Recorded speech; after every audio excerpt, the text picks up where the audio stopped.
1 second. While that gets loaded up. Yes, we are back with Genshin.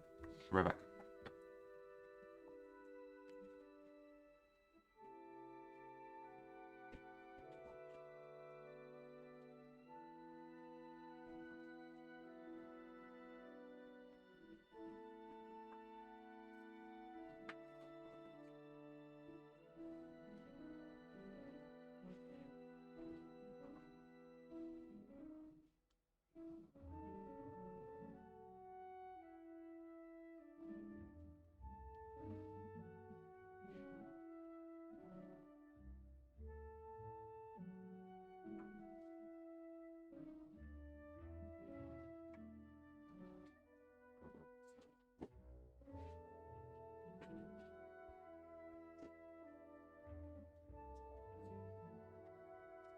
Why is it that when my tablet gets all wonky? At the worst times.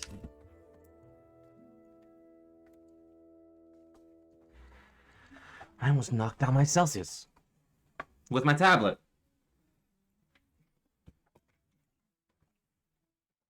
Ay. But yes, taking a little break from the grind that what I'm currently doing in FF14. Everything's going fine. I'm just getting the tomestones and leveling up classes that I want to play as during Endwalker and post.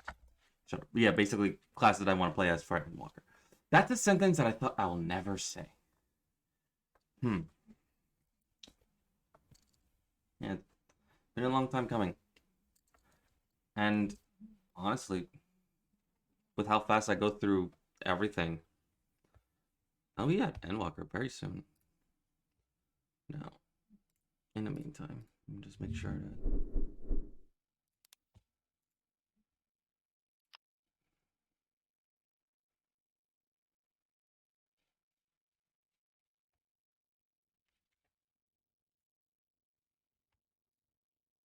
There we go.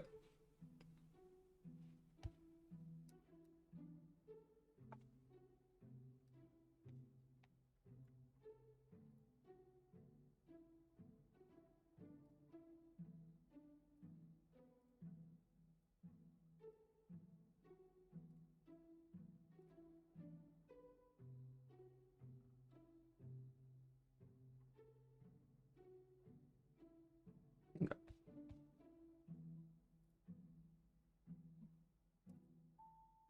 Now that everything is slowly coming in too.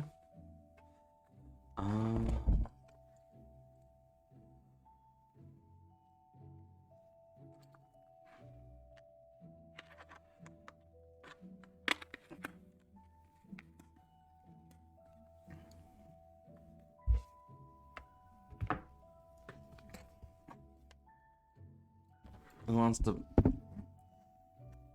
I was gonna say, like, who wants to bet? Like, hey, how much you want to say I'll knock everything over in one during the entirety of stream? But no, we're not doing that.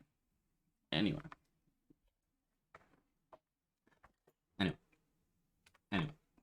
we're here. Took about 3 minutes to prepare because one, I literally have like a mountain of plushies on my lap because I'm cold, and also I have a blanket. So yes.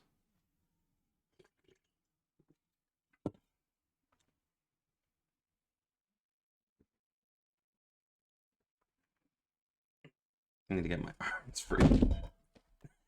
And just when I went to get my arm free, everything falls.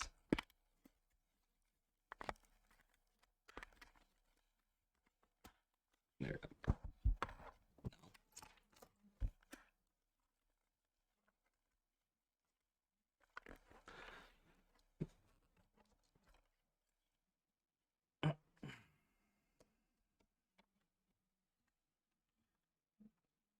There we go. And then it falls again. There. Let me just minimize that. Grab this over here. And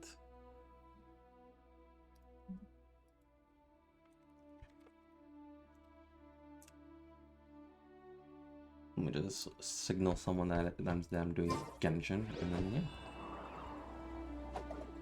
What was I doing up there again?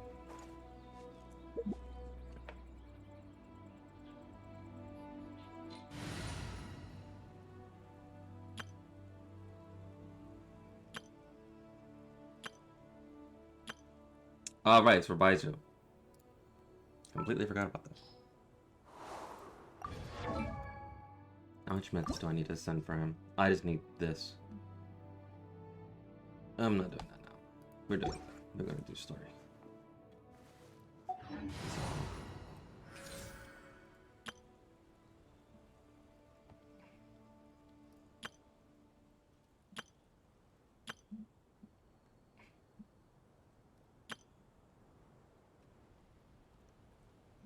Alright.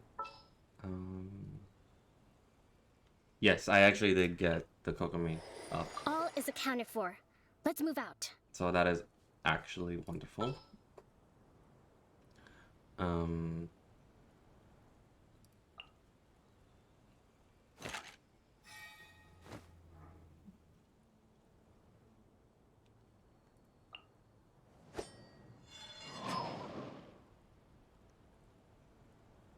Yeah. Sounds good to me.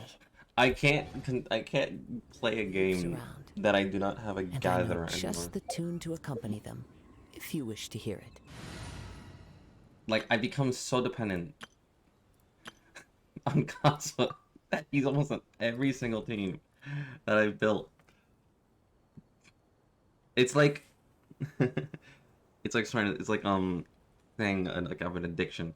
Like, all right, play one team without Kazuha. Right now, game's about to crash. Game just decided to not function. So yes, give it a bit. A reset.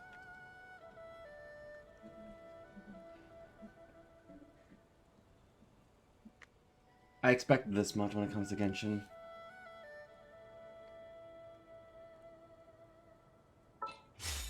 There we go.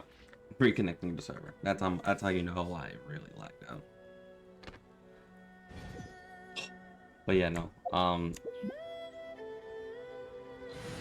The game had a little hiccup. Didn't want to show. So Kazuha. So 5 out of 6 teams, I have a Kazuha. The others I do not.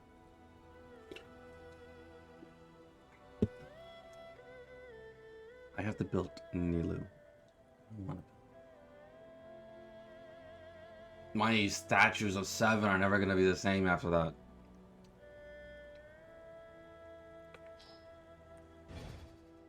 You want to learn some... Alright.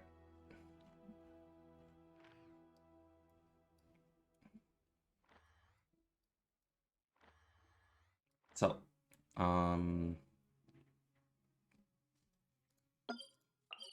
teleport here. We'll do a little summoning, like, later. Actually, let me see if the shop is available. Because I thought I saw the reset.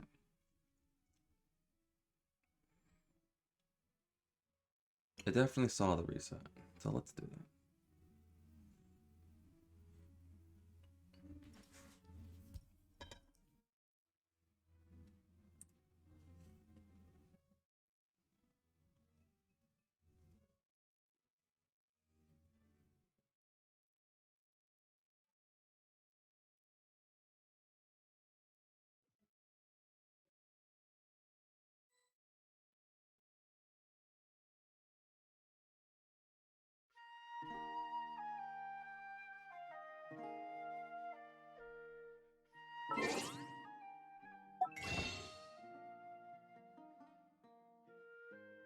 No. Okay, it's getting reset tomorrow.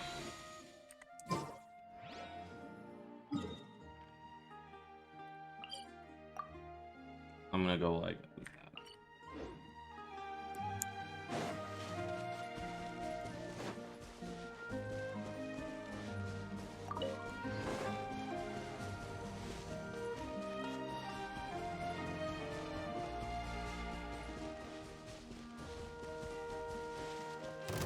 Please appreciate my sincerity. No.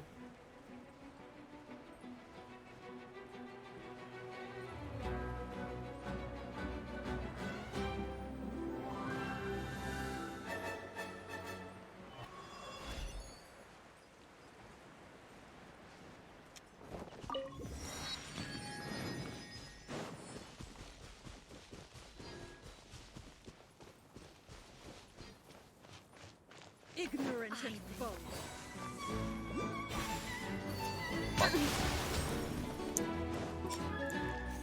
Please remain seated.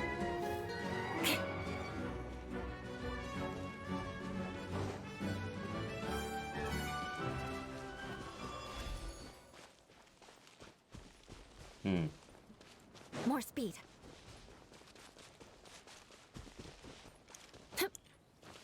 Interesante.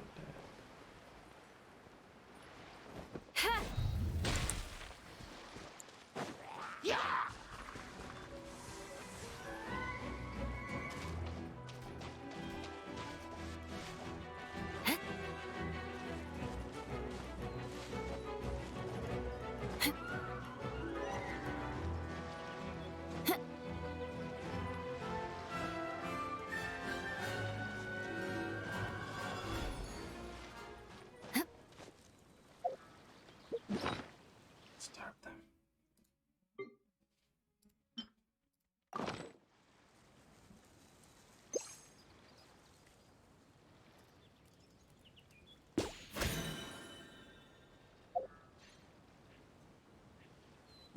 Did I actually? Yes. Yes, I did.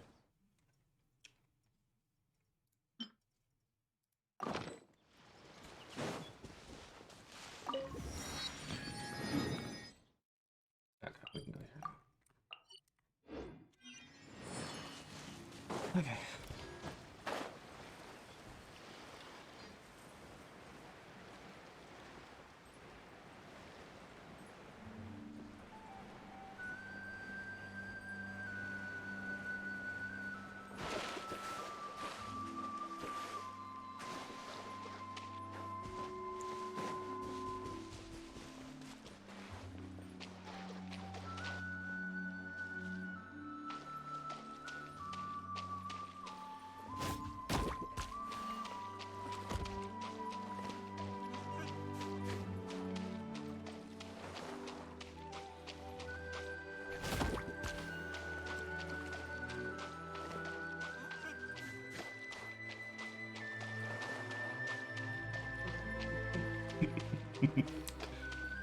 The fact that this works, I'm impressed. No!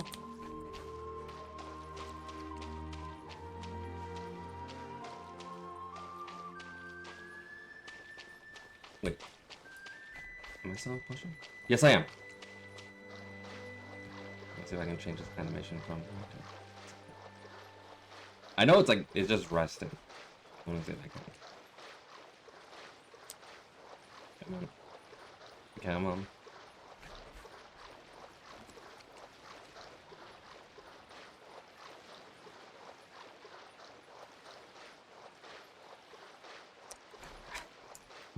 Okay.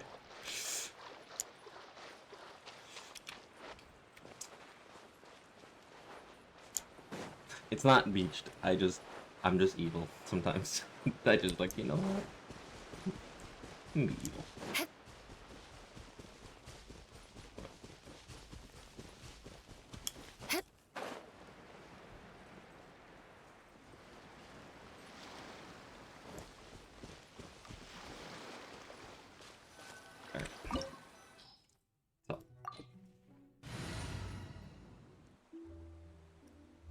We're like 10 levels below, but that's 10 levels below max level.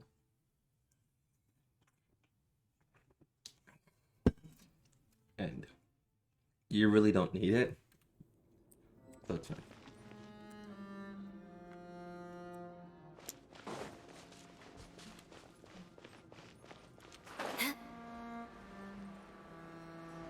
Anyway, we are here because Arlecchino says to be here.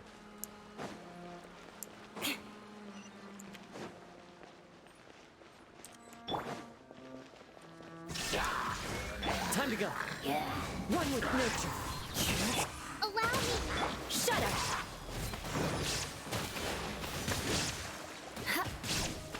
Crush. Shudder. Into the wind. There is no escape. Beg for mercy.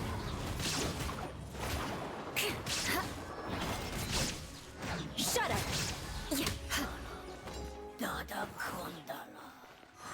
No mess.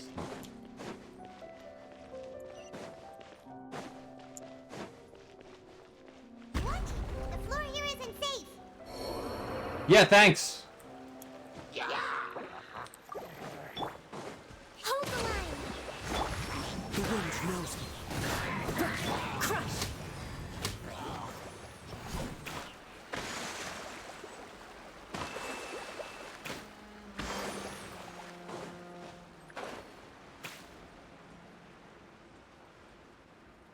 Thanks, Paimon. That 1 second delay. Appreciate it. That delay. This place has also been contaminated by primordial seawater. Yeah. And a lot of it, too. A Fontanian would most likely dissolve the moment they fell in. You should go back to safety, Navia. Right. You can't go down if there's primordial seawater. It's too dangerous, and it won't be any help for you to just stay here. Don't get Paimon wrong. We're not saying you're useless. It's just that... You're useless. No, Okay. you're right. I can't do anything in this situation. I'll leave this to you.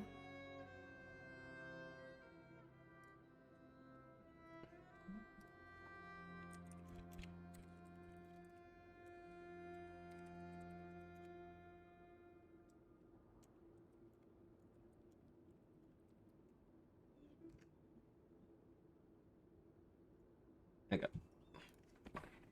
From the look of things here, maybe there's no way back.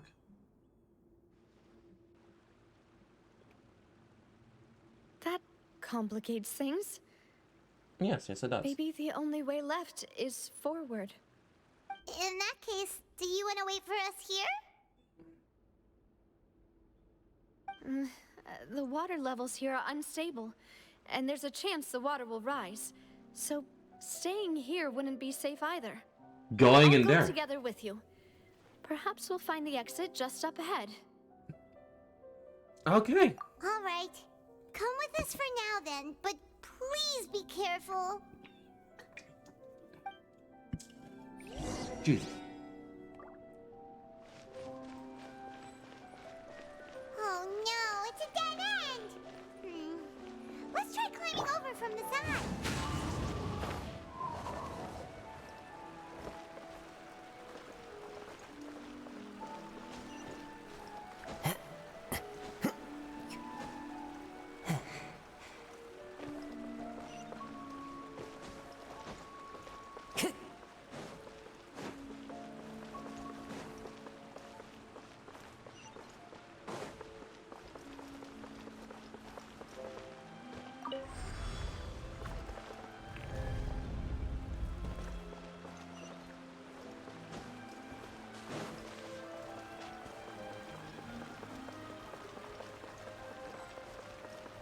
Why? Wait, there's something wrong with this bridge.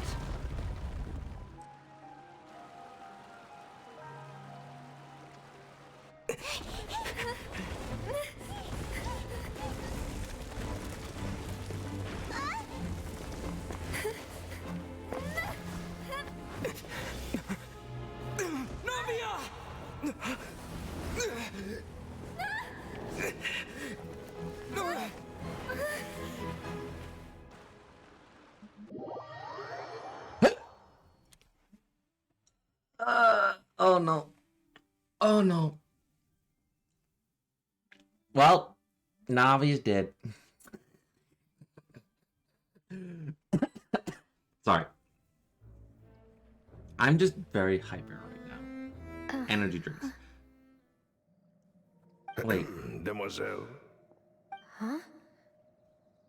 Okay, jokes aside. Demoiselle, what are you doing here by yourself? Would you be standing here till dark if I hadn't come to get you?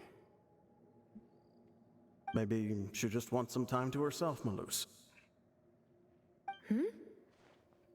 Oh, was I sleeping? Yes, it would appear so. I must be tired.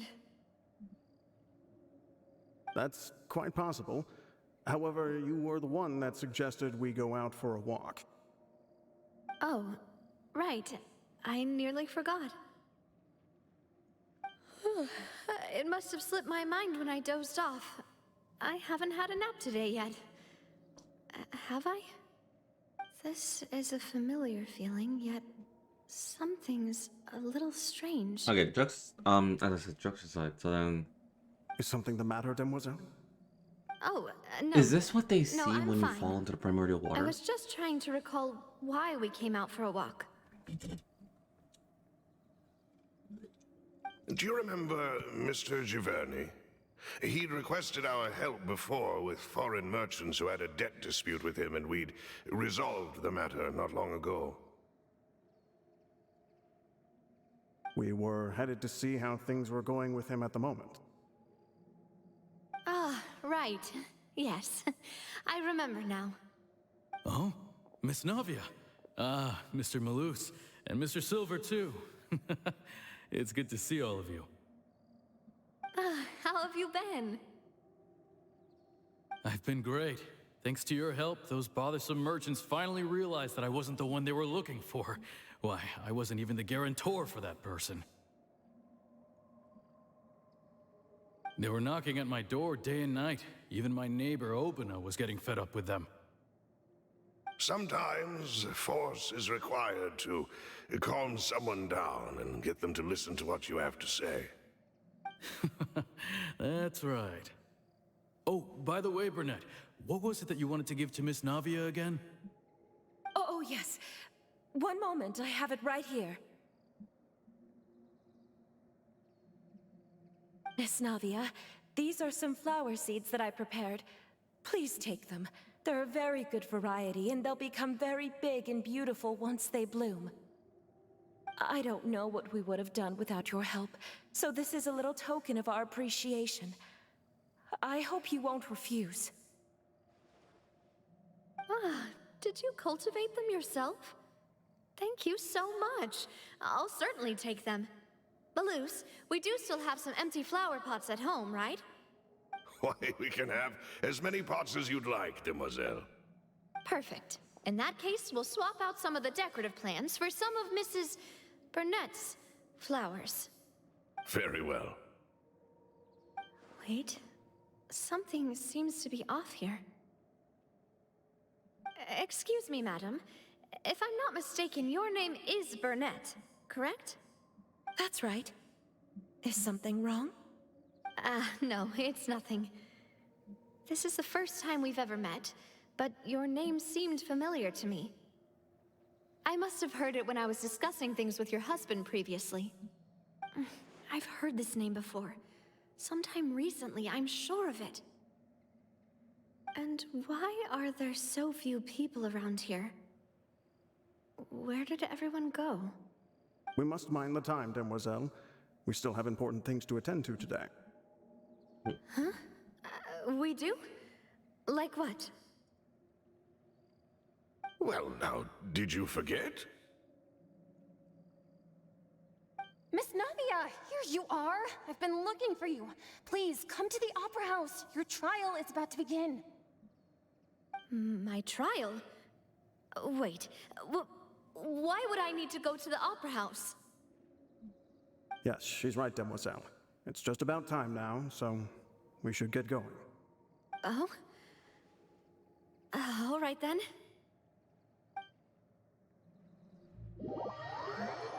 The hell's going on?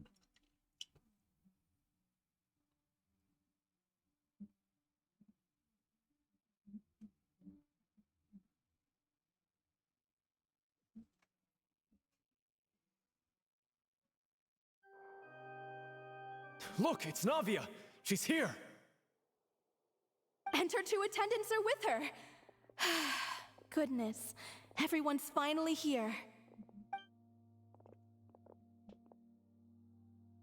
There sure are a lot of people here to see the trial.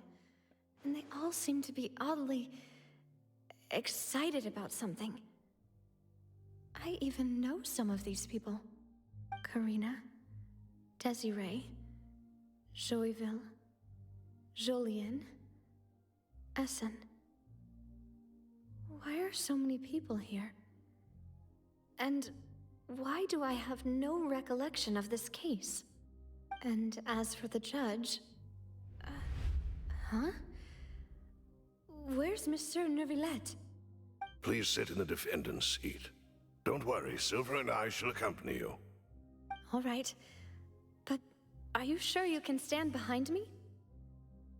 Typically, it wouldn't be allowed, but today is an exception. That's not right.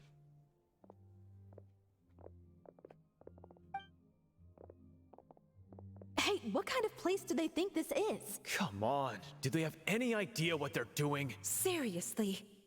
Enough with the whispering! Could someone please tell me where Monsieur Neuvillette is? And why I'm standing trial? My dear Miss Navia, have you not yet realized what you've done? In that case, allow me to explain. As all here know, you are Master Callus's successor, the head of the Spina di Rosula, someone held in high regard by every soul in Poisson. Yeah. After you took over the Spina, you treated all of us just like the late Master Callus had. If anyone in need reached out to you for help, you responded. Not only you, but your butler, your subordinates, nearly everyone in the Spina di Rosula fought for the well-being of those in Poisson. That's some. Wait a moment.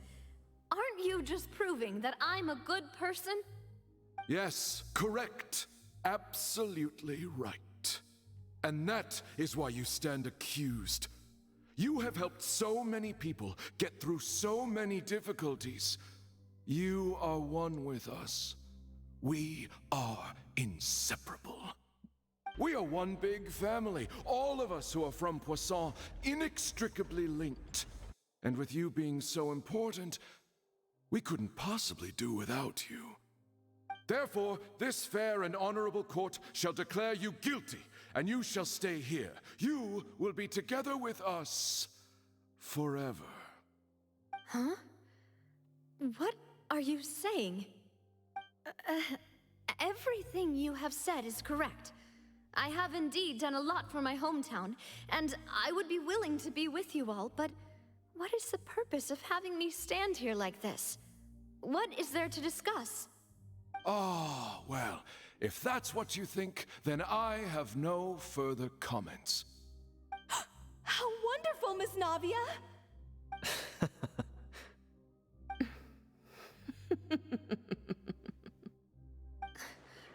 I know all these people. Why are they laughing? I seem to remember now. Yes, I get it. This trial is... Wait just a moment. This isn't right! Silver. What was that, Mr. Malus? Our conclusion is very clear and unanimous. Let the court judge her now. She's guilty! Stay here, Navia! You're one of us! Demoiselle, don't admit guilt. This trial means to keep you here forever. I wish to exercise my right to defend Our Lady. Mr. Joinville, you only know of Navia's goodness, but nothing of her utterly independent mind. She was born a free and independent spirit. She has never been tied down by anything. Indeed, even the death of Master Callus couldn't stop her. Her actions cannot serve as proof that she identifies herself as part of any group. She merely acted as an individual, extending her hand to help others. Please do not mistake her actions as being otherwise. Really? As an individual, you say? Don't forget, we are all Fontanians here. This is the nation of justice, the nation of Hydro. Oh, I get it now. Navia only voluntarily rendered her assistance. That doesn't change the fact that her beautiful soul must return to everyone. Water accepts all, blends with all. It will surely accept her kindness. Everything is measured here in the nation of Hydro, and in the end, everyone shall meld together. Thus, when a unanimous opinion emerges, that opinion represents justice. Now, I speak for everyone. Our opinion is consistent. Navia should stay. We and Navia are one. And you would call this justice? Preposterous. You are merely jealous that Demoiselle still has a chance to exist as an individual. Have you forgotten how much you all once longed to become individuals, to become independent? Do you mean to defy our justice? That is horrifying. If your justice is flawed, then why should we acknowledge it? As you said, we can also have our own justice. Silver and I shall defend Demoiselle. And that is how we will enforce justice. Ugh, my head... it hurts. Demoiselle. Silver, it hurts. My head is spinning. All I can see is stars swirling in front of me. I remember now. Everything that seemed odd from the very beginning.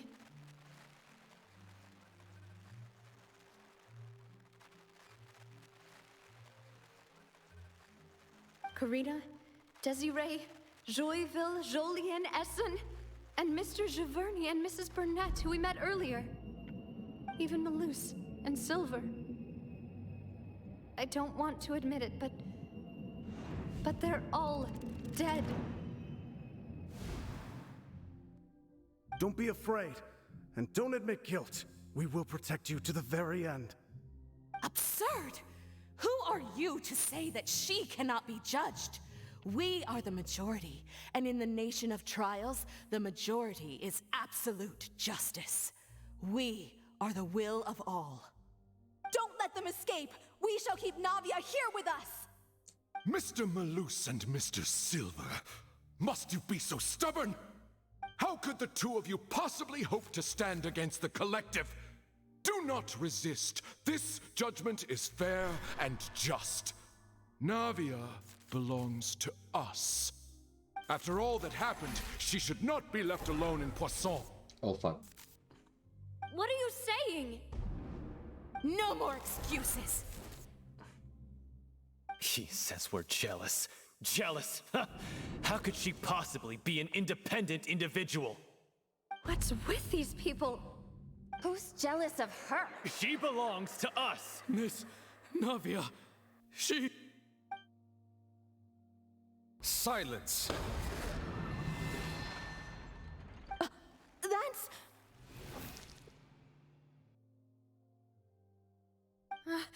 Monsieur Neuvillette!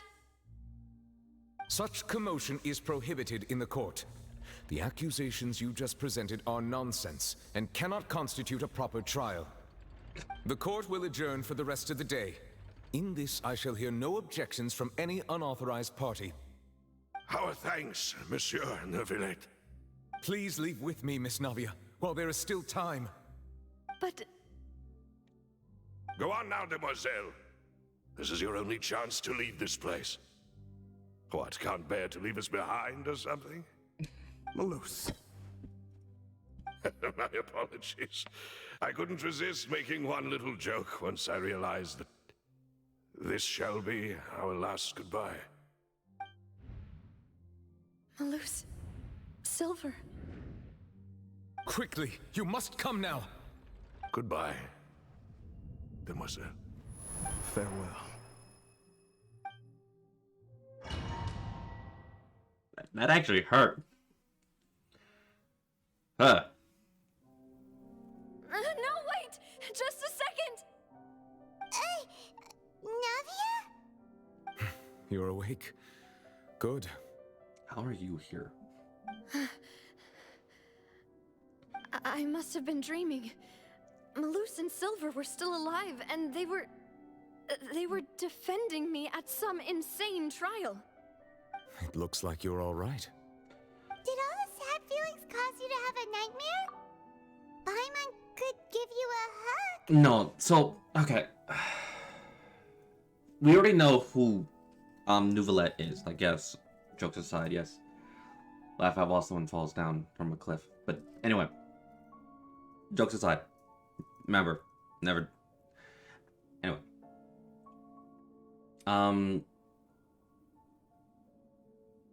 Let me just regain all of my thoughts from what just happened. Okay. So we know that Mr. Neuvillette is the Hydro Dragon sovereign, the Sovereign of Water, the Hydro Dragon Sovereign of Water. That's not the correct title. The Sovereign Dragon of Hydro. There we go. We know that Neuvillette is the Sovereign Dragon of Hydro. Because of that, and we know that he has the abilities, in a sense, some ability to control the flow, the calamity of the primordial water. So what I'm thinking is that whenever someone falls into the primordial water that is part of Fontaine, that is what they are subjected to. Any Fontainians, they are instantly put into that trial. So if that's the case, then that is, what we saw was the process of how someone joins the collective mind of Hydro, which is interesting, to say the least.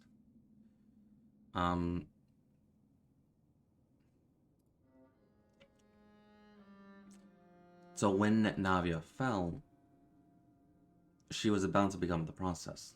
When she fell off that cliff, she was about to join the process. But if that's the case, then how did Silver Malus retain consciousness in order to keep her sane? And how did Neuvillette get here in time? Those are questions I'm very interested in right now. They answer very quickly. The ruins you were exploring suffered a cave-in. When I arrived, I found you falling toward the water. You were just about to be dissolved within, but I...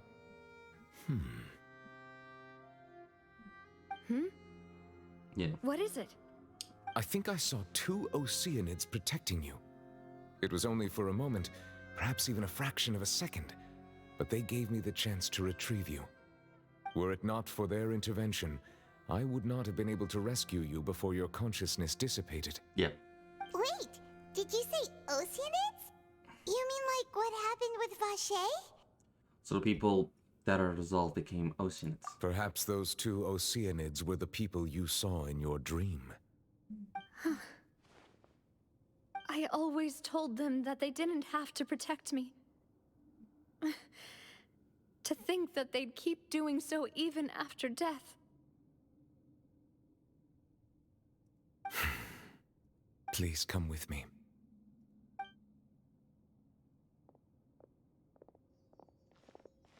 Neuvillette, are you okay?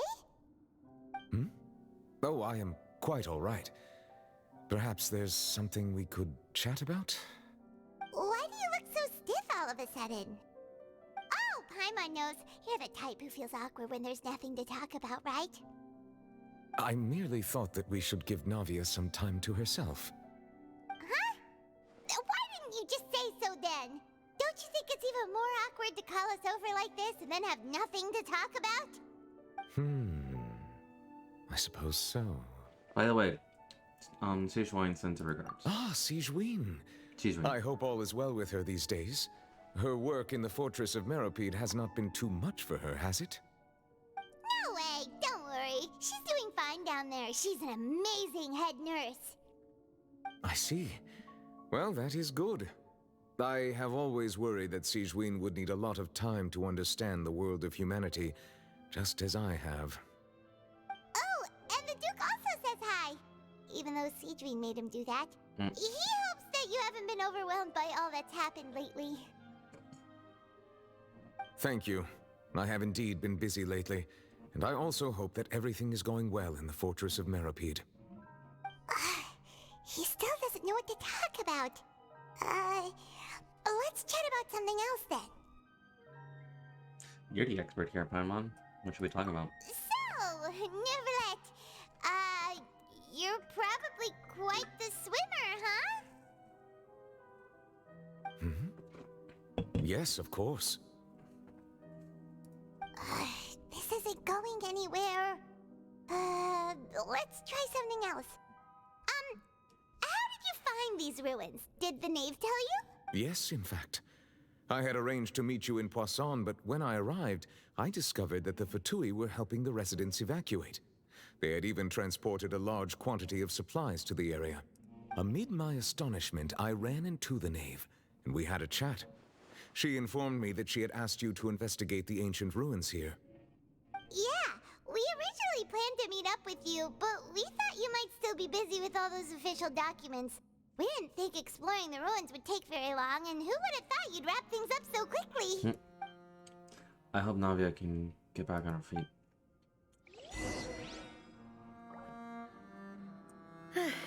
I'm sorry to have kept you all waiting like that. I'm feeling much better now. I guess we should get going again. Will you come with us, Monsieur Neuvillette? Yes, if you wouldn't mind my company. All right! Another one joins the party! Let's get going then!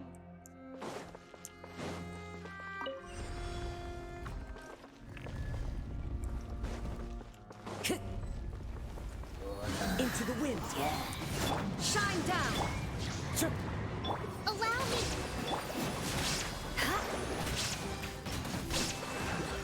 Beg for mercy.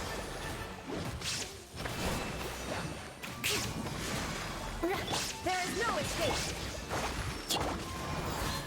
Clouds high. The birds Shudder. Beg for mercy. illusion shattered.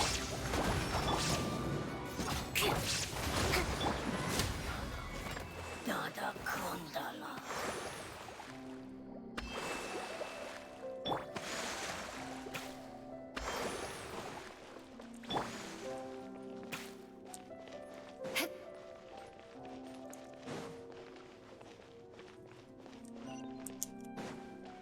Ah. Oh no, another unstable path. Watch your step. One with nature.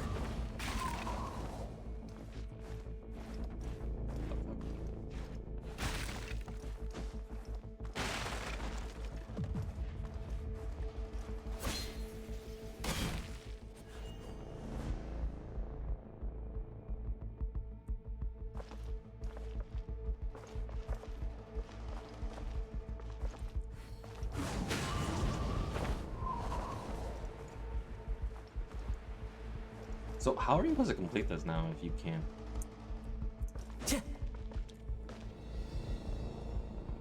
There we go. Time to go.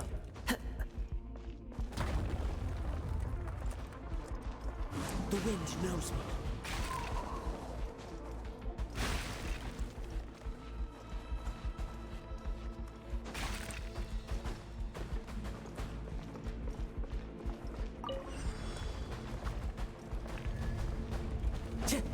Time to go. Watch out! There are rocks falling over here!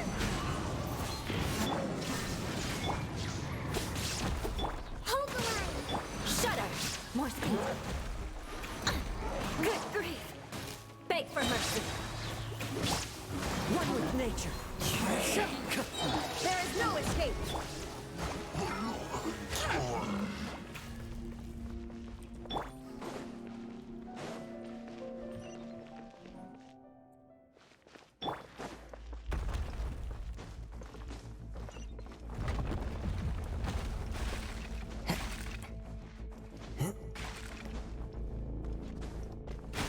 It seems we're almost at the top. Keep it up!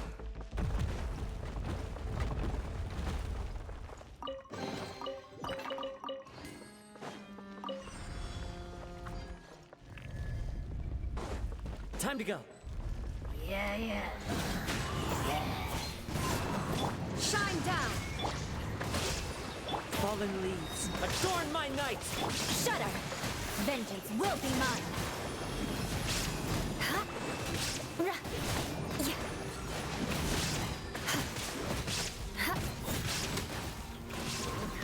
Beg for mercy. There is no escape! Rest, Reven! Shudder! More speed. Yeah.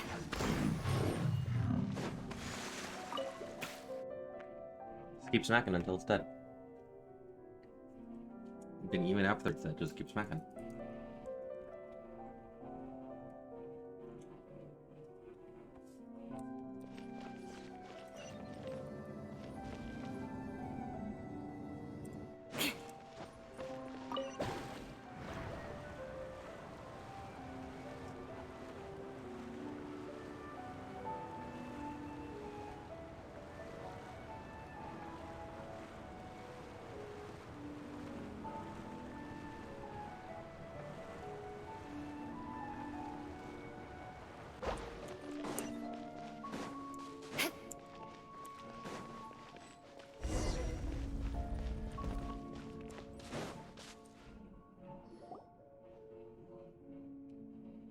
Looks like we've reached the end. This is the place. There should not be any other hidden spaces in the vicinity.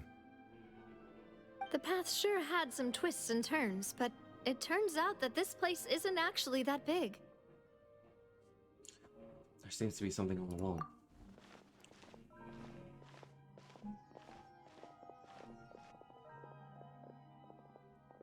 Stone slates. It seems like they were put here as an offering. Could we take them down and have a look? Perhaps we should just leave them be for now. There are 4 locations in total, but only 3 stone slates. The slate that should be in the first empty spot is missing. The surrounding walls also show signs of damage. There's something written below. Let Paimon see. Reason dictates that this nation be destroyed. I shall record the history of its future here in its past. Say what? It feels like someone left these slates and these words here for a purpose. But does he mean that Fontaine should be destroyed? That would fit the circumstances dictated by the prophecy, yes. Indeed, the slate's contents correspond to it. Take the second slate, for example. There's a person kneeling here. She seems so dedicated. And there's a whole bunch of other people behind her doing the same. She's facing this... what is this? Some kind of island in the sky? And is that Lady Farina in the third image? Did the Hydro Archon fall into the water? And is that a ring of people around her? Paimon doesn't quite get it. Are they all in the water? The fourth image. I know this one. This exactly matches the content of the prophecy. The people will all be dissolved into the waters, and only the Hydro Archon will remain, weeping on her throne.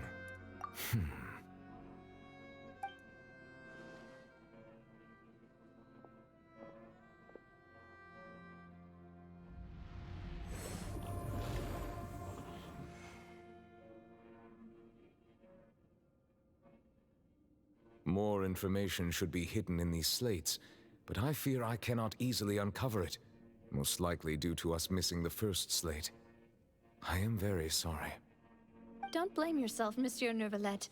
Deciphering ancient stone slates isn't one of your duties. Ooh, the Paimon's getting the chills just looking at these slates.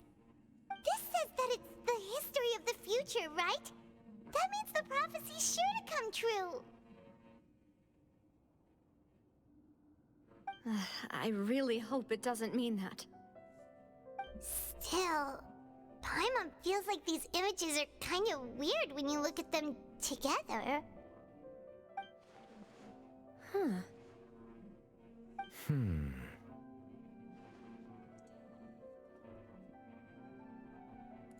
That's right!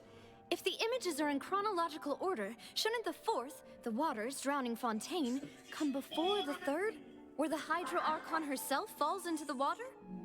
And yet the order is reversed here.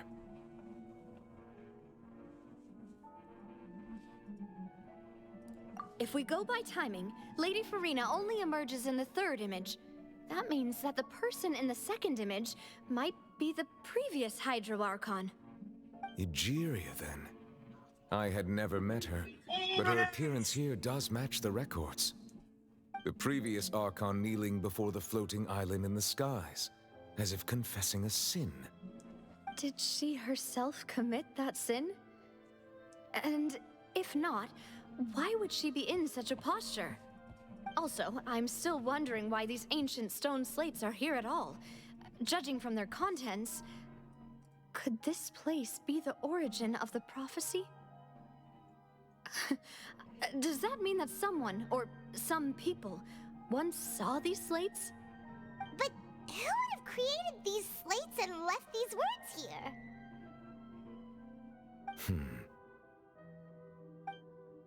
It seems that any further clues will have to come from Farina. In that case, there's no time to lose.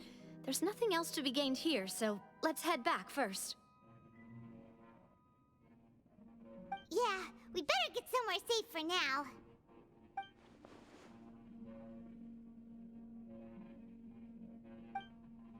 Honestly, who created slates doesn't matter now. The real question is whether things will truly play out as prophecies foretold.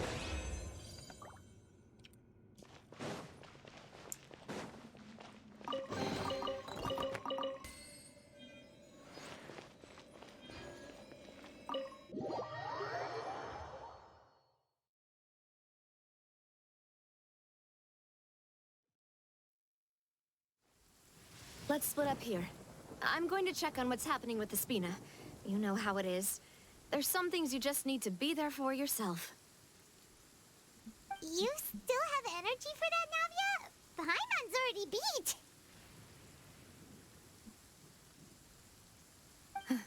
Just head back to the Fluvsandre and have a rest then. Thanks for keeping me company all this time. I'll depart as well. Thanks for your hard work today. Rest well, everyone. Traveler, I will go talk to Farina tomorrow morning to ask about the stone slates. I'm sure that you're concerned about this matter as well. If you have time, drop by my office. I will share the results of our discussion with you.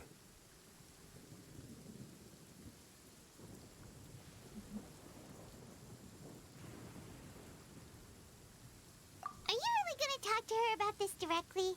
Will that be a problem? Paimon's getting a little scared now that it's come to this. She has long been harboring secrets, and will not give them up easily. Which makes it all the more my duty to ensure that she understands the present situation. Alright, we'll leave it in your hands then. You're probably the best person to talk to her anyway. I will be carefully considering my words tonight. Traveler, Paimon, our safe house at the Fluvsandre is always open to you, as ever. So please don't think you're an imposition. All right. I'll be on my way then.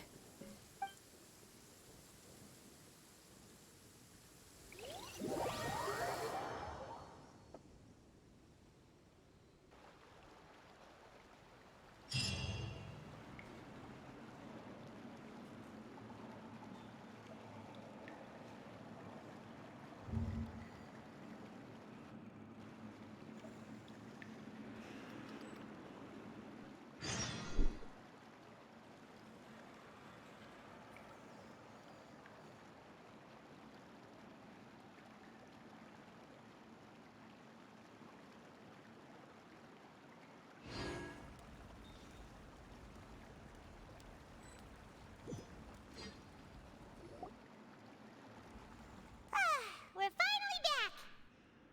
Welcome back. We've got a special menu prepared for you two tonight. Yay! And there's good food too!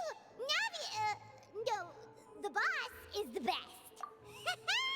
Ooh, desserts! Nice! These are all Paimon's! Paimon's button. Paimon's already starting to forget what happened today. Oh, that voice. Is that who I think it is? Huh? Huh? It's you two. What are you doing in Fontaine? What are you doing in Fontaine?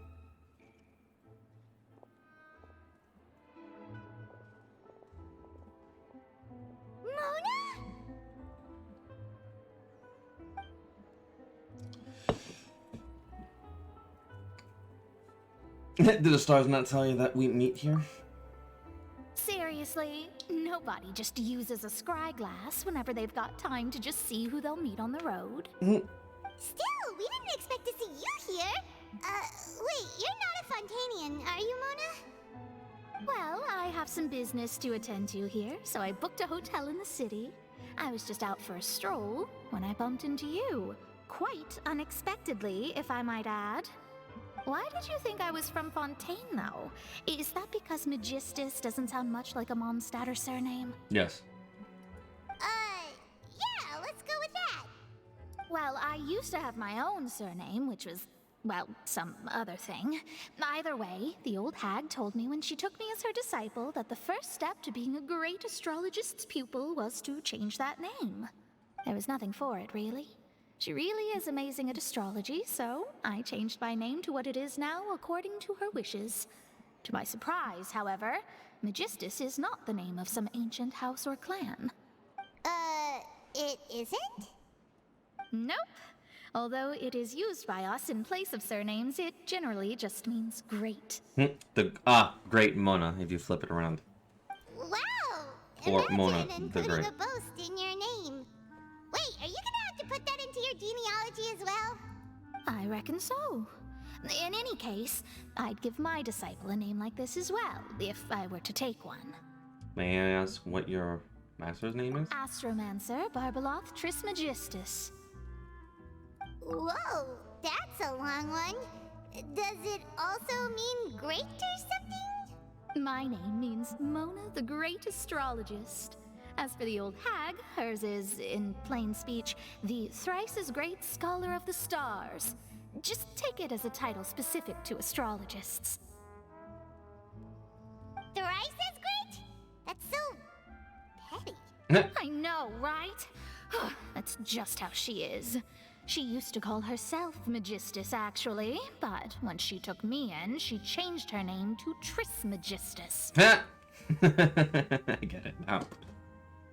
Talk about excessive. Magistus is thus the calling card of our school, so to speak, which makes it about the same as a surname. It's all right if you don't get it. You can look into it further should you need to study astrology more deeply. How about triple strength traveler? Terrible! But anyway, you're not Fontanian, are you, Mona? You're from Mondstadt, right? Well, I was born in Mondstadt, yes. My parents migrated to Dorman Port, and I traveled with the old hag for a while, after which I settled down in Mondstadt City. Oh, that's a good thing then. At least we know you won't be dissolved by Fontaine's waters. Speaking of that, I'm sure you're aware that a bunch of things have happened here in Fontaine, right? Yeah. I know you're not a local, but I'd avoid getting too close to any water that looks strange all the same. There's something ominous about it. Well, the water, I mean. Yeah. Did you come to Fontaine because of prophecy? That was the main reason, yes. Just a while back, the Steambird invited me to take part in a panel and speak about the circulation of the prophecy as an astrologist. The invitation was sent quite early on. I don't think anyone expected Fontaine to be in this much trouble. What do you make of that prophecy, Mona? Just tell us what you think as an astrologist. Your word would go a long way to make things more certain and less scary. What I can tell you is that I'm an astrologist, and that this prophecy concerns the fate of Fontaine, even that of all Tevat. Ascertaining this is akin to reading the fortune of the whole world. I'm afraid that this is not something that just anyone can do. If I could do it, you would no longer call me an astrologist, but a visionary. But on the flip side, the prophecy is so huge and powerful that it must surely come from a powerful visionary. Its contents involve the fate of the world. Disregarding it would be a mistake. A visionary? Sounds really powerful and all, but Does such a person really exist? Of course. The old hag could do it. And I'd bet there are others amongst those Hexenzirkel colleagues of hers who could do something similar. I'm sorry. She mentioned the hexagon circle. Wait. They actually mentioned the hexagon circle. Oh, that is beautiful. You have no idea how long it's been. I was waiting for that.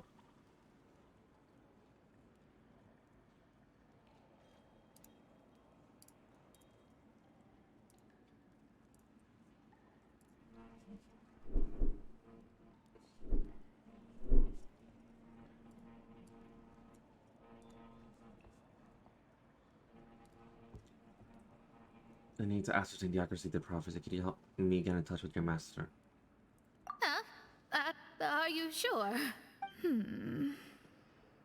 All right, I'll help you. It isn't often that I see you with such a serious look on your face. I'll tell you once I hear back from her. No, can we meet her, please? Can we meet her? Thanks, Mona. You're amazing as always. Oh, well, this is something only I can do after all. So yes, your praises are quite welcome. That's the greatest of astrologists for you! Of all the people we know, you know the star's the best! Indeed, indeed. That's the spirit. Oh, sorry. I came to see what all the commotion was about. If there's anything you need, do not hesitate to inform the Spina di Rosula. Oh, whoops. Guess we were getting a little too carried away there. Well, I'll go tend to my own business now. If I receive any news, I'll be sure to come find you two again. And there she goes, quick as rushing water. And here we are with the Spina guy giving us suspicious looks. Try to keep it down next time, Paimon. If Paimon hadn't spoken for you, it'd be you getting all the weird looks! The things Paimon does for you! Alright. That's more like it.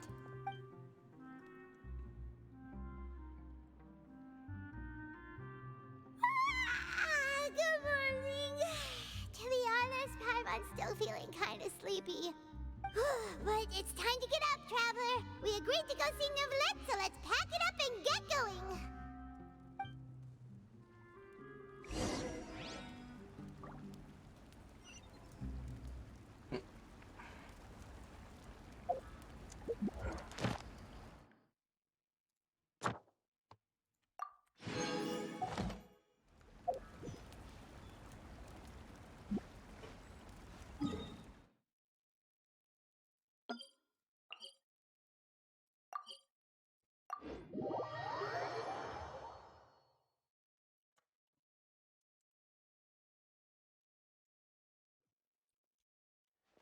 More speed.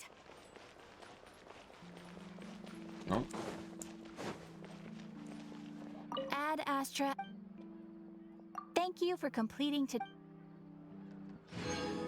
Ad Astra.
You can just teleport.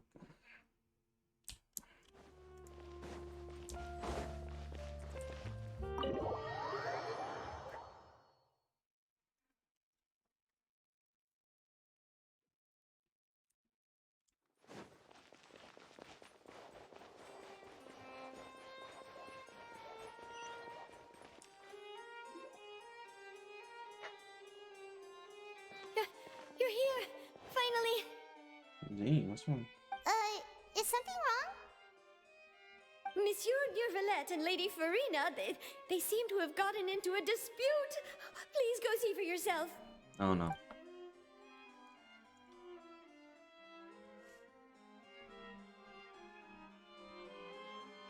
Like I said, I've already explained everything. And yet the problem has not been properly solved. There is little space for excuses between us. It is not my intention to offend you, but please, tell me where you stand. You are the Hydro Archon Focalor, are you not? Look at this. This is a list of the victims from the recent Poisson incident.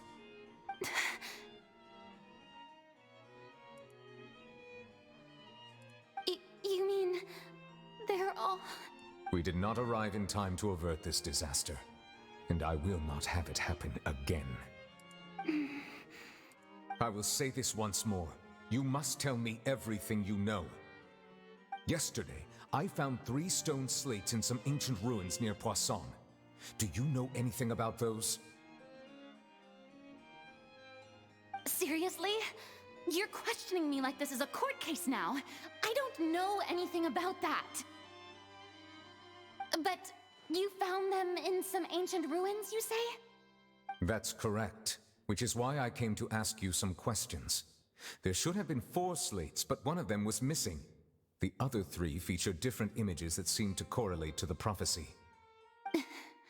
The prophecy? The second of these slates depicts the previous Hydro Archon Egeria kneeling before a floating island in the sky, as if confessing something. Do you know nothing of this either? I don't. I've never seen such slates. I'll ask you again. Do you really have no information regarding the previous Archon? My deciphering of the slates indicates that the Hydro Archon Egeria once had to confess to, or apologize for, a certain sin. If anyone would know about it, it should be you. All gods don't have the same secrets, you know. She was herself and I'm me. Is it really so strange that I know nothing? I understand your concerns, but I'm sorry. I just don't have anything to tell you.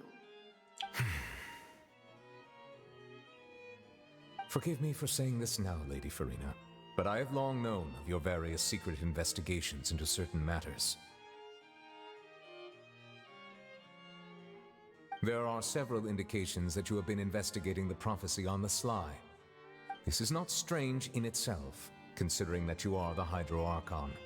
But it is strange that you should also claim to not know any of Egeria's secrets, as well as do nothing following your inquiries.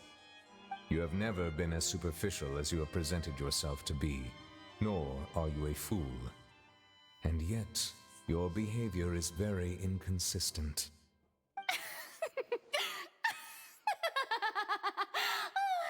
So you've been watching me all this time, have you? I didn't think you were that type. You... Well, since you know about my secret investigations, then you should know I'm actually working to take care of it. There's no point questioning or suspecting me. You're the Eudix, but you're still my subordinate. You should be following my lead. Just trust in me. You're Archon, and do as I say. Never mind whether you can truly convince yourself to or not. It'll all turn out fine. That's all I have to say. We do not discuss this matter again. Oh, the opera's about to start. Toodles!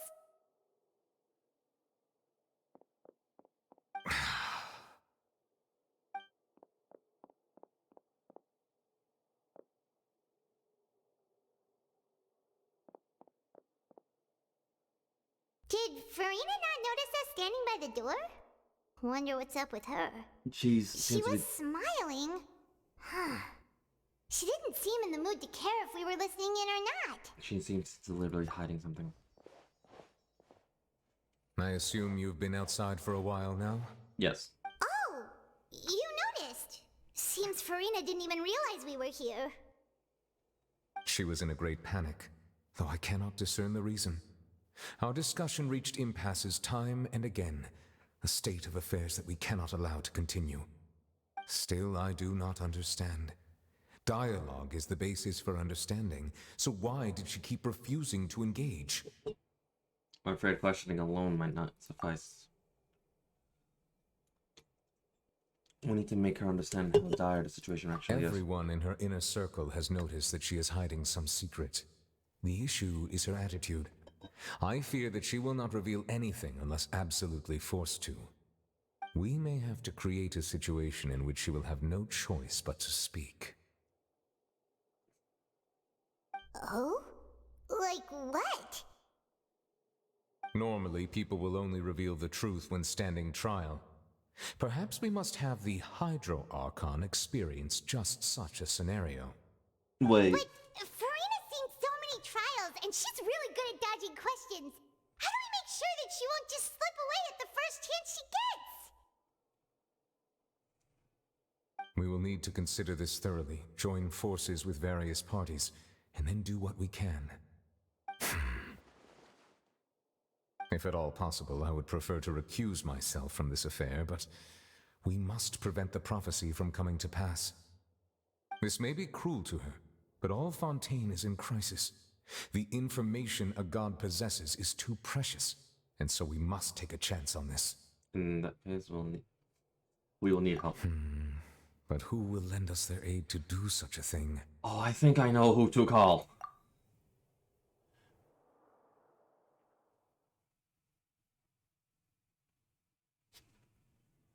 Please. Please don't say the knave. Please do not say the knave. Well, that's everyone, huh? Speaking of which, it was pretty smart of you to think of hiding here. Poisson was just involved in a disaster, so it's presently devoid of people. That naturally makes it the best choice. And here you are drinking tea like it's the most natural thing in the world, huh? That's what families should do. Sit and enjoy a leisurely time together. It's nice to enjoy tea here, you know? Care for a cup? Lend me your ears, everyone. Or perhaps one of you might like to start us off. How about you, friend? Me? No, I don't think I can. Then, how about you, good sir? I fear that I will cause the mood on this boat to become as somber as it is in court. Well then, I guess we're lucky we've got a local like me to organize things. Wonderful, the spotlight at last. I guess I'll be facilitating things from here. We just called base the Fatui, Poisson, and the court. Oh boy. That was a little long-winded, don't you think? Oh, you might be right. Anyway, to cut to the chase, our friend here, the Traveler, has brought us together to discuss something. Clorand is here as well, oh boy. As for what that is, well, let's start by saying that we'll be pooling our efforts together to create a series of traps. Oh, how intriguing. Well, it's just an expression, really. One that I just learned from Clorand, and used on the spot. So, let's invite her to explain in detail. A round of applause, please. Huh? Didn't you say that you would be facilitating this? No. Oh, come now. Your work doesn't involve much public speaking, right? This is a good chance to practice. You might even pick up some fancy oratory tricks to impress your boss with in the future. I see. And what does my boss say? He is glad that you consider him your boss. Do go on.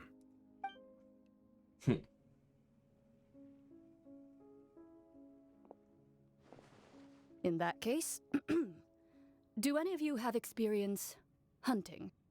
Not that I recall. Fremine and I once used a wooden stick in a basket to catch wild rabbits when we were younger. As for Lynette, oh, right. You were sick that day, weren't you? I've also gone diving to catch some fish before. Does that count? I'm afraid not. You may or may not have heard, but Fontaine once played host to a group known as the Marechaussee Hunters. Though that was their name, they did not hunt animals, but rather various monsters left behind by the ancient dynasty of King Remus. Today, Fontaine's monster population has already thinned greatly, so the hunters have blended back into society, taking up arms in other lines of work. They even left a unique methodology of hunting in their wake. A trap comprises of the following components: bait, a trigger, and a containment device. Sometimes a lethal implement will also be necessary to deal with the prey. So, if we were to build a trap together, right now, what would you choose to build it with? For me, I would prefer something basket-shaped. Pigeons and rabbits will see the bait and naturally enter the snare. Our line of work requires a deft hand, and we're some of the best in the industry, so you can count on our techniques. You used some of those techniques while moving the people of Poisson, didn't you? My subordinates mentioned that you even performed some magic for the bawling children. Yes, and I even managed to gather some intelligence in the meantime. I'm quite the multitasker if I do say so myself. I'm afraid I can't claim that as my strong suit. I prefer more stable methods, like placing bait in the water and waiting for the fish to come within reach. That's the kind of method I would count on. Calm and steady. Exactly the kind of person who would catch loads of fish. And I can be their assistant. With discretion, I'm sure. I'd probably use some sort of mechanical animal. Papa once bought me some small clockwork squirrels, mice, and such. When placed in the forest, they can attract others of their kind. I remember that you liked those too, didn't you? I did. And that would be a good way to go about it. If they're realistic enough, animals of the same kind will follow them all the way to the trap. What about you, Monsieur Neuvillette? I fear I do not have any related experience. That makes sense. You usually solve problems directly, without the use of any such tricks. But I do have one more question for you, Monsieur. If we were to create a trap now, how would you design it? I would like for it to be effective, but bring no harm to the prey. A more gentle trap would be ideal. Kind, as always. However, our intention doesn't necessarily change the containment device and the type of implement we need. If we wanted to kill the prey in one strike, we would need a powerful implement. However, that also goes for prey that must be captured and safely contained. Wait, why's that? Only a hunter who's a true expert at subduing their prey can snare it without harming it. The line that divides life and death is often exceedingly thin. So are we going hunting together? Huh. We hadn't thought of seeing ourselves as hunters. It kinda works, but maybe it's still not the best metaphor. Still is. If our means of capturing and dealing with our prey is to put them on trial, then the hunting metaphor is actually quite accurate. But we shall require much more courage than any hunter to judge a god, a being whose seat is an exalted throne. Oh, so that's what's going on. Sounds very interesting.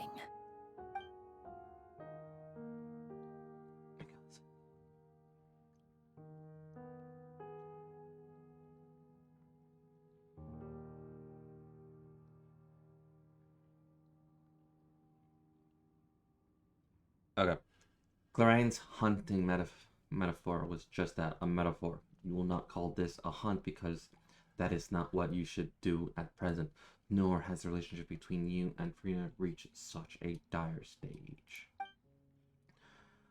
What you need is simply the secrets she is keeping attempting to take her secrets is an act of sacrilege, disrespect, but must be done to prevent Fontaine from sinking into the waters as foretold in the prophecy. There is neither hunter nor prey, but there must be a trap. That is what you will need.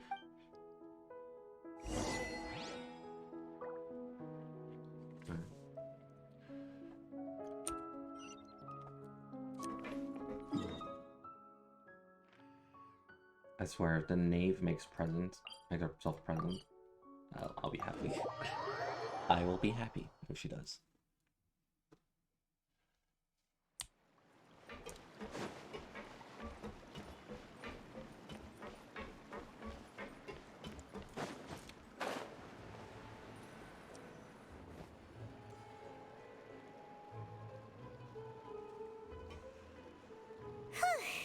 It's been a tough few days, hasn't it? So much has been happening. These meetings sure did make me hungry. Paimon didn't think the meetings would go on for so long, but everyone seemed pretty fired up, huh? Paimon thought they'd be at least a little frightened. Well, Fremine was, now that Paimon thinks about it, but everyone else just looked a little surprised. Feel more confident after meetings, Paimon. Well... It's hard to say. Paimon doesn't have any experience with this sort of thing. But with you around, Paimon sure will do great. After all, you're the most reliable person in the world, aren't you? Huh? Something wrong? Did you just pour some tea? Paimon didn't notice you doing that at all. No, I didn't. Then what's that? Paimon's never seen that cup before. Don't be frightened. I'm just joining you two for tea. I merely refrained from saying anything till now. Who's that voice? But there's no one here. Ah, have you forgotten me already? Wait, you are familiar. You're the voice we heard from the sky in Sumeru. The voice from the sky, I fear that description is wrong. Though, not completely wrong. You're feeling lost now, just as you were feeling previously. I sensed that confusion and thus came to you.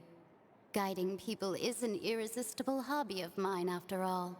Who are you and what do you want with us? Consider me a passerby, just accepting a commission from my friend's disciple on a whim.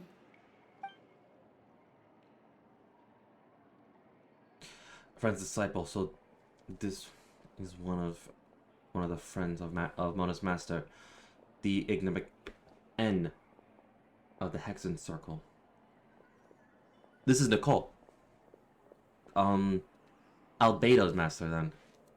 I wanted to ask you, will Fontaine's prophecy come true? The prophecy. Yes, what has been prophesied will be fulfilled. You may view such things as the history of the future. What? Then is there any way we can stop it? I believe you have witnessed a failed attempt with your own eyes. Can everything in Tevat so easily be changed? There it is again. Fate. Can there really be no exceptions? So you've caught on. Just as prophecies are usually only the future as seen from the perspectives of the gods, could things be happening in hidden corners where the gods' gaze does not fall? Are the things that you shall see different from the fate that the gods perceive?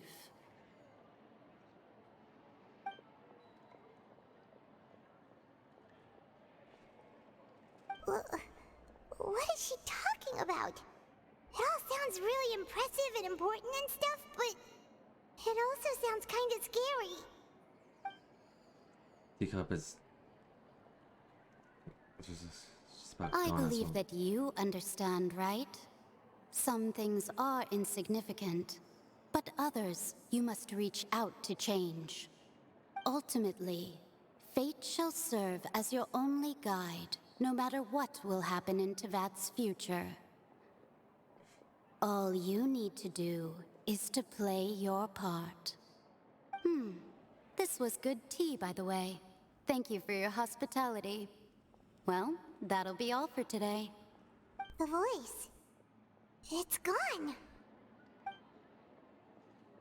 Mage N, is there... is a... You're not leaving.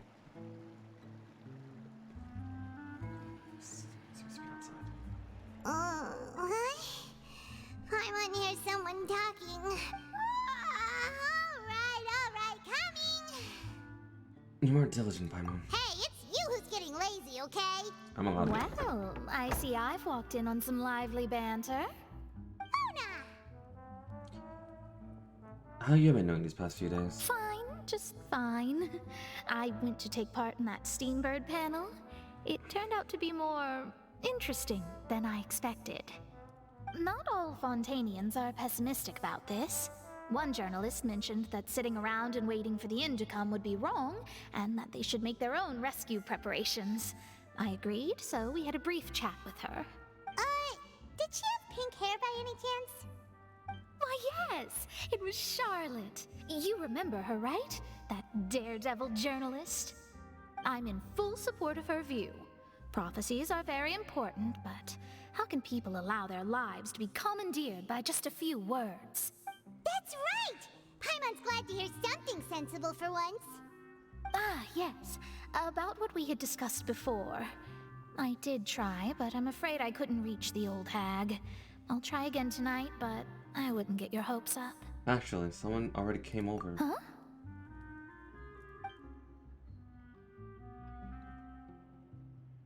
Goodness gracious. Are you serious? I believe she came to pass a message to us. She said that even the god's gaze has blind spots. Pretty bold if you ask Paimon. Most people would believe the gods to be all-knowing, right? The Hexen Circle members are certainly anything but ordinary. As for the mage named N, the old hag has mentioned her a few times. She said that N's sense of direction is incredible, and that she loves guiding those who are lost. But I've never met her, and if she were still alive, she'd be... well, suffice it to say that the hag's at least a few hundred now, and N's been around for longer than that. Wait, N's dead? Whoa. The Hexen Circle sounds like a scary group. But they must really stay in shape to live so long. Their abilities alone are pretty terrifying. If she came to see you personally, then the problem you're facing must truly be of great importance. Well, it's not like Paimon could understand anything she said. Wait, so either N is dead or she transcended life. Yes, she was quite cryptic, but I suspect she means that there is still a way to turn things around. She didn't say when or what that would be, though, so perhaps it is something that you cannot know right now. True, her words were meant to be a helpful hint, but when we realized their value and meaning, was that the best answer that my question could have gotten? Traveler, Paimon, are you two all right? Oh, we're fine. We're just a little down right now. It kind of feels like the end is coming, you know? I see. I feel that same sense of desperation, too. I guess you could consider me someone who has often witnessed fate. So far as I have seen, it cannot be swayed. But even so, I still hope for and believe in miracles. Astrology is eternal and rational, but fate may not be. It is cruel, but it can also be beautiful. Perhaps that's what N was trying to tell you. Not to lose heart, and to believe that what you are seeing playing out before you is not yet set in stone. I did originally think of steering clear of all this, but I couldn't. Even if this is all futile, I still wish to help everyone. If we don't struggle to the last, then how can we face the end when it comes? Huh. You do have a point. There I go, talking about astrological principles again. Sorry about that. The moment I start talking about work-related stuff... I need to get going. Don't worry about it. I'm gonna end. Thank you. It was worth trying to comfort you, even if only a little. I believe that you'll help those who are struggling in the same way I did. I suppose that might be why we always seem to meet by coincidence. Paimon feels kinda moved by what Mona said. But also kinda sad, too. Hey, Traveler. Paimon suddenly feels like going outside for a walk. Let's go. Let's walk around the city, shall we? There's a few spots we always like to walk by. If you want to outrun the law, you need to know how. Okay. Am I imagining things? Or is all this standing making me dizzy? Whatever business you're in, you gotta keep up with the change.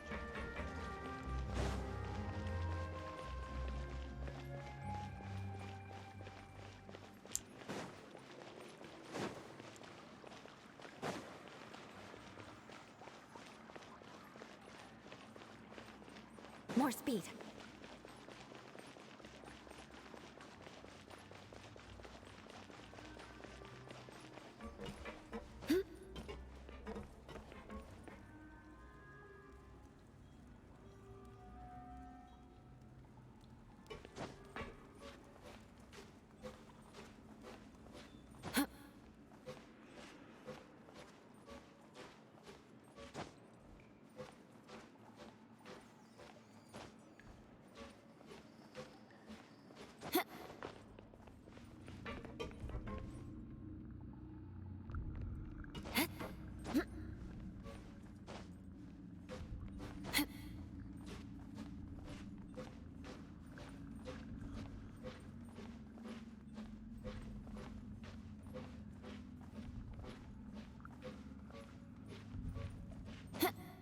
I haven't climbed this ladder up sometimes. I might as well.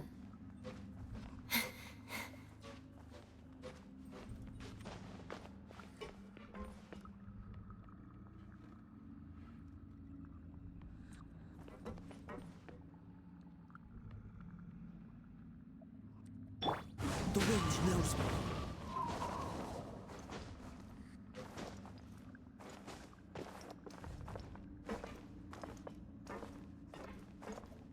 One with nature.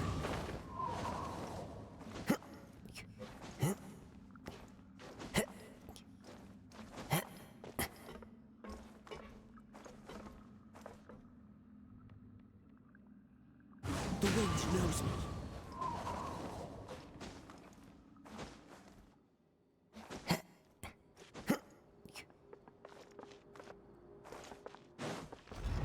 You only really climbed out like once, and then like never again.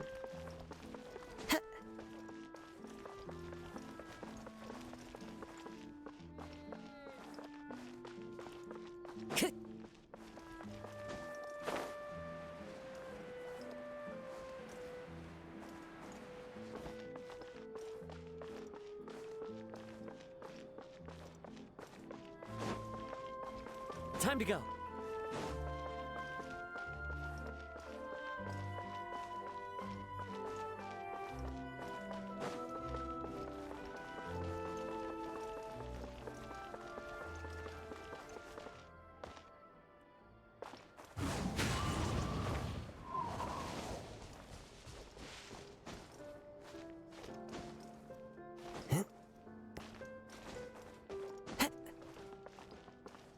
Into the wind.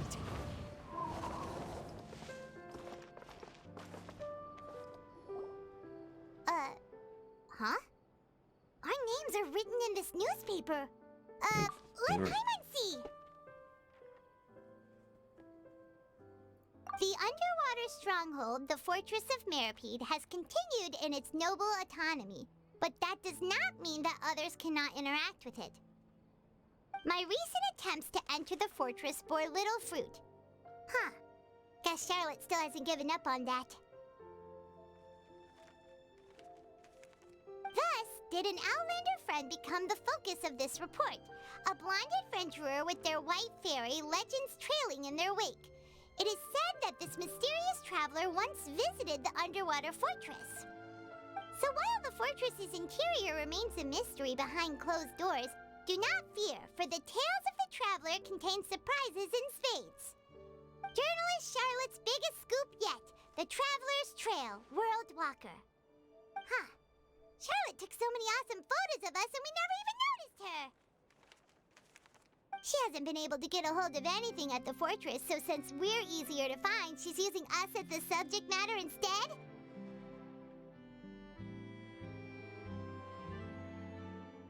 Ugh, seriously? Well, fine. Those headlines and photos do look cool, so Paimon will forgive her this time.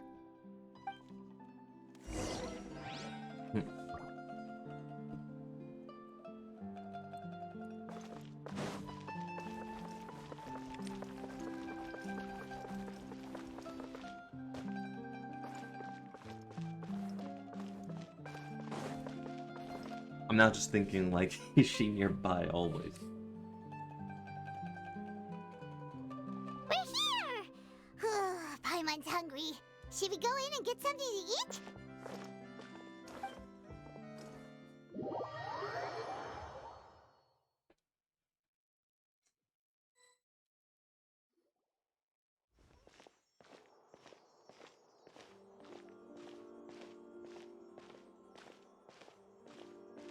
Hey, quick! Look! That's the limited edition only 16 slices a day cake! It hasn't already been sold out for the day? It was so delicious the last time we tried it! Despite the tense situation we were in, let's give it another go. I'm sure it'll be great! I can't wait to get ahead of One this. slice of cake, please. Someone showed up after all! Oh, wait, you're the one from the Palais Mermonia. Oh, are you here to buy cake too? It seems Monsieur Nervalette was right. You really can eat. Wait, did he really say something like that? That's right. Even he has his own preferences when it comes to food. As for me, I love the cake and coffee here. Do you come here often? Usually every day. Every day? It's part of my daily schedule, apart from work. I shall have my cake and coffee. Then what if someone told you one day that this place would be closing soon, and you wouldn't get to eat cake here anymore? What would you think? But why would it close? Well, Paimon doesn't know either, but maybe the waters will rise tomorrow. You know, like in the prophecy. Oh, the prophecy. To be honest, I haven't paid much attention to that. No, still, even if there'd be no more cake tomorrow, that wouldn't keep me from having some today. No, it's the same for eating in general. You might not be able to eat tomorrow, but if you can do so today, then you should carry on. That's what people call living, you know. Huh. Don't be sad. Excuse me, could I have 2 more slices of cake to go? These 2 slices are for you. Sijuin said that this kind of expression you're making is what humans call being sad. Oh, you know Sijuin? I sure do. She was born before me, and she sometimes comes to the surface to teach us things about humans. She said that humans are creatures that are saddened easily, yes, and you can only lift their spirits by feeding them delicious food. So please try the cakes here. I've got something else to do, so I'll be going now. You two try to stay in a good mood after eating, all right? Bye.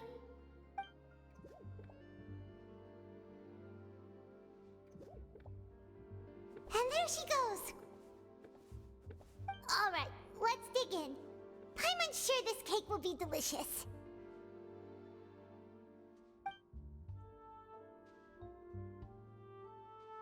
It's more delicious than last time, and the flavor gets even better with a sip of tea. It sure would be nice if we could come again tomorrow. Sure would be nice if we could always eat delicious food here.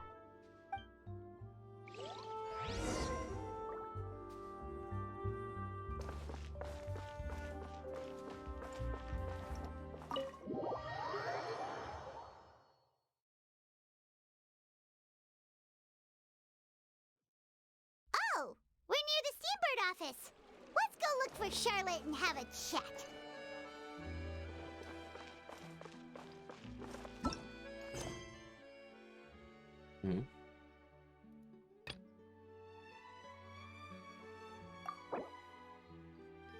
Ah, here we are.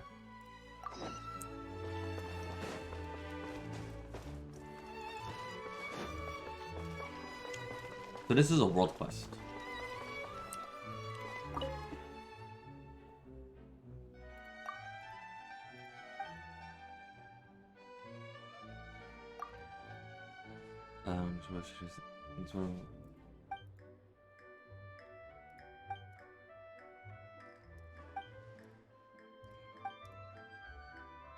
There's like, yeah,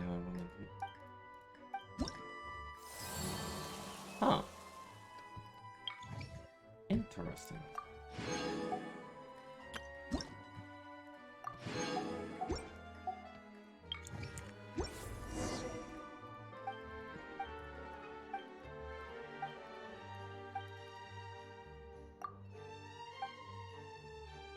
Oh, she finished it.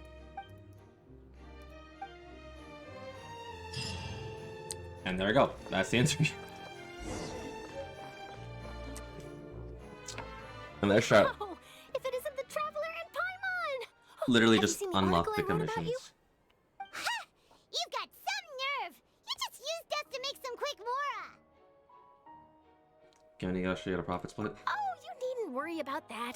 I heard that you were in Poisson some time back, so I sent you a letter to discuss just that. It appears you didn't receive it, though. It's all right, though. I've set aside the amount intended for you. I've even set the table with some food. Really? Oh, you're the best! You're almost a little too easy to win over, Paimon.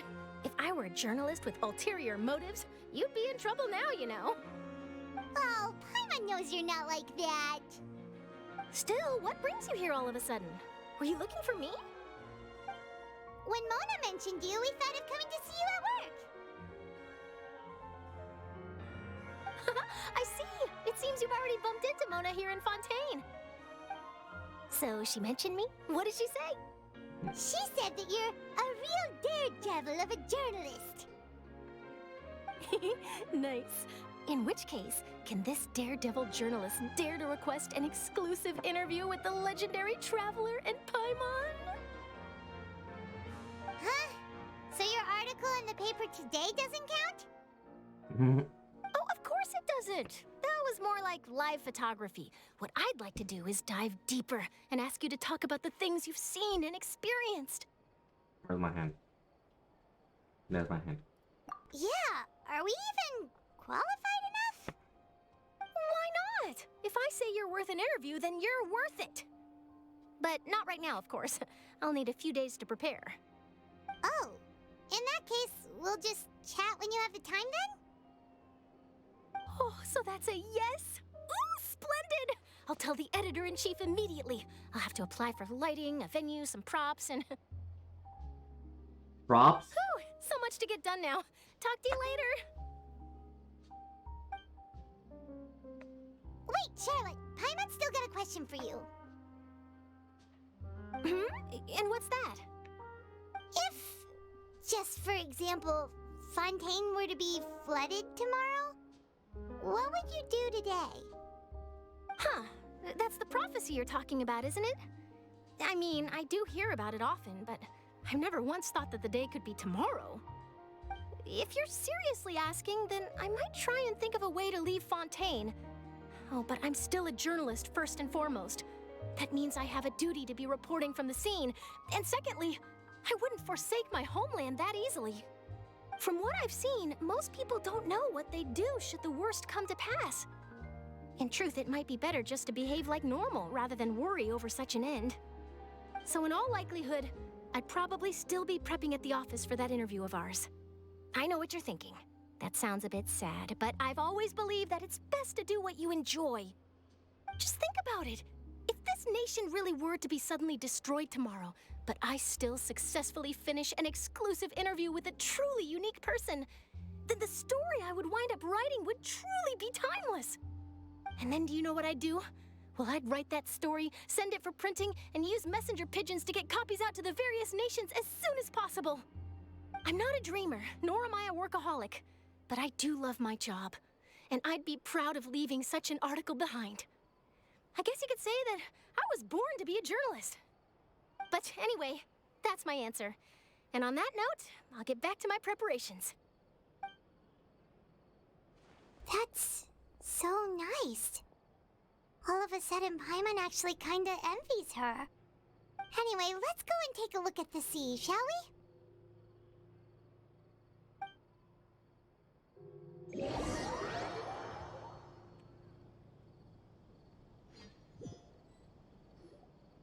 The sea breeze and scenery can be a pretty soothing combo, huh? Paimon's been thinking.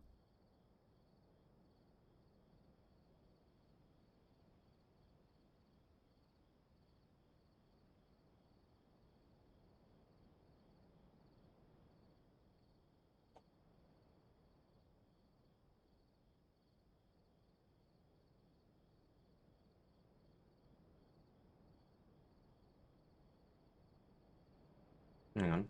Just like fixing my chair at this current moment.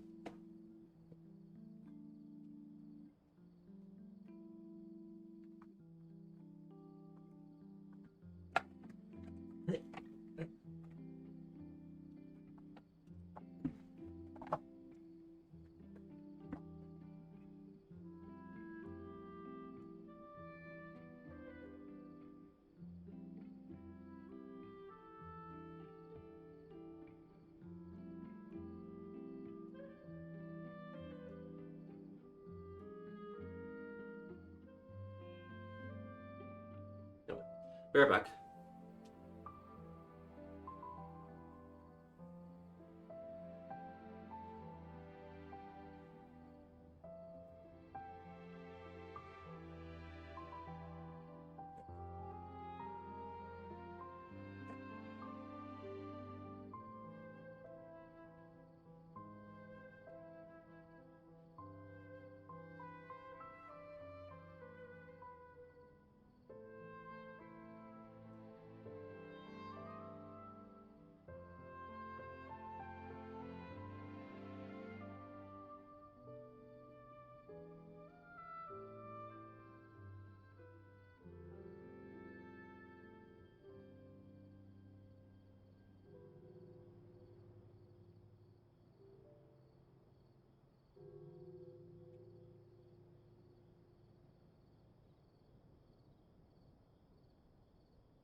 Paimon, thinking. That's two things that should not go together.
I have to like really get back into of what I was doing. Every time like I move. Ugh. Okay.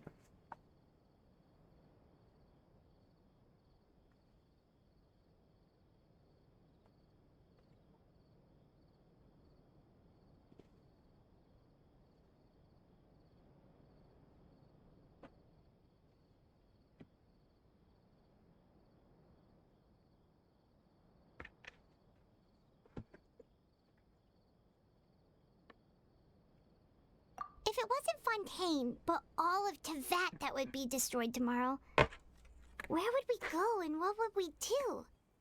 No, Paimon should ask, if you could choose, what would you like to do?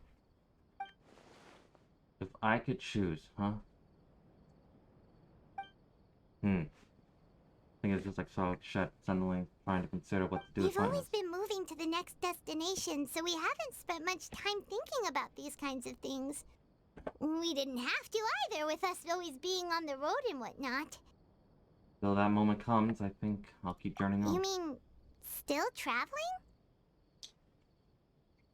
Yes, cherishing every single moment that I have to look upon this world. Huh. Wait, isn't that what we've always been doing? The banter goes back and forth between the two of you as time slips by. As night falls, you return to accommodations and end a busy day. Next few days are just a calm. Charlotte comes to find you and conducts the interview in the Spina de Rosa safe house at the Fleuve Shendai. Navia, having finished her business in Poisson, even drops by to take a photo with the two of you. All goes well.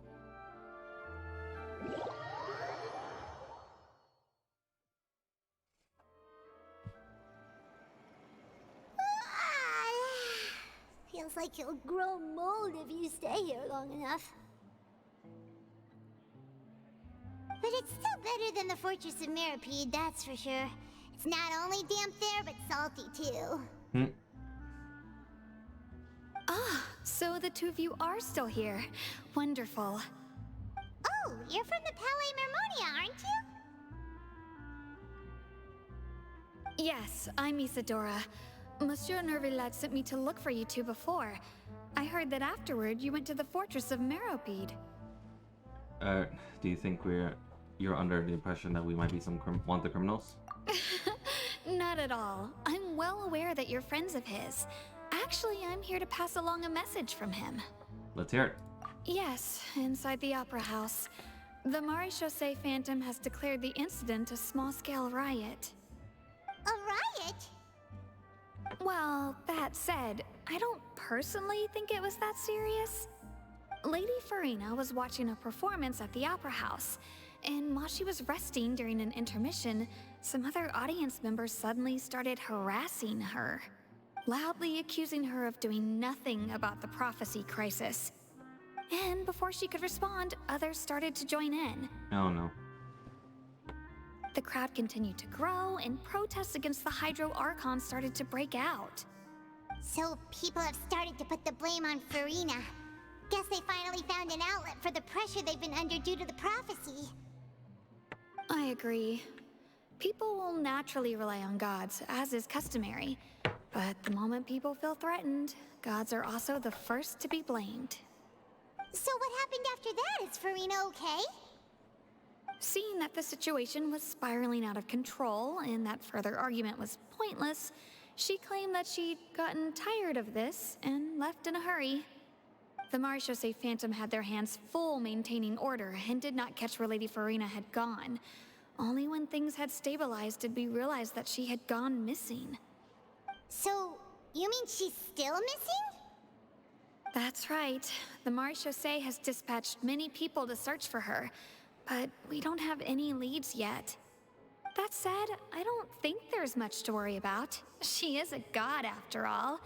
Even if she were to fall into the hands of rioters, what could ordinary people do to her?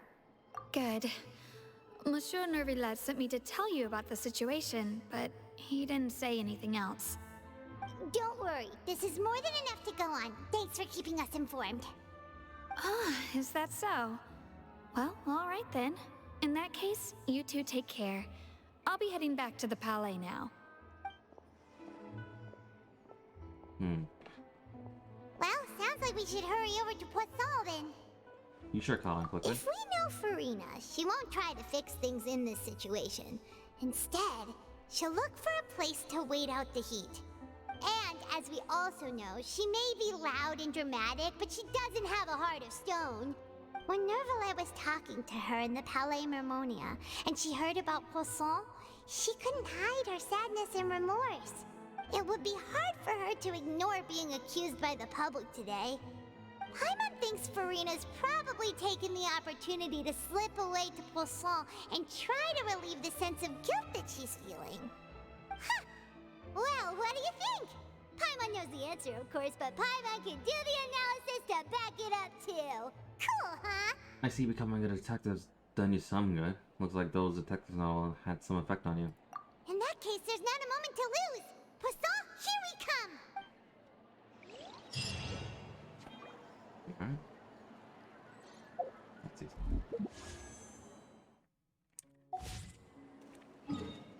Who would we wish for? That's the question.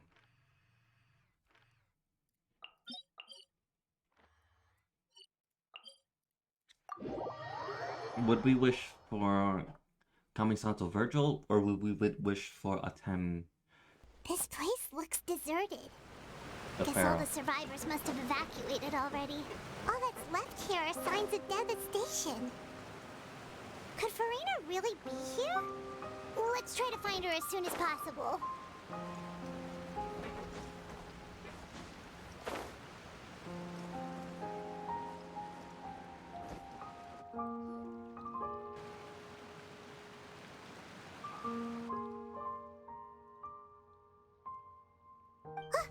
That's Farina, right over there. She really is here all on her own.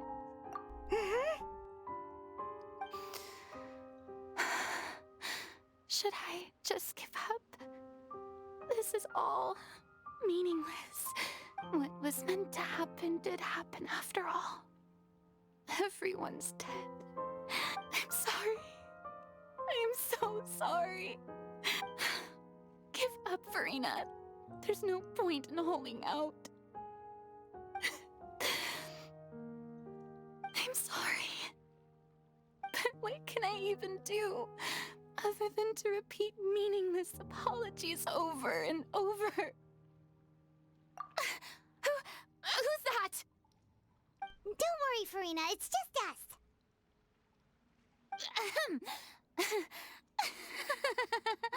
So it is you, blonde traveler from another land.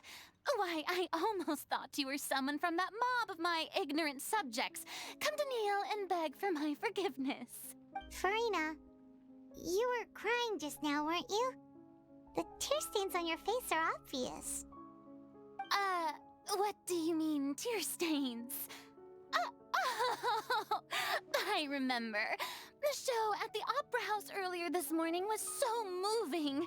I'm still trying to process it. Who did that uncivilized rabble think they were, disturbing my enjoyment of the arts? They even dare to tout their Archon. I must teach them a lesson. I can just imagine their twisted and frustrated faces once they realize that I'm nowhere to be found. Oh, and I'm sure Nouvellette and those people from the Marish Chaussee Phantom are freaking out right next to them, too. Stop trying to act tough, Farina. You're actually beyond devastated right now, aren't you? Of course not. Hey, there she is! The Hydro Archon's over there! Quick, after her! Farina, those people seem to be after you. They are? They're just some rabid fans who want to cut the line because they haven't been able to meet me in person, aren't they? That's against the rules. I can't let them get their way. Farina just ran off! Quick, we have to catch up with her!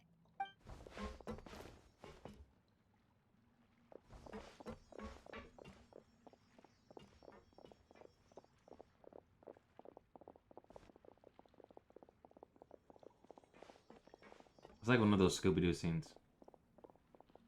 Yeah.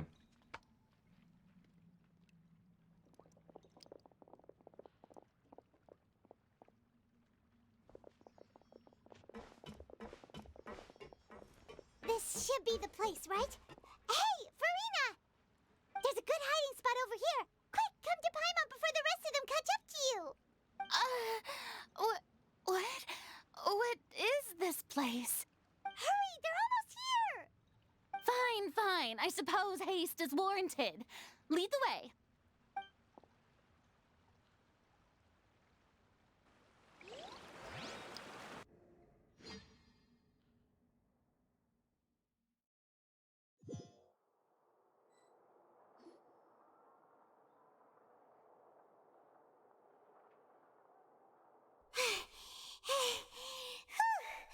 Paimon's exhausted.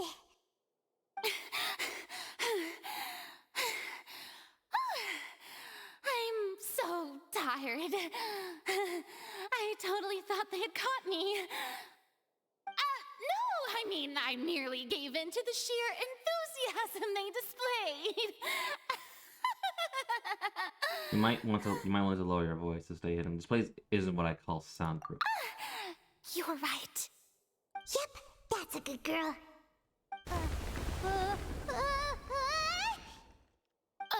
What's happening? The ground's shaking. Is it an earthquake? And now the disaster struck us back. Yeah, a quake of this kind preceded the flooding in Poisson, didn't it? It can't be. It's happening again. Well, there's no need to worry too much about that. Neverlette's made some emergency plans, so the evacuation should go a lot smoother this time. Yeah, I hope you're right. But the people of Poisson, they've already... Considering the final eternal moment. Now that she's talking about her actual feelings, she's starting to look far less stiff. Beginning to talk amongst herself as Freeling slowly calms down. It's true. I've been investigating the prophecy for hundreds of years. I once had informants all over Tevat, searching for clues and feeding information back to me. I've tried all kinds of ways, too, to hold back the sea. Anything to keep the coastline from advancing. But all my efforts proved to be futile in the end.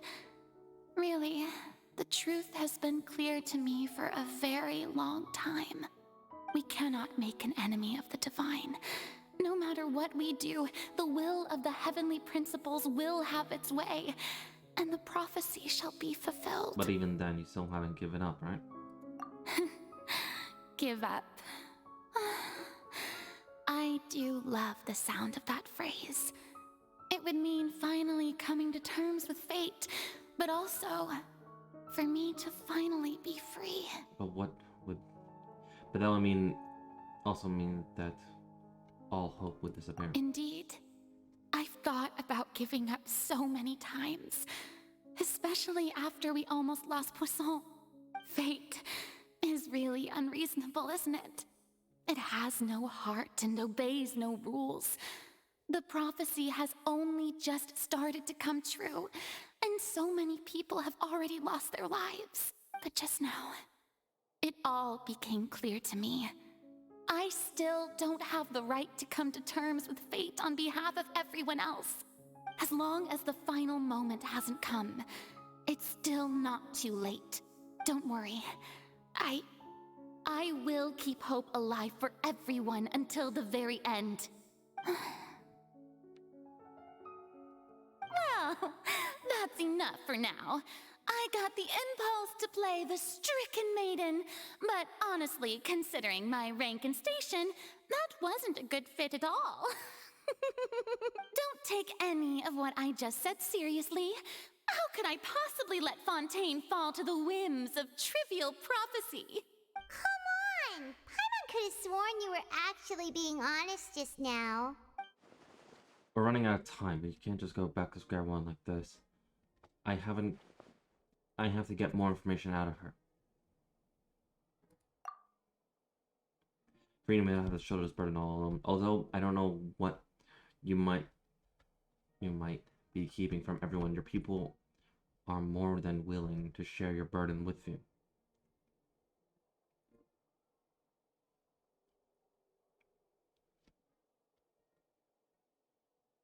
Share my burden. That's impossible. It was fated right from the start that this would be my duty alone. But even if your burden doesn't need to be shared, you can still choose to confide in someone. Just share with me.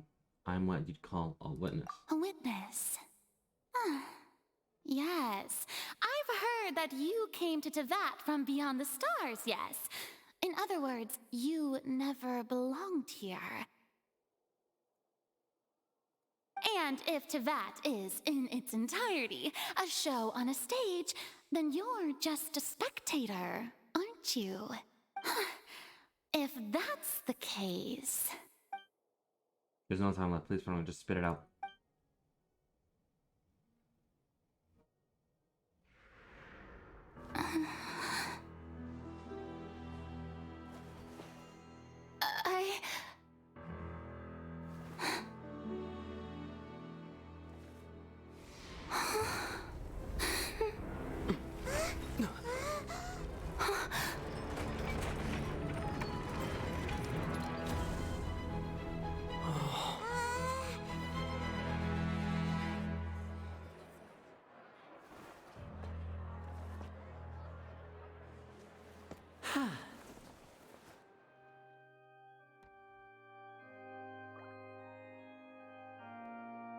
Ladies and gentlemen, this concludes my opening performance. Now, without further ado, we may proceed to the trial of our god. So this is what it is. Yes, you deserve praise for the effort you took to raise the dramatic stakes. Do not forget, however, that I am Fosalor, the god of justice, the embodiment of justice itself.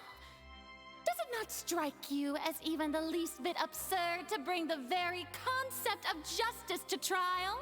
May I interpret these words as your refusal to stand trial? In that case, you will have the opportunity to defend your honor through a duel. You would draw your blade against a god?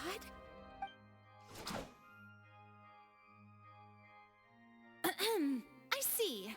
It seems like you have made up your mind.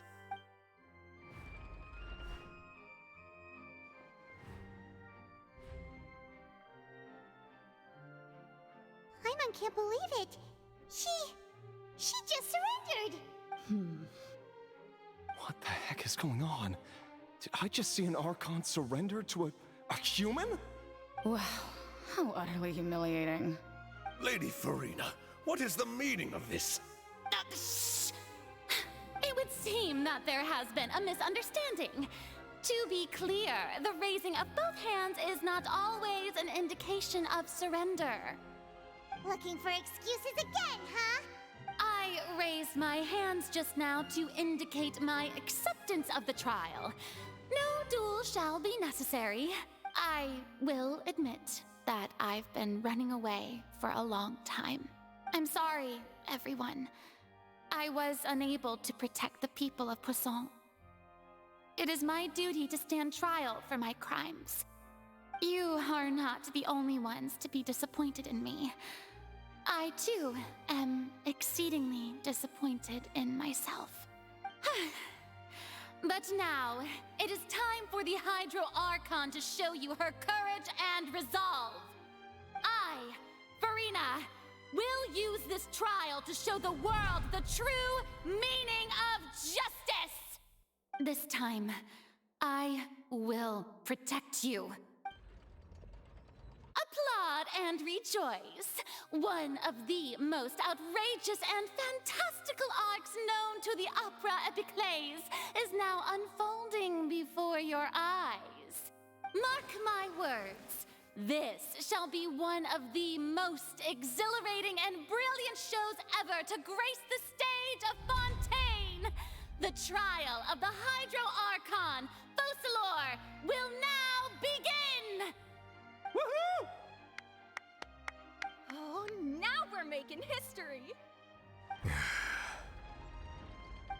does it feel like Farina just took over the whole thing?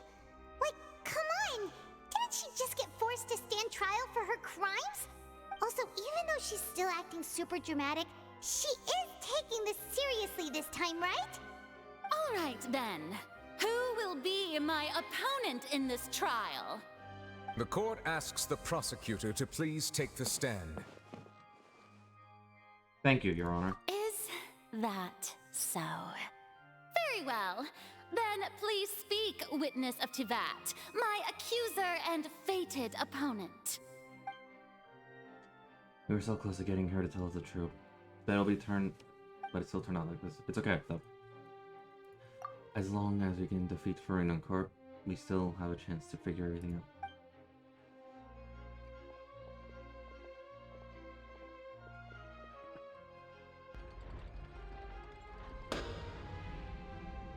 Also, please allow me to ask, as a final question before the trial begins, just how much work did you do to force me onto this stage?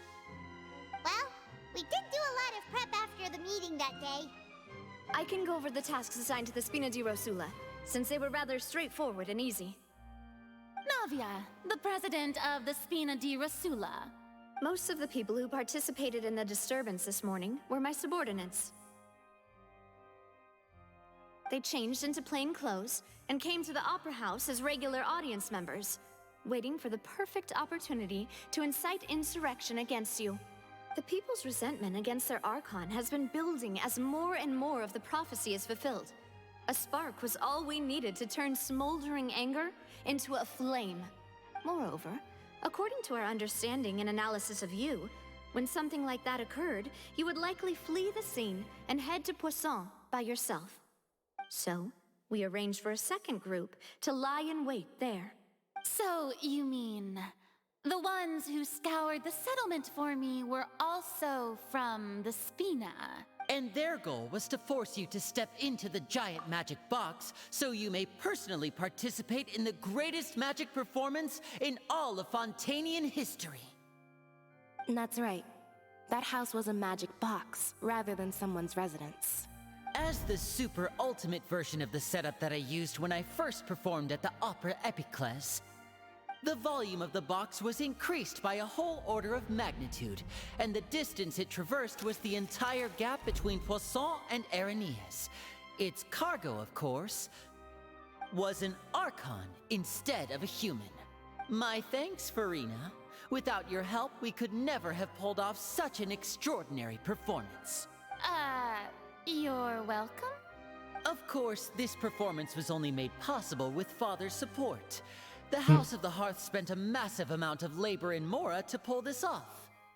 We had to select a location, construct the giant magic box, dig a tunnel, and open up a path through the water. It was a lot of work for all of us. So, in other words, the earthquake that we felt within the giant magic box was just a normal tremor from the transportation of the whole house? To see for 2 weeks actually get to work. That's right. It wasn't a sign of another disaster to come. We see the CD back there. Then, I can guess Nervilette and Cloran's parts. You gathered a crowd, prepared a stage, and made sure that the champion duelist would be immediately ready for a fight. Also that as soon as I appeared on the stage, the trial may commence without a hitch. Am I right? Yes, that is correct. Well, Clorand, I must commend you for your courage. Only the most outstanding champion duelist in all of Fontaine would accept a duel with an Archon without flinching. Thank you. As for you, Traveler, I suppose your role was to keep me distracted with conversation once you found me in Poisson. You'd make sure that I didn't notice anything amiss before revealing yourself as my prosecutor once we'd arrived onto the stage. You guessed wrong. Oh? My mission was to give you one last chance. We were hoping that you share your secret with us before the magic box arrived onto the stage.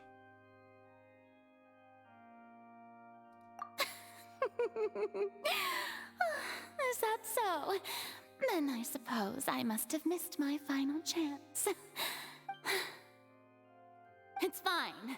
It matters not. What's done is done.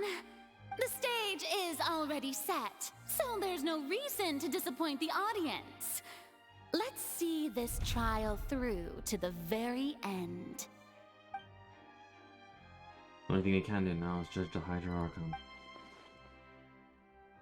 Still, I can't help but be a little bothered by the conversation earlier. What did Farina want to say to me right before we arrived on the stage? Sir Prosecutor, please allow me to pass this along. This is a document that Miss Charlotte applied for and received permission to share with you during the trial. According to her, it should speed up the proceedings. Huh? Charlotte wanted to give us something? Oh, so she's here too! Hey, Charlotte! Oh, let Paimon see.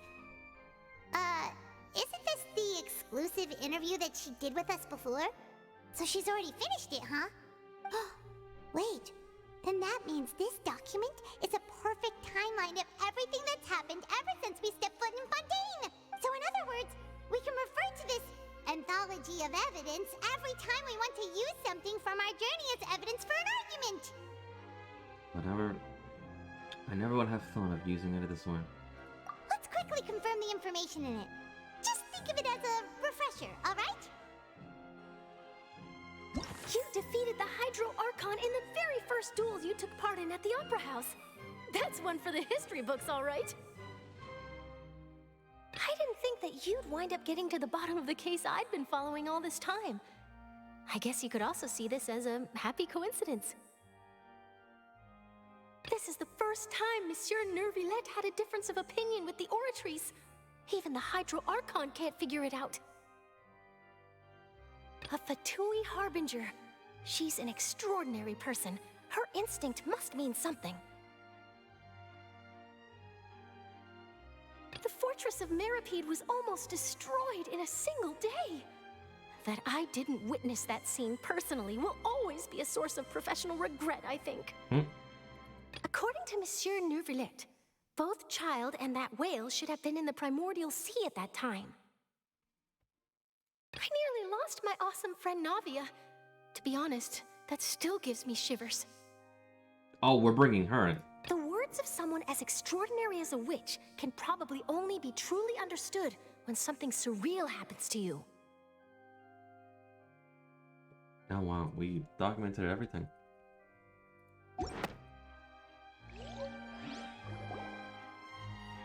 The prosecution and the defense are both in position.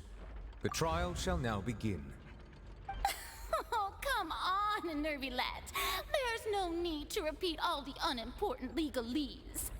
Just fast forward to the part where the prosecution lays out my offenses. As the defendant and the lead actress of this performance, I still haven't even been informed of my supposed guilt in all of this. Of course, it is only natural for humans to struggle to understand the actions of a god. However, you will need more than that to convict me of a crime. That's true. But my we're charge talking. here is unrelated to your conduct as an Archon. Instead, I would like to charge you as a fraud who's never been the Archon in the first place. Wait, what was that? Lady Farina's a fraud? Hey, I came here thinking that we were going to try the Hydro Archon for forsaking our duty, but did I hear that right? She's not our Archon at all? Charge accepted. Lady Farina, do you plead guilty to the charge?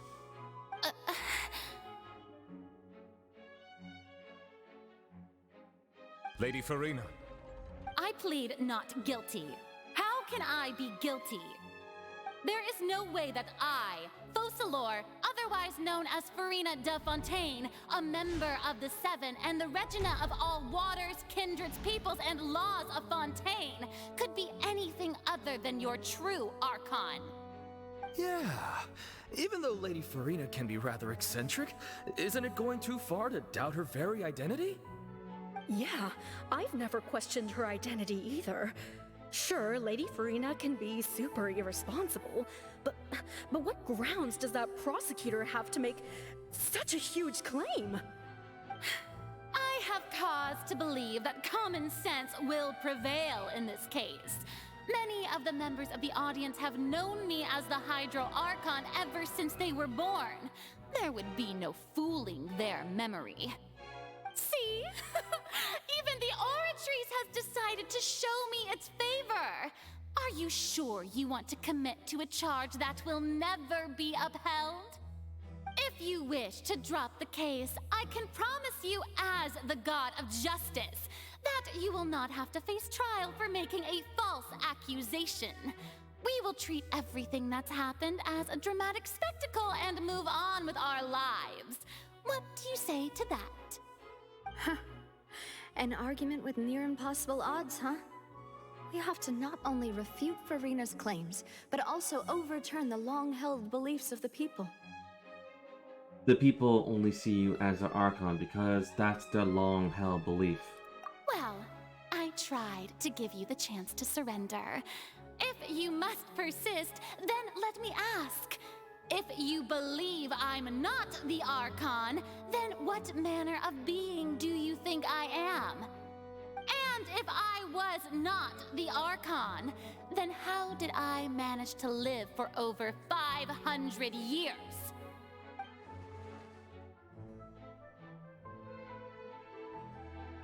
Gotta think carefully with...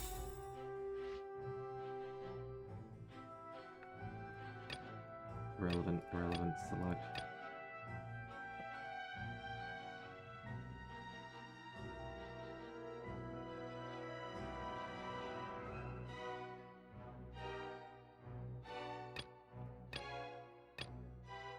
No, it's the name.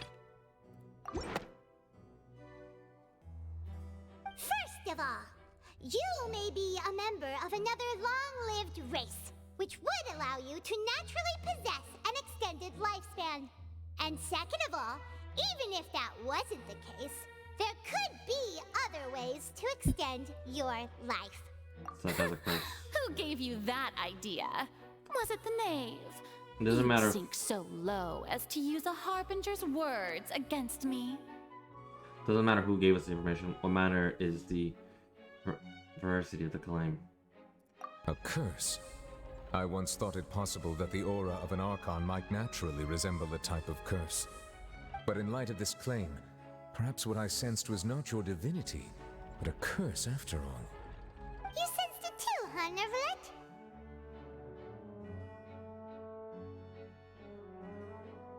Bro, you're in time. We are now putting Farina on trial. So, Farina, instead of an Archon, could you just be a cursed human? Lady Farina is actually a human? Well, it is true that it's extremely difficult to tell humans and gods apart just by looking at them. It's not impossible.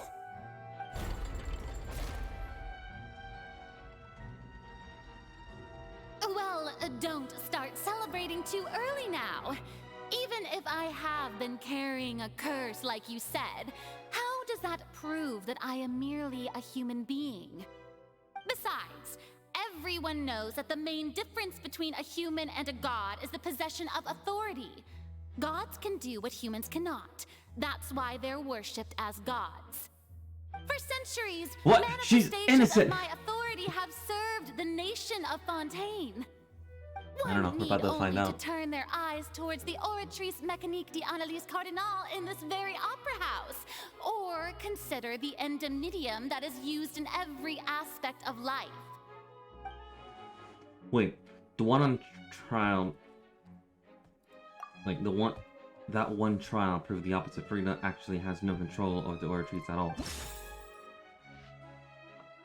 Hang on. Irrelevant.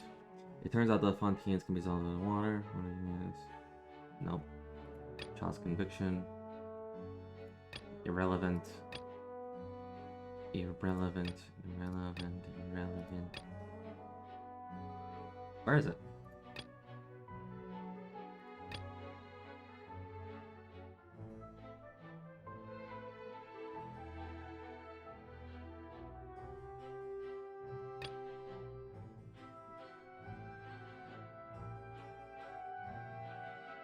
Was it this one?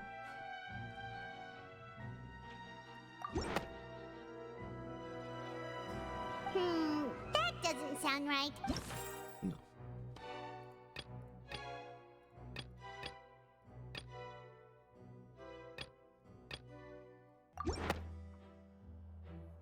You tried to reference the Oratrice. But weren't you as confused as all the rest of us when the Oratrice declared Child to be guilty without any proof? Otherwise, you should have come up with a good explanation for that by now. Didn't I make myself clear at the time? The decisions of the gods are naturally difficult for humans to comprehend. There is no need to provide an explanation. Lady Farina, I believe a reminder of your current circumstances is in order.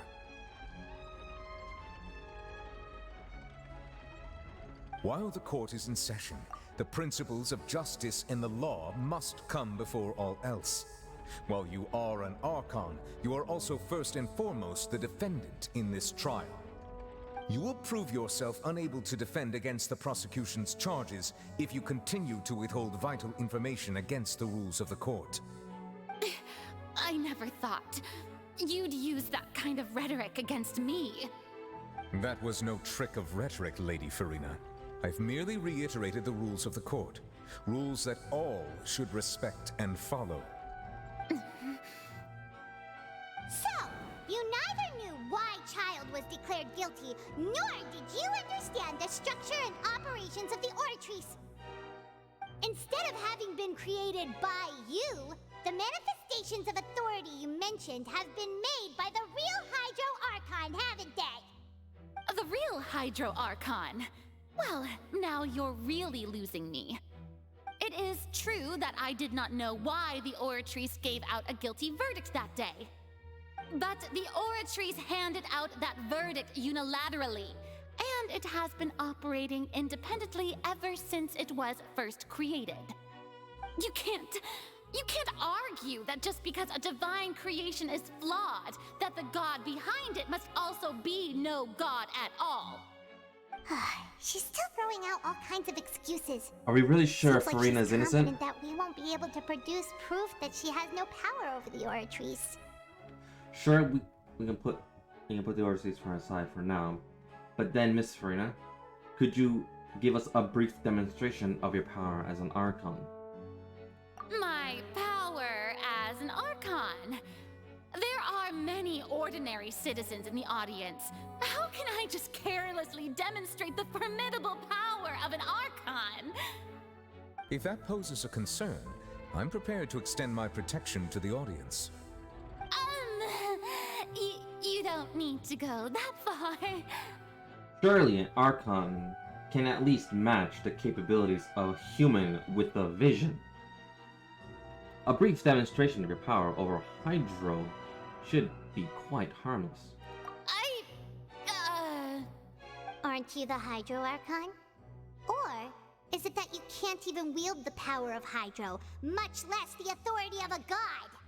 Indemnitium! Yes! It's all because of Indemnitium!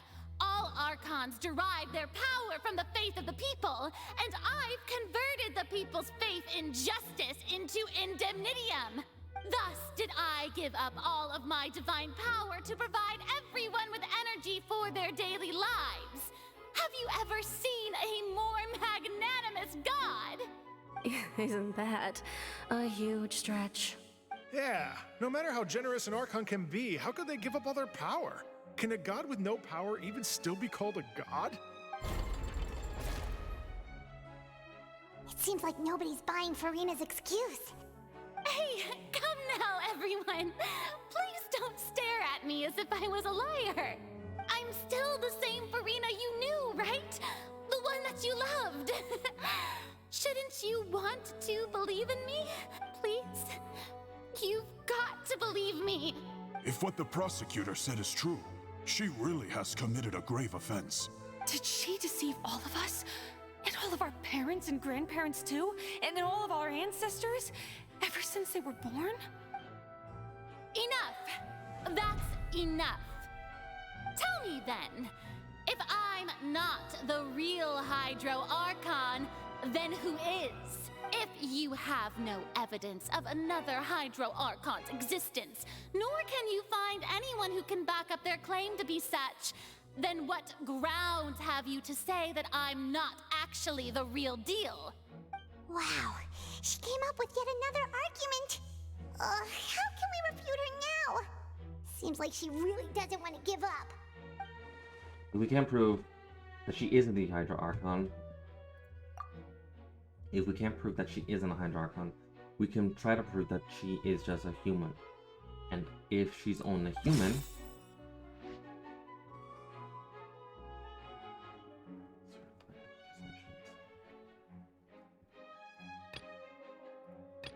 irrelevant.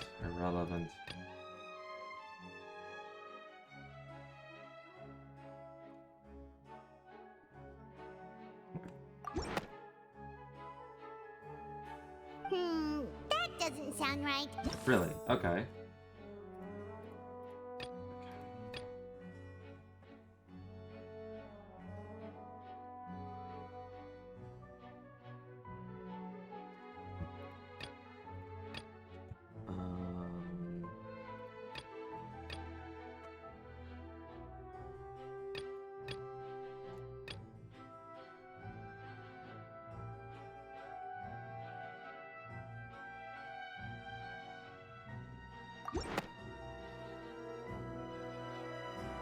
It has been established that all Fontanians can dissolve in water from the primordial sea.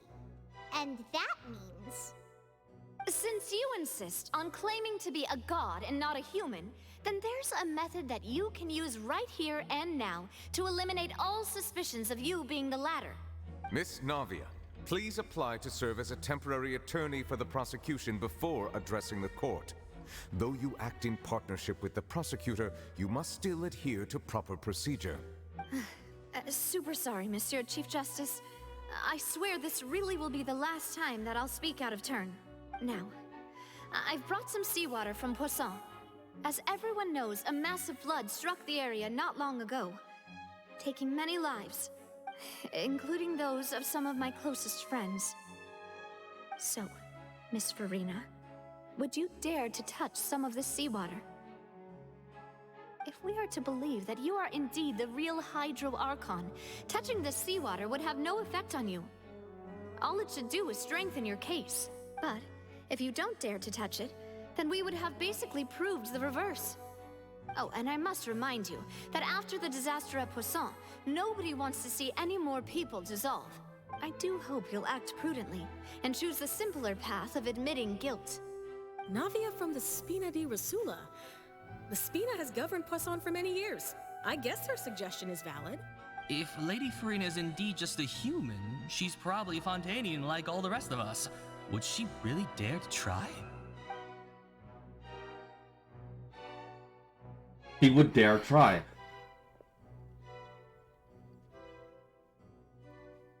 Lady Farina, this test has been unilaterally proposed by the prosecution. As it falls outside the realm of standard court proceedings, you possess the right to decline participation. Well, of course he had to tell her that. But refusing to participate is basically the same as a confession of guilt. She's just staring at the water without saying a single word. It really does seem like she's quite terrified of it. That could only mean... What's going on? Is she really planning to... that's not what we thought she would... Due to the inherent risk of the test, Lady Farina, you may... Hey! He actually...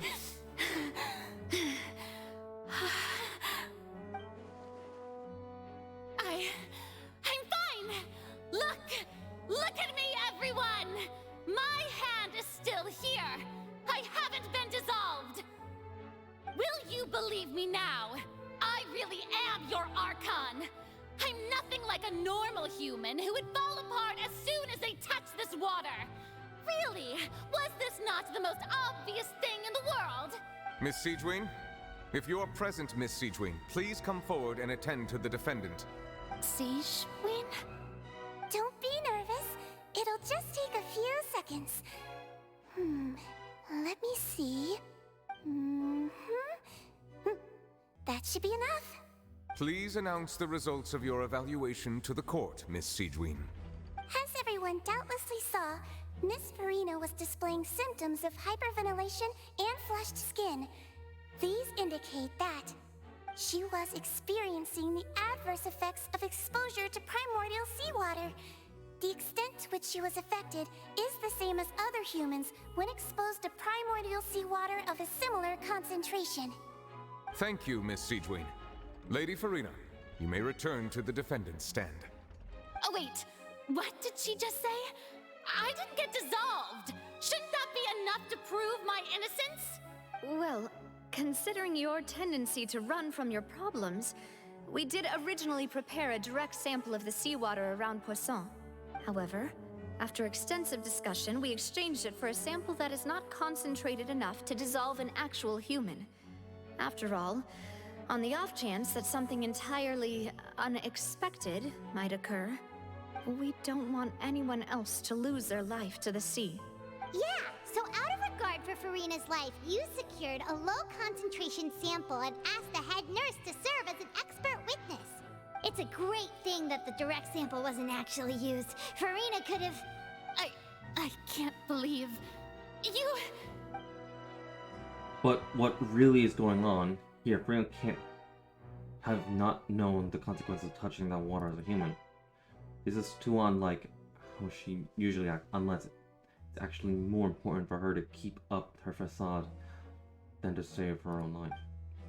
But hadn't she given up on everything a long time ago? Listen to me! Listen to me, everyone! Please don't give me such cold and disdainful looks! What happened just now didn't prove a single thing! Think about it! How can you conclusively prove that an Archon can't also be affected by the primordial seawater? Also, if I was really just a human, why would I dare to just put my hand in that kind of water? She's stretching. Please, everyone, anyone, just listen to me. I swear, I really am your Archon.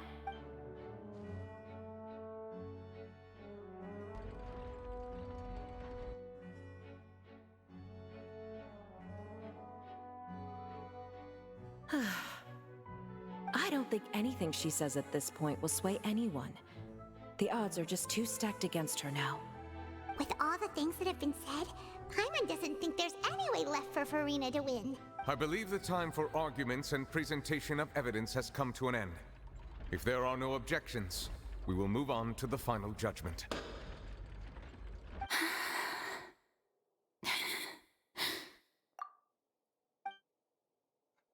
I don't think anything she says at this point will sway anyone. She's too stacked against her now.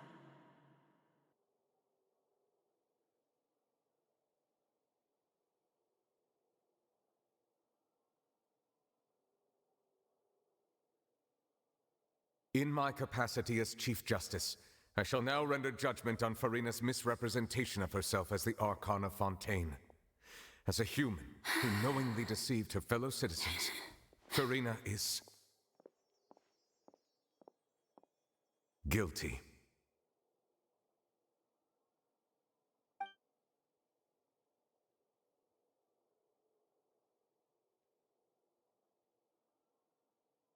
I actually had to move my mouse away from that. We shall now turn to the Oratrice Mécanique d'Analyse Cardinale to render the final verdict on the charges.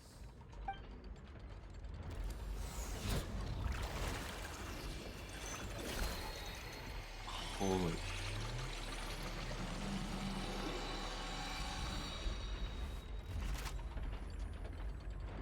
According to the judgment of the Oratrice Mécanique d'Analyse Cardinale, Farina is... Well, what's wrong? What's the Oratrice's verdict? Did the Oratrice just declare Farina to be innocent? No. The Oratrice also displays a guilty verdict. Isn't that correct, then? However, the exact wording of the verdict is thus. The Hydro Archon, Guilty. To be punished via the death sentence. The death sentence? The death It's sentence! actually one of the available sentences? I've always thought that it was just a myth. The one and only time the death sentence has been handed out at the court, and it's been given to the very person we've worshipped as the god of justice? What an unexpected twist. Farina's been sentenced to death by the Oratrice? We just wanted to use the trial to show her the seriousness of things so she'd tell us the truth. How did things escalate this quickly? This outcome is indeed quite strange. According to Fontaine's current definitions of justice, as well as its recommendations for criminal sentences, is this sentence really appropriate for the crimes that have been committed? Yeah! Even Fauché wasn't sentenced to death by the Oratrice. You know, the real evil mastermind behind the serial disappearances case. Instead of Farina, the Oratrice rendered judgment on the Hydro Archon. Indeed. Not only is Farina's sentence overly excessive, the very point of our trial today was also to prove that Farina has never been the Hydro Archon in the first place. But now, the Oratrice seems to have deliberately invoked the title of the Hydro Archon. What does this mean?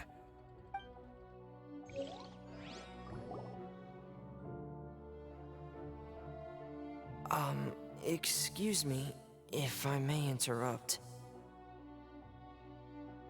Is the trial still going? Fremine! You finally made it. I assume this means you've completed your mission? Mm-hmm. Any mission Father assigns to me will always be top priority.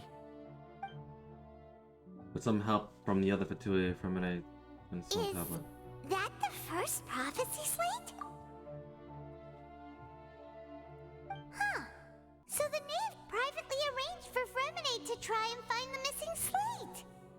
I looked everywhere and finally found it at the bottom of the sea. It took me a long time to get around some dangerous stretches of water. But has the trial already concluded? Then doesn't that mean I've come too late? Oh no. Father will be disappointed in me. Don't worry, the mystery hasn't been resolved. It's still not too late for you to shine. Thank you for your hard work, Mr. Fremine. Please allow me to review the record left on the slate.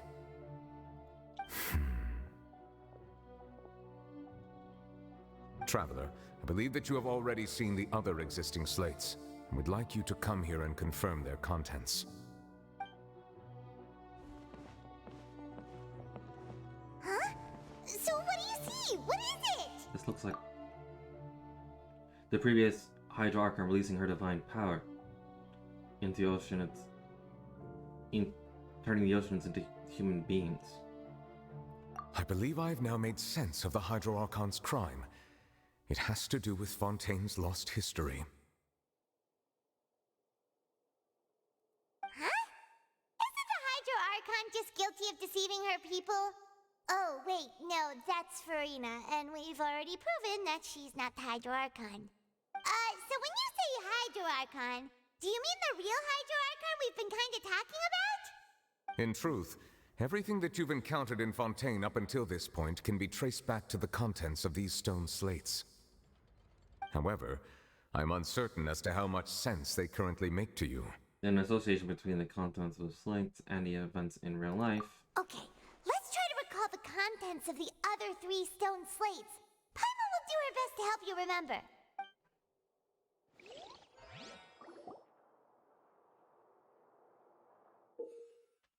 Okay. And find a standard related to the book related.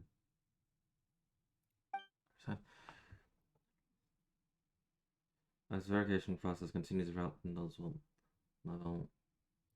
rise. The prophecy will be revealed. The first stone slate describes what you just said. It seems to show the previous Hydro Archon using her divine power, and then the Oceanids turn into humans. Does that mean that Fontainians are transformed Oceanids? Oh, Paimon wasn't expecting that. But if Oceanids can turn into humans, then perhaps this process can be reversed as well. I get what the golden not the golden article,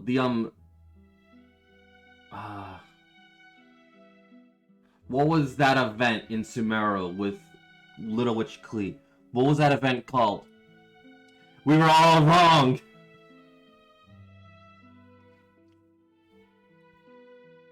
The second stone slate shows Celestia floating in the sky, and the Hydra Archon and her people worshipping it together.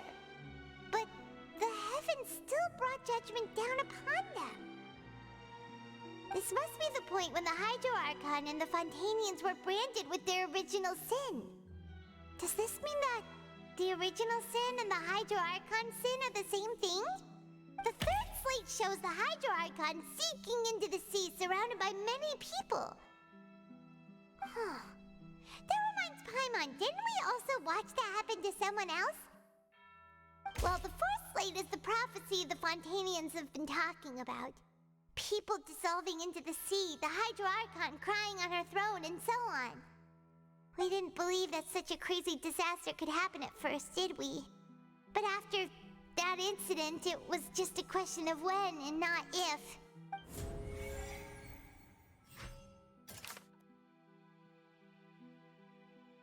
It seems to show the four Hydra Archon verified truth.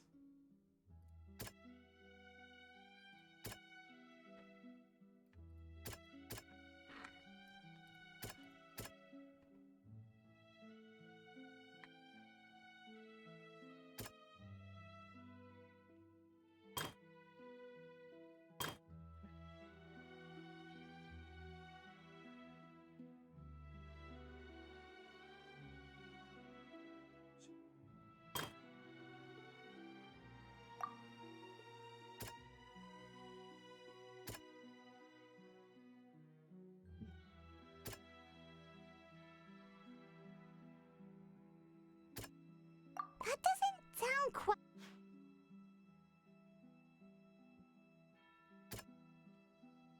That doesn't...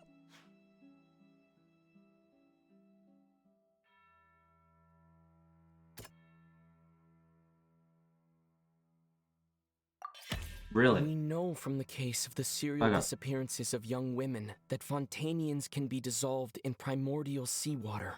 This might be the reason that Fontanians can dissolve. Okay. It shows Celestia floating in the sky and the Hydra Archon and her people worshiping together, but heaven still brought judgment down upon them. That doesn't... No.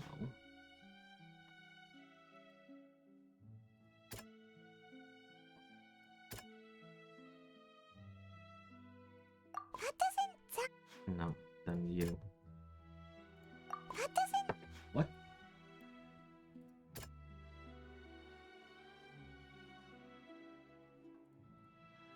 That doesn't... How does the death sentence? Perhaps what is about to take place has all happened before. The true sin of the Hydro Archon that Nervalet mentioned, and the original sin cast down on the people of Fontaine by Celestia, has recorded on the stone slates. History is repeating itself. It shows a Hydra Archon sinking into the sea, surrounded by many people. So that would be this one. It's not as simple as falling into the sea. When Navia fell into the sea, her consciousness was subjected to judgment. The stone slates show the people gathered around the Hydro Archon in the sea. Could that be alluding to the same thing? It shows a scene that is basically identical to that described in the prophecy. Circulating throughout Fontaine, Fontaines will eventually be dissolved into the sea, and the Hydra Archon will sit alone on her throne, weeping. That doesn't sound... Why bring up then? The prophecy from the stone slates found its way into society. but not many people believed it at first. The fortress of Meropide was nearly flooded with primordial seawater, which we know can cause Fontanians to dissolve. It seems increasingly likely that the prophecy may come true. If we hadn't dealt with it in time, things could have gone very badly. They'll dissolve into the primordial sea but won't cease to exist. Their essence will flow in the seawater, converge, and take the form of an Oceanid. The Hydro Archon was sentenced to death in court, shocking everyone present. Perhaps this means that her sin was actually Fontaine's original sin.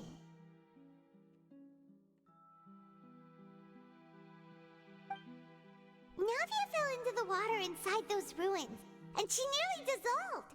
She was surrounded by the people of Poisson in a court within her consciousness, and was forced to take part in a trial meant to make her stay. The eruption of the primordial sea at the fortress of Meropide was the surest sign that the prophecy was about to come to pass no matter what. The prophecy's contents can all be verified by recent events. If we combine what we know together, loads of truths should come to light.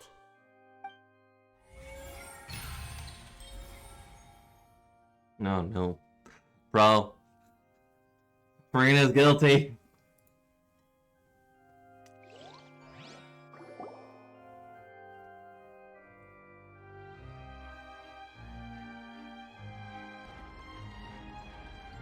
Huh? Oh, Paimon gets it now!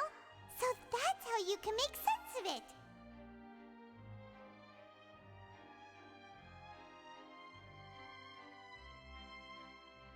But then it feels like we're going to have to share some truly shocking revelations. Let's hear them. The first slate reveals that Fontanians are not real humans. Incredible! Linny, did you hear that? We're not real humans. All Fontanians were originally created by the late previous Hydro Archon, with Oceanids as their basis. The evidence for that can be found in how only Fontanians could dissolve in primordial seawater, and how all the girls Vacher dissolved were also turned into Oceanids. Oh, and according to Navia, when she was about to get dissolved, she also saw everyone gathered around for a trial, all of them in the shape of Oceanids. Indeed. Second slate revealed that the crime of the Hydro Archon was her creation of Fontanians from Oceanids. Yeah, and it follows from the content of the first slate that she probably angered Celestia by creating humans without prior permission. That could also explain why the Oratrice judged the Hydro Archon to be guilty. It's to account for that ancient sin. The Hydro Archon's true sin was creating us? And yet, after many hundreds of years, the Hydro Archon's creations have turned around to try to judge the Archon within the Opera Epiclese. The twists of history are often the most unexpected of all.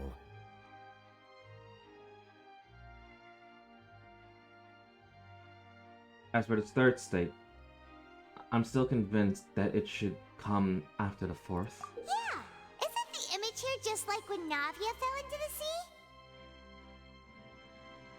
So wouldn't it be trying to show the image of the Hydro Archon also falling into the sea once the prophecy has been fulfilled in the fourth slate?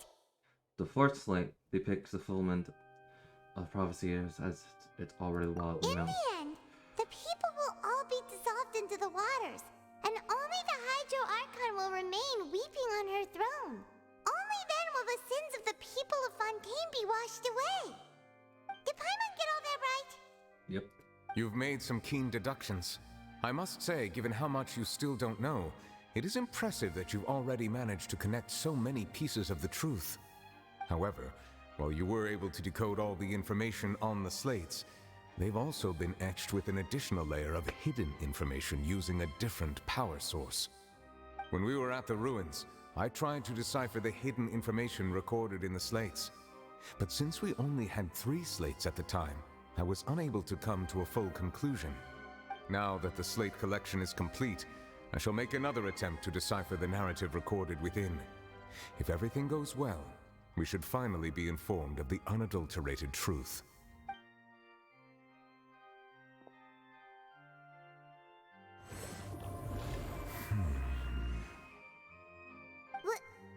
Well? Did you get it? I believe I should share this truth not only with you, but with all the people of Fontaine as well. I will try to briefly summarize it for you. Your hypotheses regarding the origin of Fontainians and the sin of the Hydro Archon were both correct. In the Fontaine of old, the previous Hydro Archon sensed the yearning of her Oceanid familiars for life on land.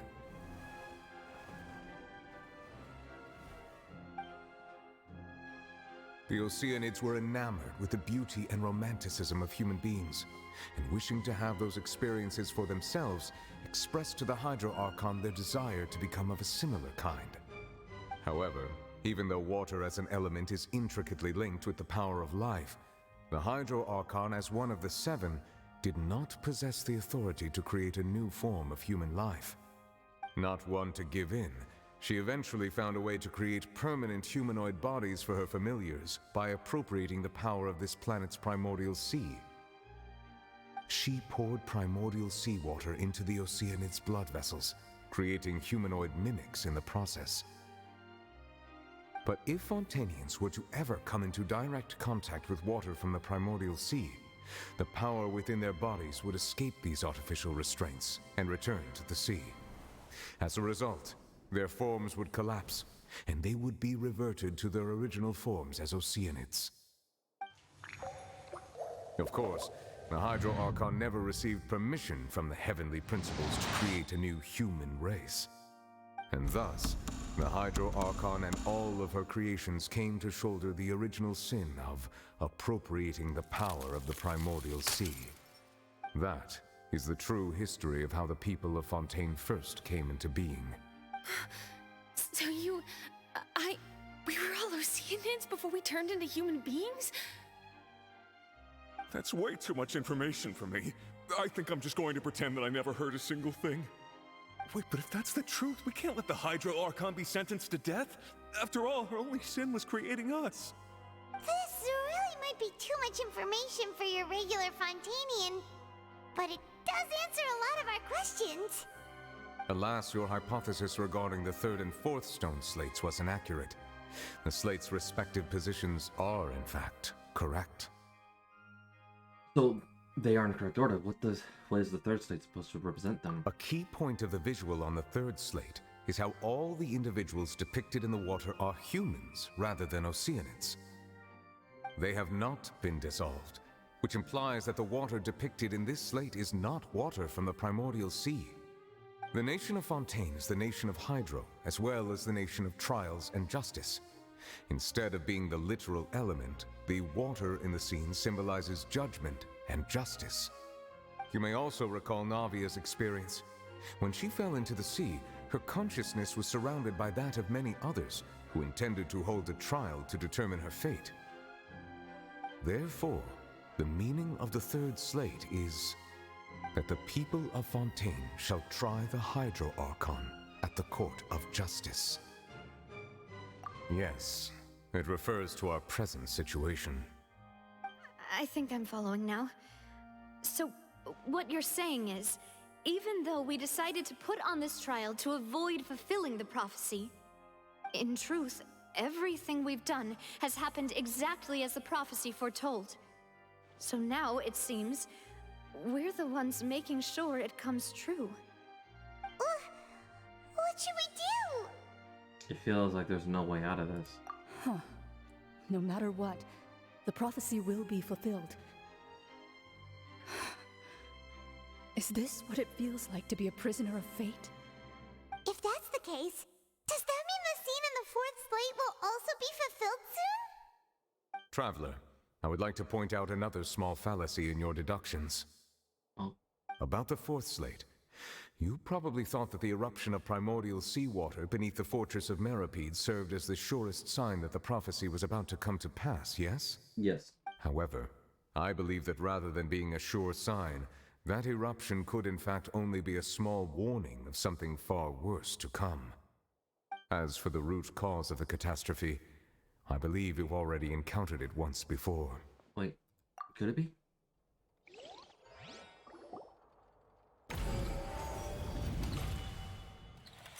Because what is the true source? This eruption is just a small warning of the things to come.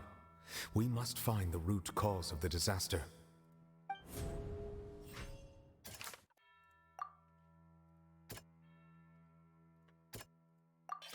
Yep. It was both dream and reality. The whale.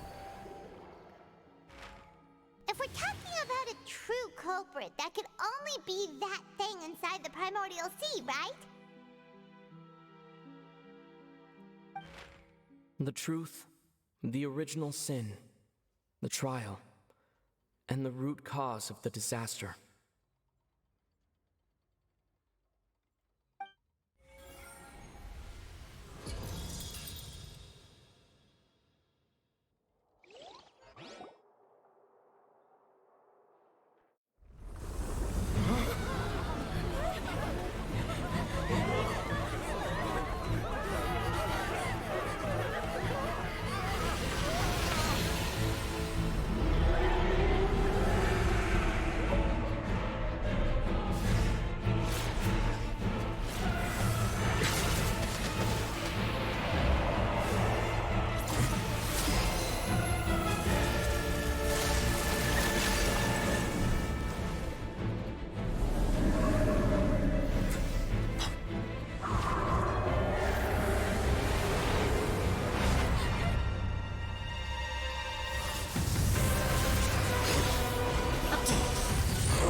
Child?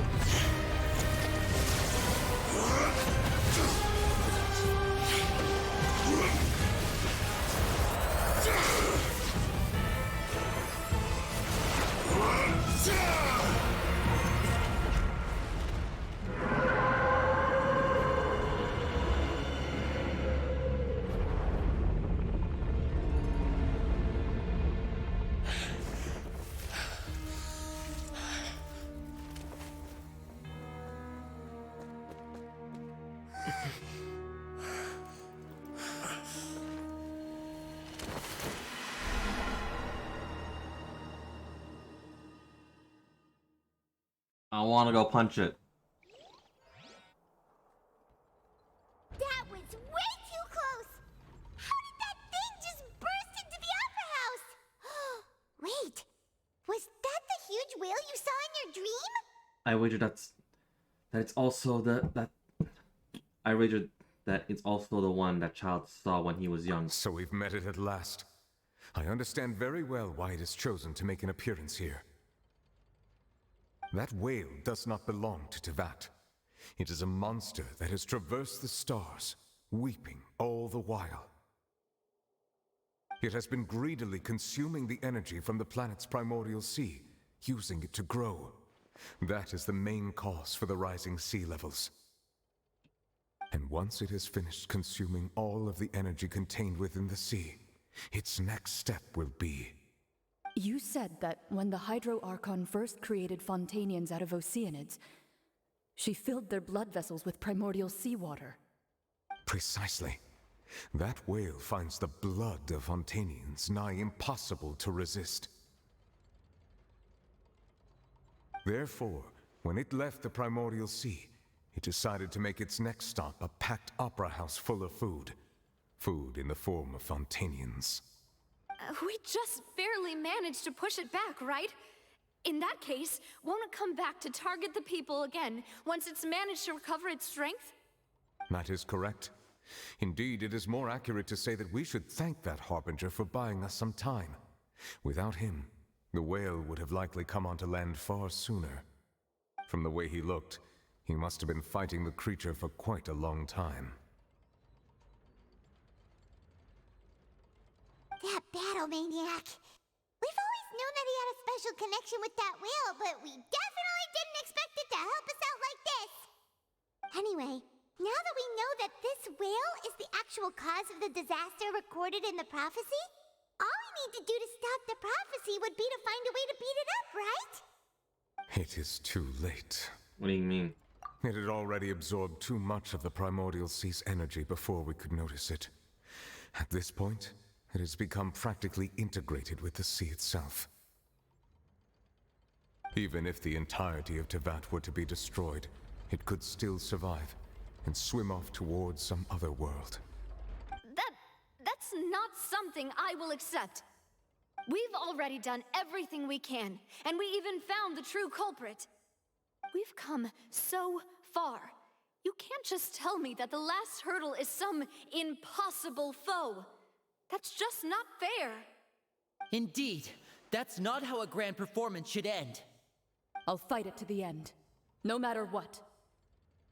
So the prophecy will be fulfilled no matter what, huh?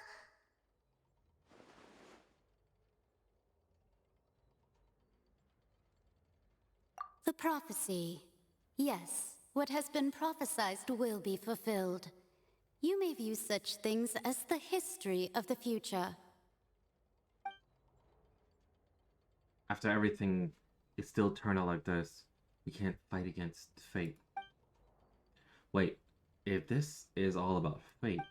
Just as prophecies are usually only the future as seen from the perspectives of the gods, could things be happening in hidden corners where the gods' gaze does not fall? Ultimately, fate shall serve as your only guide, no matter what will happen in Tevat's future. All you need to do is to play your part.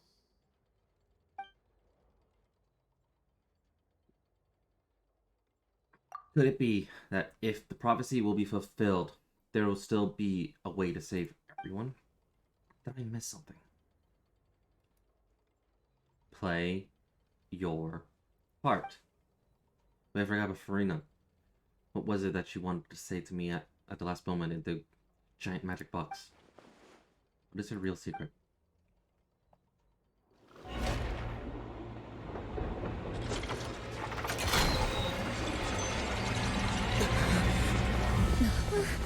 What's happening with the aura trees? I believe it is preparing to carry out the death sentence.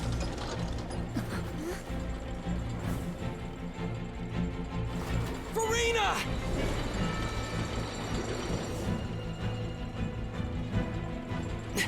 No, I still need answers.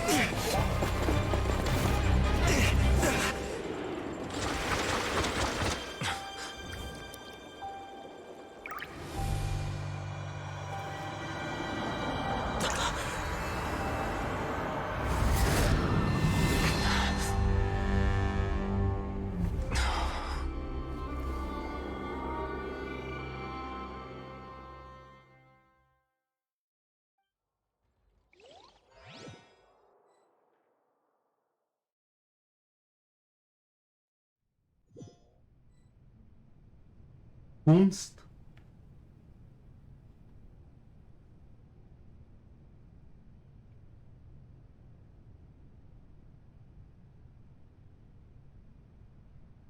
You...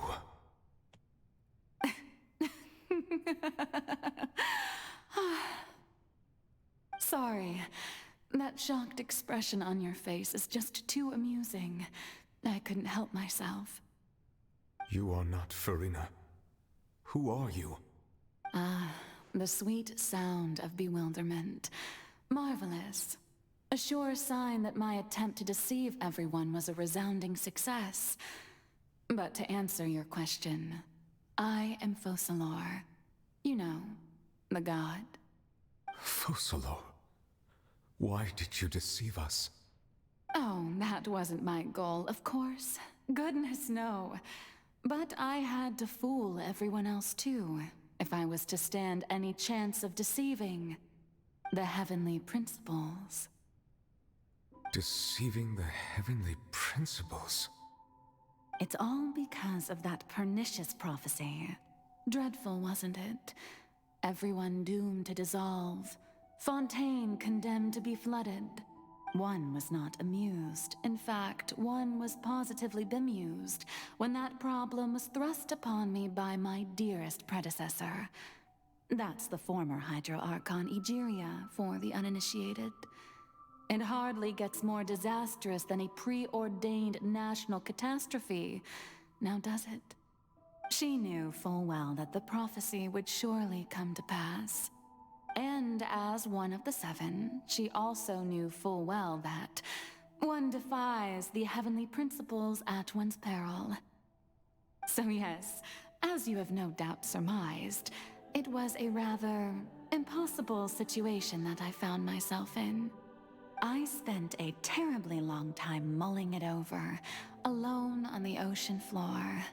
And I was almost growing barnacles by the time I finally realized there was only one possible solution to this confounding conundrum.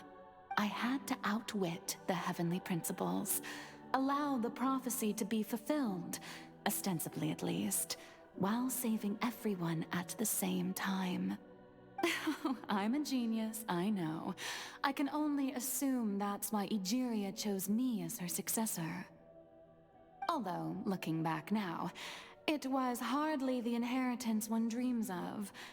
Between the task of saving the nation, the quotidian duties of the Hydro Archon, and not to mention the original sin of creating a new race of humans, I dare say she left me quite a colossal mess to clean up. Okay. But one can only play the hand one is dealt. I did not choose this, any more than I chose to be one of her Oceanid familiars. So you were also once one of the Oceanids, transformed into a human by Egeria's hand? Yes, I was. I always dreamed of becoming human. And I still do, even now. In my eyes, to be human is to be part of the greatest opera ever known. After becoming a god, I separated my divinity from my body and spirit, leaving behind only a self that was as naive and bewildered as my past self on her first day as a human being. The me you see before you now is that divinity. And the human counterpart I left behind, I named Farina. She could feel joy, sorrow, and everything in between. She could be as vain and conceited, or as meek and vulnerable as she wished. Her strengths were of a kind only a human could possess, as were her shortcomings. But in my eyes, Farina's humanity was what made her perfect. She was perfectly human in every way. The person I always wanted to be. Anyway, so then I cursed her. All part of the plan, of course. The plan to deceive the heavenly principles. Do you still remember the final scene of the prophecy? The Hydra Archon alone, weeping on her throne. In order that the prophecy might appear fulfilled, I invited Farina to be an actress, to play the part of the Hydro Archon in the prophecy. Under the curse I placed on her, so long as I, Focalor's divinity, continued to exist, she could not die. But nor was she free to live her life in the pursuit of happiness. Instead, she was forced to take the stage in the opera house, to embrace the role of leading lady, to forever play the part of the god from the prophecy, all to create a deceitful appearance of that prophecy coming to pass. I suppose now you probably understand why your court is called the Opera Epiclese. But Farina is only human, isn't she? Even though she has had a long life, her mind is no stronger than that of any other ordinary human being. I cannot begin to fathom what she has had to endure. It must have been torture for her. It has indeed. And although she is, in a sense, me in human form, I most definitely owe her an apology for it. It's been 500 years, and all along, she's been playing her part in the most unimaginably long, unbearably lonely, and agonizingly painful opera of all time.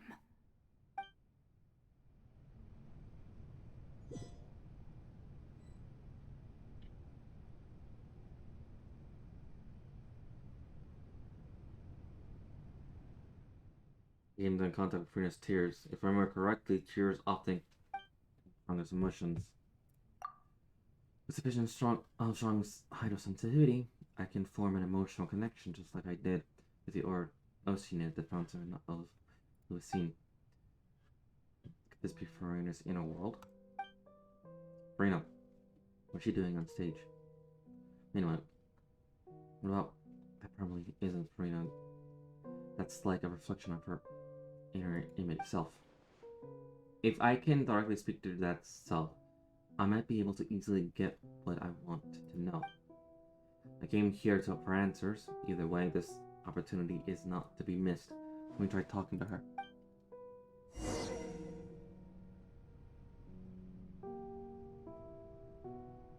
Okay.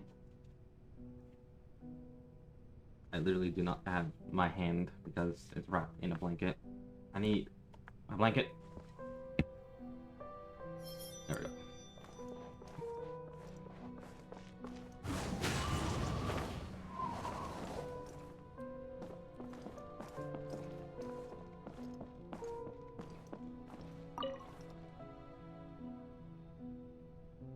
Oh, who permitted you to come onto the stage?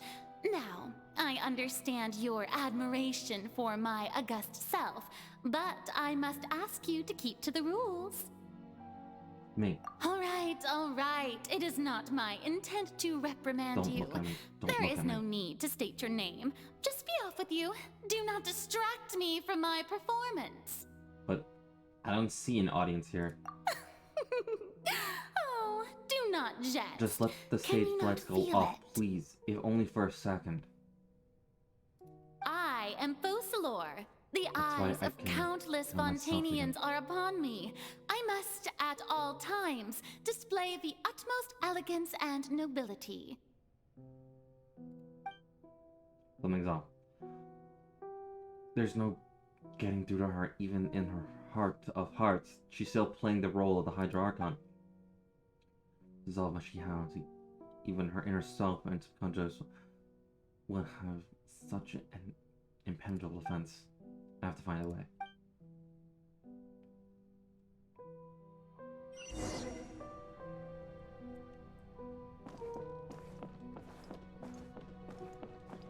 Dear audience, the performance is experiencing a technical difficulty, but worry not. The guards shall resolve it soon enough.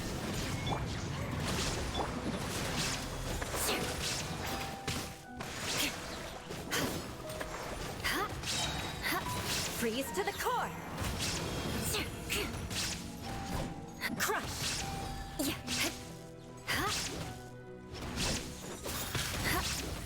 Illusion shatter! Allow me! Shudder! Crush! Hey, what gives? The audience is still watching me, you know. Guards? Wait, where are the guards? Guards! Hold the line! Clouds high. The birds call!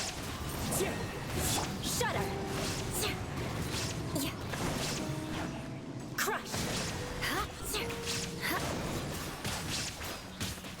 Shudder! Beg for mercy. The wind knows me. Crush!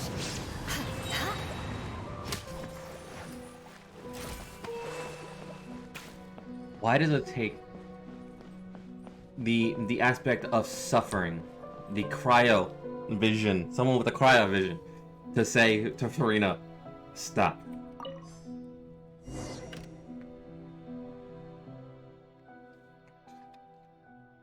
All spotlights turn off at Farina's heart. They must have symbolizing the eyes of the people on her. Speaking of which, I think I just received some sort of signal. Was that her true voice? Second. Did that and it appear?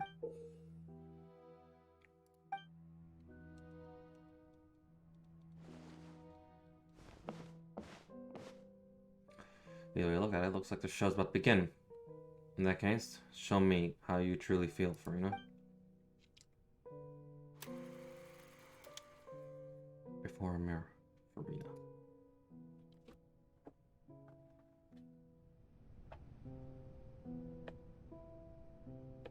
Oh shit, I'm actually playing this her.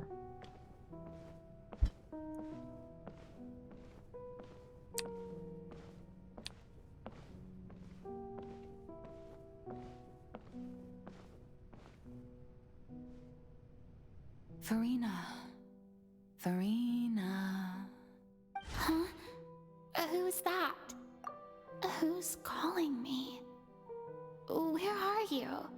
Be not nervous. Be not afraid. I am before you. Wait a moment. You're near me? How can this be?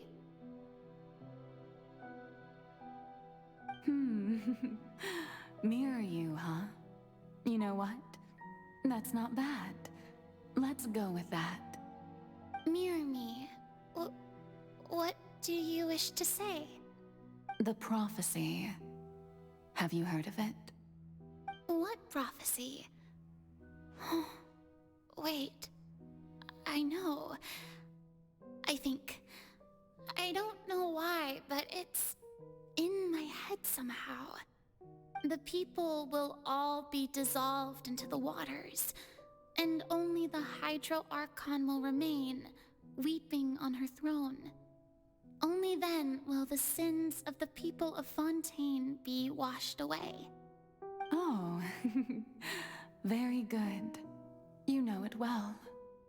What's going on? I can't seem to remember anything clearly.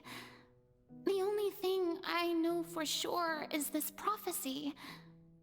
Will it really come to pass? Yes, it will. And that is why I've come to you. Disaster will come to Fontaine sooner or later. Things will develop just as the prophecy declared. There is no escaping it. But doesn't that mean everyone will die? I'm a Fontainian just like them. Will I dissolve too? Oh, don't worry. Magical meetings exist in this world precisely to give people a chance to turn things around. It is the reason why you met me today. I will tell you how to save everyone, but you may have to suffer somewhat. Oh, so there's still hope after all. Goodness, you frightened me. You spoke so much and with so much certainty. As for the suffering, well, I will admit that the first thing that came to mind was, why do I have to be the one to suffer? But if the prophecy will come true, I'll also die anyway, right? So if I've already met you as my magical meeting in this world, if there were scales, with all the people of Fontaine on one side, and my pain on the other, is it not obvious where the scales should tilt? You truly are the perfect human, my ideal. I suppose this would also be the justice that belongs to you. Huh? Don't worry, it's nothing. Listen well. Fontaine has just lost its Hydro Archon. I need you to play a role, that of the new Archon. Play as a god? That's right. You must begin a never-ending masquerade. You must never let anyone suspect your identity. If you can keep it up, then I shall have my way of defying this prophecy. But should your identity be revealed, then all hope will be lost. But how will I do this? A human assuming the role of a god without being exposed. Don't worry. What you must do is not to turn yourself into a real god. You simply need to play the role of a god as humans imagine them to be. Being a human yourself, I'm sure you already know what such an entity would be like. Remember, your true challenge will not be pursuing divinity, but contending against humanity. I'm still not sure I understand, but I'll try. I'll try to do this. So, how long am I going to have to play this role? To accomplish this mission, you will have to stay on the stage for many, many years. You will endure and not grow old until your task ends. But I promise you, all will eventually end in a magnificent and dramatic trial, and everyone will be saved. A trial? Huh. How exciting.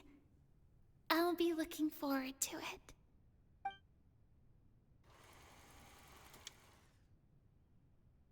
Genshin speak, Farina.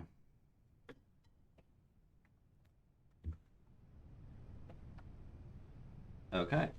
I actually have to do a lot.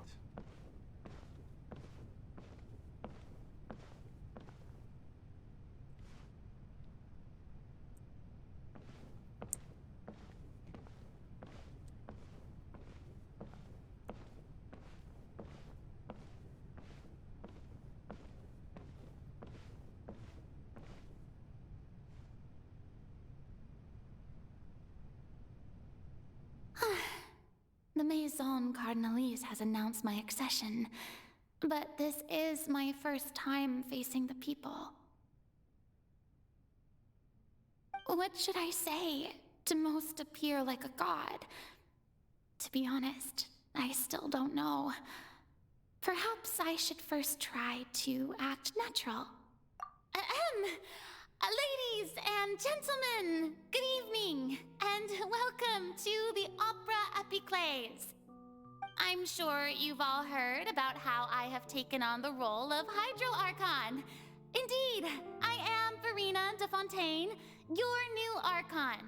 In truth, I know little about becoming a nation's new god, but it will be my honor to guide you all.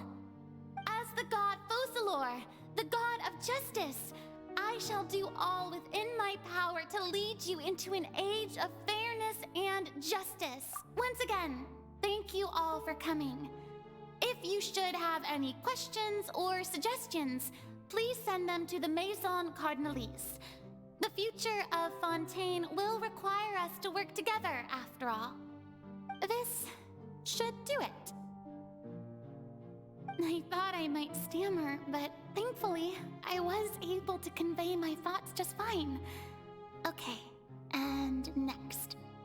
That's the new Hydro Archon. Is this some kind of joke by the Maison?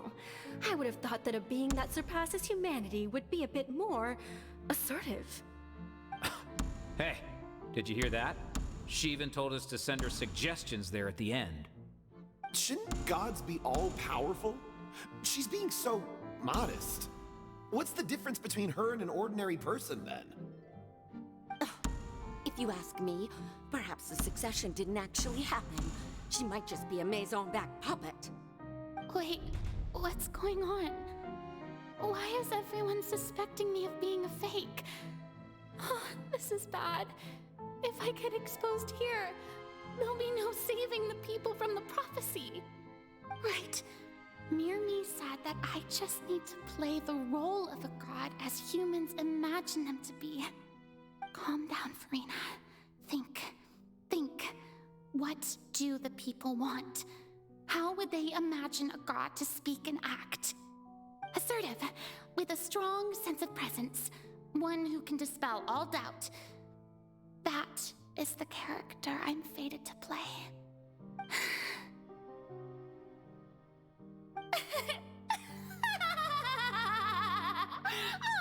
Oh, very good, my people. Only ones such as you are deserving of my rule. Now, I was wondering if some weak puppet were to one day come onto the stage and claim ownership of this opera house, would the children of Fontaine follow them? Well, it seems that you would all see right through them. Having passed my test, you are qualified to witness wondrous trials alongside my august self, here in this opera house. You may consider my previous act a door gift of sorts. I thought it was a debut that suited the atmosphere.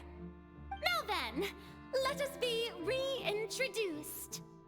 Ah, so that was just a performance. How could I have forgotten that we were inside an opera house? Her personality. It's quite shocking, to be honest, but I suppose it's a better look than before. Such a fascinating and bold deity. How wonderful! Our future may yet be bright after all. It seems I've turned them around. Best follow this flow and restart my accession speech. My dear people, whether you acknowledge me or not, whether you trust me or nay, I say to you, keep faith in your ardor for justice. We have heard it said that this nation's sins can no longer be washed away. Well, I say that justice is most fragrant when it blooms amid sin. The scales of justice should not weigh heavy in the hands of its God. On one side, it must carry fairness and justice. And on the other, praise and applause. May law be the prayer on our lips. May judgment be our worship. Let us light the fires and drink to the future of Fontaine. There is no trouble in this world that justice cannot solve. All that is needed is for you, my people, to believe in it, heart and soul. So long as I, the Archon Focalor, stand within the Opera Epiclese, so long as I stand before the Oratrice, I shall even judge the gods of this world!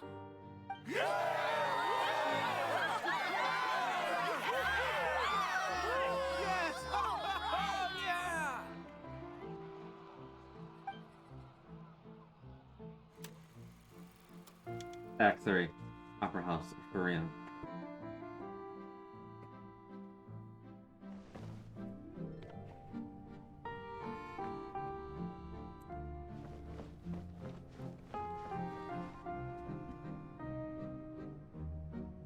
Lady Farina, here are today's case reports, as well as a summary of the follow-up for your perusal. Come now, was I not just at the Opera House in person? Leave these kinds of things to Neuvillette. Besides, none of these trials were the one that I'm looking forward to the most. If I may be so impertinent, what kind of trial are you truly looking forward to? A magnificent, dramatic, and wondrous trial. A trial to end all things. How could you hope to understand? That's true, I fear I lack the ability to grasp your divine thought, Lady Archon. No need for fright, and do not take what I said before too seriously. Go now, do your duties. The trial I await. It will come one day.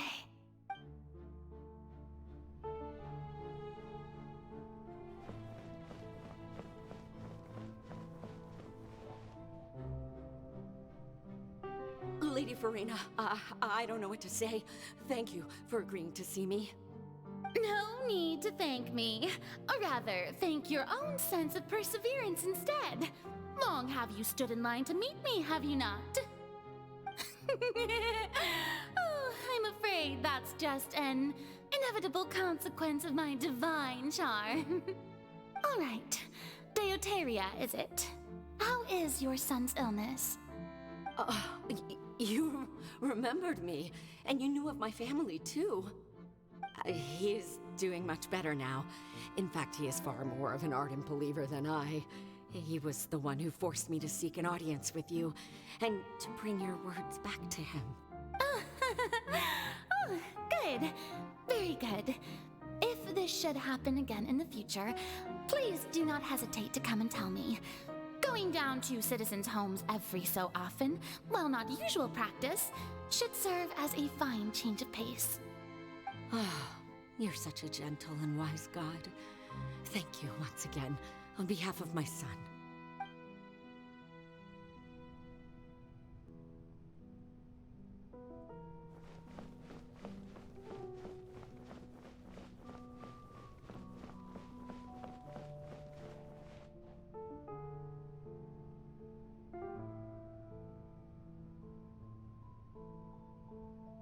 Lady Farina, here are the latest hydrological reports. As for the specific parameters you asked to take note of, I'm afraid things still don't look good. I see. It's as I thought then. As your god, I did already expect this, but I wanted to see how far your human wisdom would allow you to analyze it. All manner of signs indicate that the prophecy will still come to pass. Forget it. That's not something you need to worry about right now. Well, as I understand it, the Fontaine Research Institute is also trying to find a way to counter the rising water levels. Really? Have they found anything? I'm afraid that they haven't found any effective solution thus far. Oh, is that so? Well, no wonder. This issue has reached the realm of the gods after all. Still, their spirit is praiseworthy.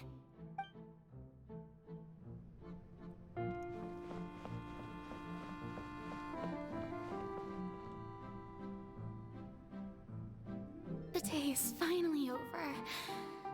I haven't had a moment to breathe this whole time, but it's good to see that everything's getting on track. There are no longer any voices of suspicion. Maybe this is fine. I just need to keep going, and everyone will be saved. All right, Farina, don't think too hard about this. You need rest. Tomorrow's a new day.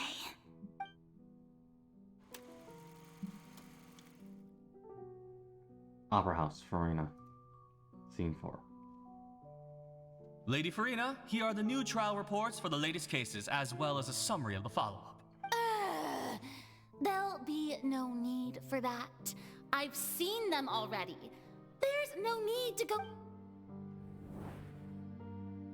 Lady Farina, I've waited so long for this chance to see you in this manner.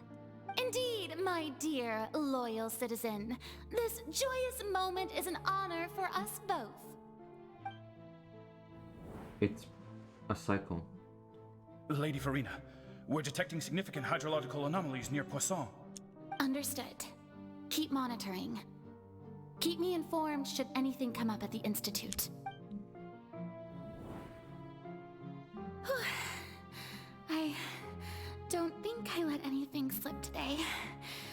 I must show the people that there is nothing to worry about. I just don't know when these days will end. I feel utterly exhausted. Best to rest early today, too.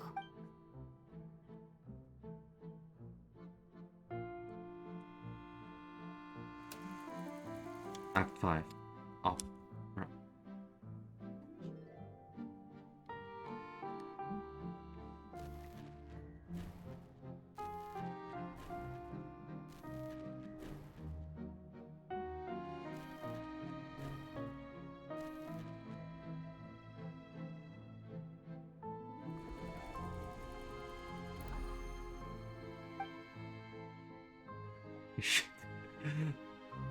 Opera House Farina. Farina, it's like a dream being able to speak with you up close like this. I've heard that the first member of our family who was honored to receive an audience with you was Madame Deoteria, almost 20 generations ago.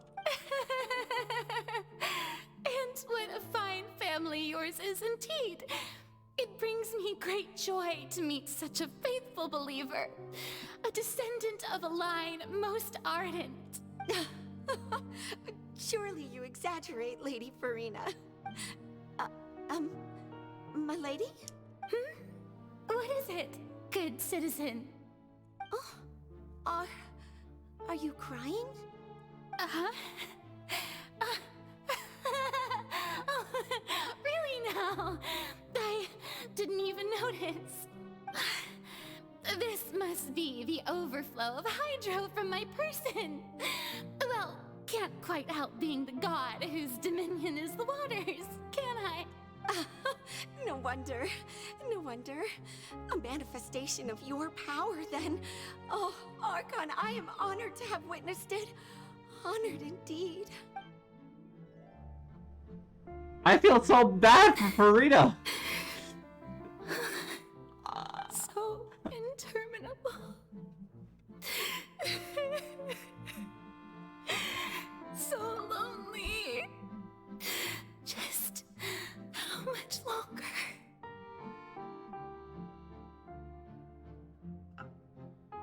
Holy fuck. Hundreds of years must have passed by now. Perhaps the show must go on for hundreds more. The definition of immortality not being a good idea. Yeah. This is literally torture for her.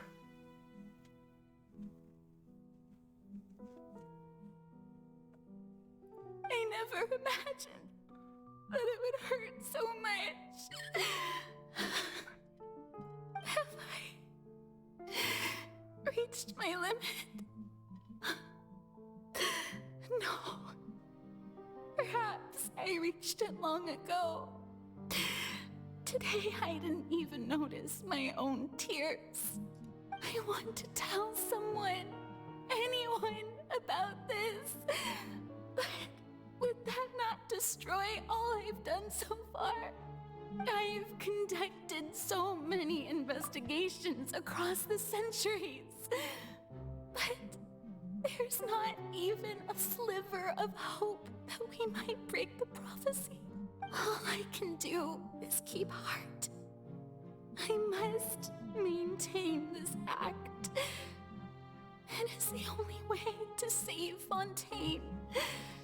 Please, mirror me. You have to succeed.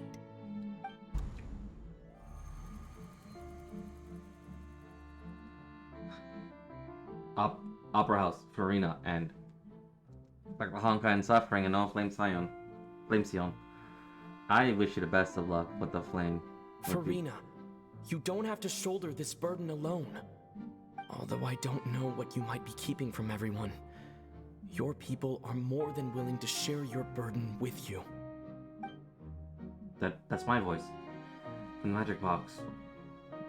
Magic Box, this is great. I didn't think that this scene would replay in our world. Surely. Share my burden. That's impossible. It was fated right from the start that this would be my duty alone. But even if your burden doesn't need to be shared, you can still choose to confide in someone. Just share it with me. I'm what you'd call a witness. A witness? Yes. I've heard that you came to Tevat from beyond the stars, yes. In other words, you never belonged here. And if Tevat is, in its entirety, a show on a stage, then you're just a spectator, aren't you? If that's the case... I got a 17th and 70 drops away from guaranteed. I got 17 hours and 7... I wish you the best of luck. He's right.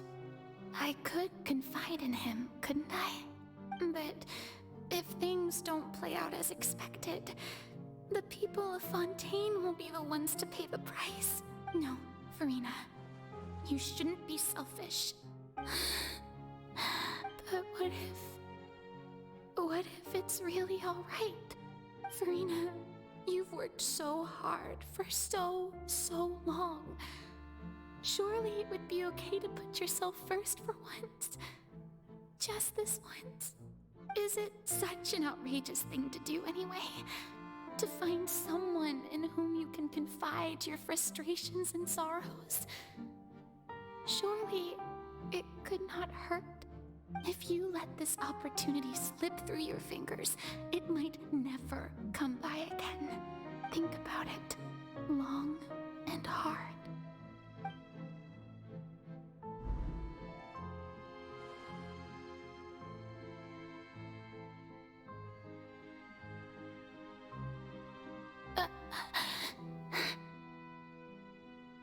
No, I have nothing to say. I am Farina, the Archon of Fontaine. Everything will surely get better. All you need to do, dear spectator, is to witness my performance until the curtains fall.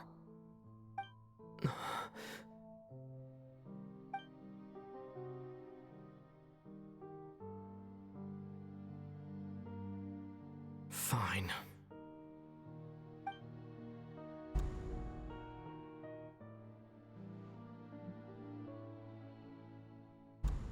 She is willing to carry it even through the spectator whose rules doesn't so even apply. Farina doesn't know the truth? You've never once let her in on the full plan?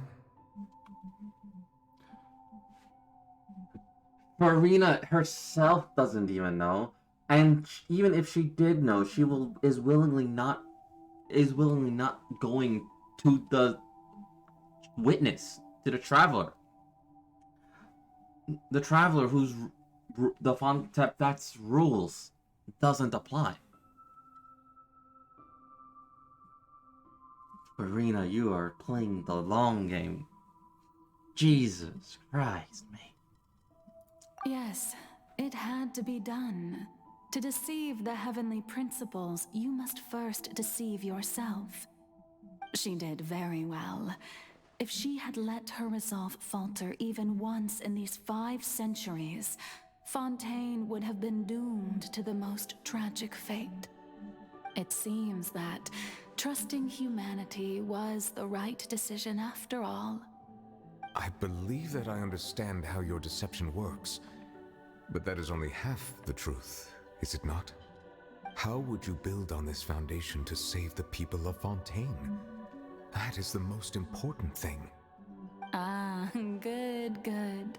Of course, the Iudex of Fontaine has pinpointed the crux of the issue. I'm sure you've long sensed that the Oratrice is no simple machine, yes? I've always suspected that it had its own consciousness. And Lenny did mention that he heard a human voice within the core chamber. It now seems that that person was you, hidden within the machine all along. Am I right? And then I became one with the Oratrice, taking Fontaine's gnosis with me. Yes, it would seem so, wouldn't it? Alas, your understanding of this device still lacks sufficient depth. In truth, it is no enactor of justice. It is, in fact, a device created to kill the god of justice. I beg your pardon? Oh, you have it. And to be more precise, not only will the Oratrice take down the god of justice, it will also take down the divine throne upon which she has been placed. I mean, did you think I would be the sort to enjoy peaceful repose while Farina suffered? My work over these last 500 years has been to constantly accumulate indemnitium within the Oratrice. But really, some have already discovered that only a small fraction of the energy generated by the device was ever used to provide power to Fontaine. The vast majority has been, had to be, accumulated to enact this death sentence. It was all a part of your plan, then? Both the trial and the sentence? Indeed. This power, accrued over 5 centuries, could have sustained Fontainians for millennia had it only been used for that purpose. Almost all of it has now been stored within the oratories.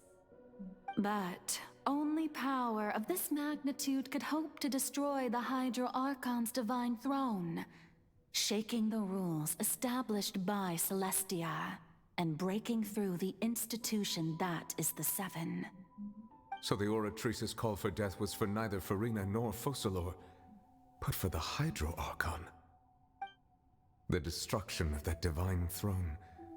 If I do not misunderstand your intent, you must be... Returning what's rightfully yours to you, of course. In other words, this was all done to return the authority of the Hydro Archon to the Hydro Dragon of this planet. But...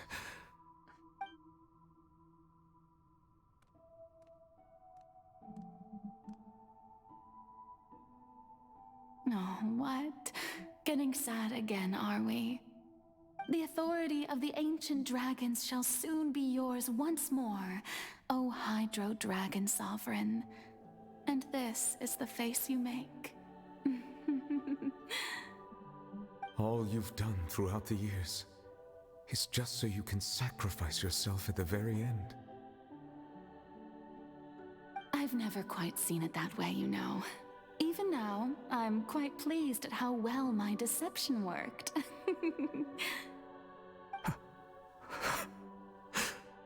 Not gonna lie, I think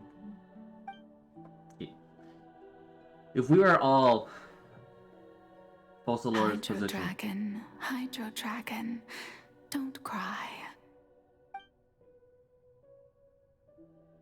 I must say, had it been within my rights, I would have loved to judge the heavenly principles themselves. Were they not guilty of essentially the same crime? Egeria stole the power of the primordial sea, and the heavenly principles stole the power you ancient dragons possessed. I, for my part, am the god of justice. And is it not just that your original powers should be returned to you?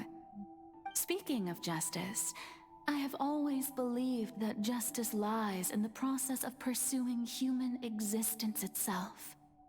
So, if the theft of the primordial sea's might was Fontaine's original sin, then, leaving matters of procedural right and wrong aside, the descent of the Fontainians as humans and their right to exist in this world would be Fontaine's original justice.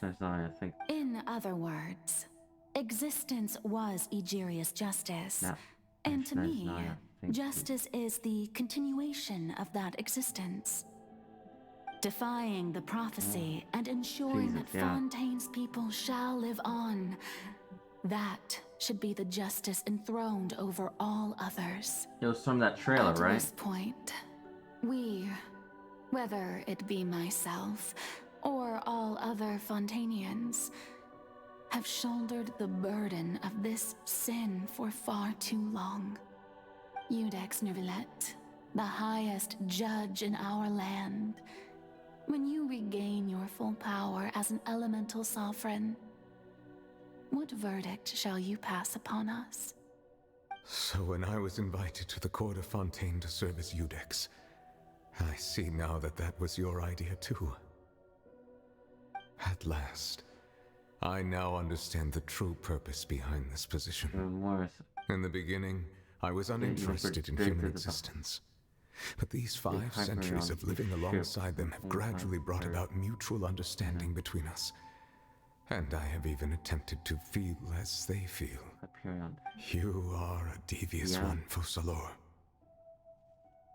Things being as they are, Surely you know that I could never declare them to be guilty.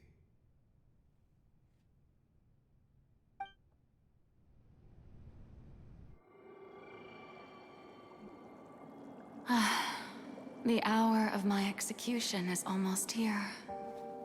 For the sinner, the curtain call has come.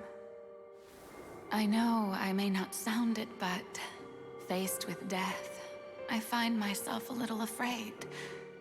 Perhaps this is one thing both gods and humans have in common.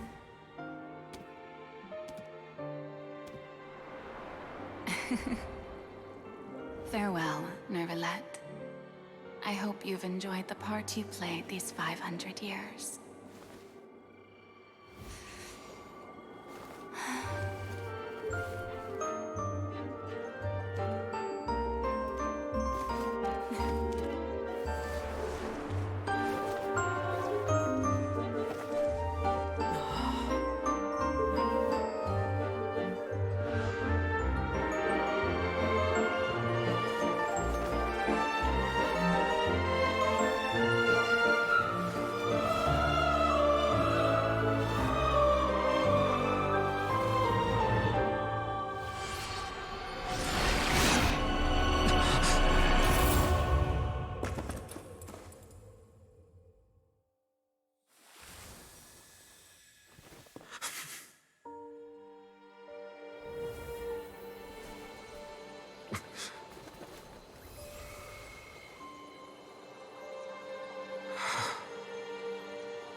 Thank you, Karina, for all you've done.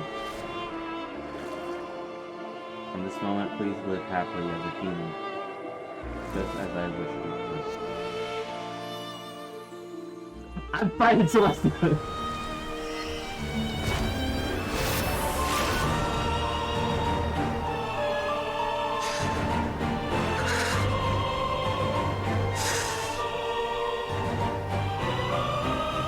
I, Eudex Nouvelet, hereby declare,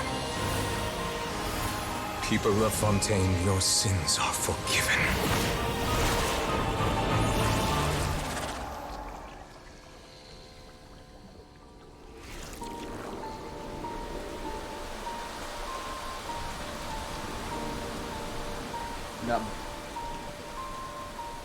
They got back is gonna be insane when I get there.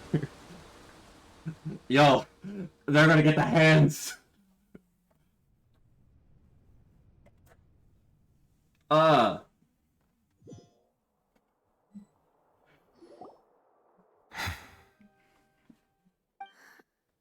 What just happened? Has the death sentence been carried out? Was that bright light some sort of misdirection? I have a feeling that something huge just happened. But since we're all still alive and haven't been dissolved, I assume whatever happened was good for us. It's time to end this. We must mete out punishment to that beast. Didn't you say just a moment ago that it can't be defeated? I have gained the strength sufficient to deal with it. Through certain means, I now have the ability to separate the power of the Primordial Sea from that creature. Nouvelet is about to clap hands with the whale because he is now upset that First Solor had to die. This man is angry. Would you lose to Unknown Goddess? Me? Nah, I'll win. Me. Alright, so where do I sign up? Where do I sign up to make sure the Unknown Goddess gets these hands? We should seize the opportunity. Is that the correct to pursue sentence? our That quarry. is that the full sentence that you were thinking, bro? Traveler, now that the oratories can no longer function, I require an executor to help me mete out justice. You mean me? The root of the calamities befalling Fontaine. The beast that enacts the prophecy. Its name is the all-devouring Narwhal. Come with me, traveler. The hour of execution has come. I'm about to die. She has not been mentioned once. Huh. Only in Mondstadt and Liyue and Inazuma. Doesn't count. We're going to execute Oh fuck. But how are we going to do that? It's huge! I've already done my best to separate the power that my warriors see from the whale. Considering the size of the beast, I cannot reach the power source. How am I supposed to fight this thing? We can find a way to attack it from within. I shall share a part of the ancient dragon's power with you. We shall look for an opening together.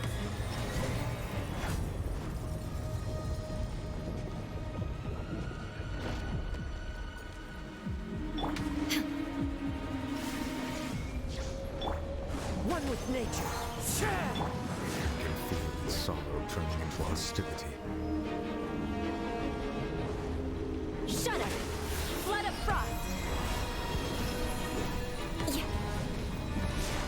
I forgot how to attack this thing. They even told you in the trailer. Destroy that thing. Okay. Illusion shatter! Revamp! The all-devouring narwhal cannot resist its instinct to devour. Continue to trigger its hostility. Chance will present itself. Alright, I triggered it.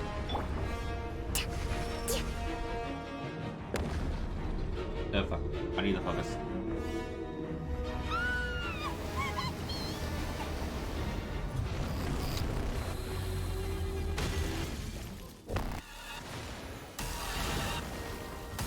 Why is there a hole-looking thingy over there?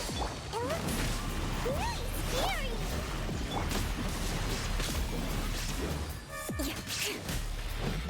Well met. Beg for mercy. Covenant of the Deep!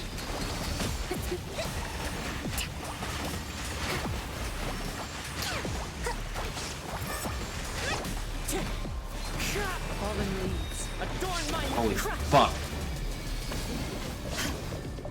Shine down! Rest and revamp! Beg for mercy.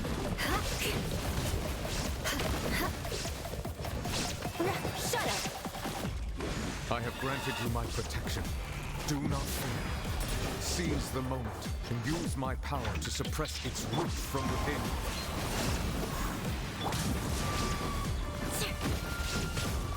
Allow me! Illusion shattered! One with nature. Let's move out.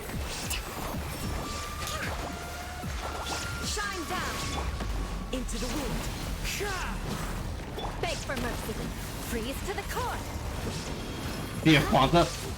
Quantum? Manifest the authority of the...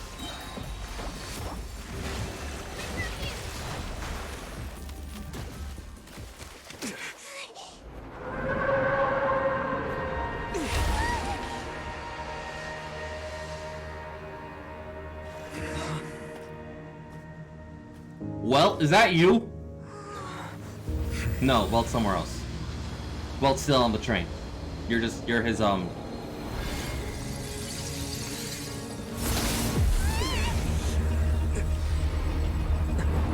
his, You're his counterpart.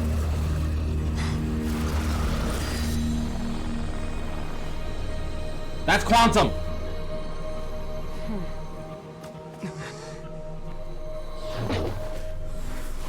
Just yeet child. Okay.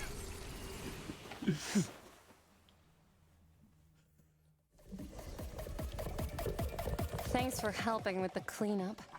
It should have been my job, but What now? Hello? it was just supposed to be a short private training session for me. I didn't think that my disciple and my master's pet would start brawling in the meantime. Well, actually, I had a feeling that it would happen at some point, but they bumped into one another earlier than I thought. What a blunder. I suppose I'll have to swing my sword 3 million times as penance. Is that Eula? Wait. It's another Eula skin! Tell me I'm not wrong.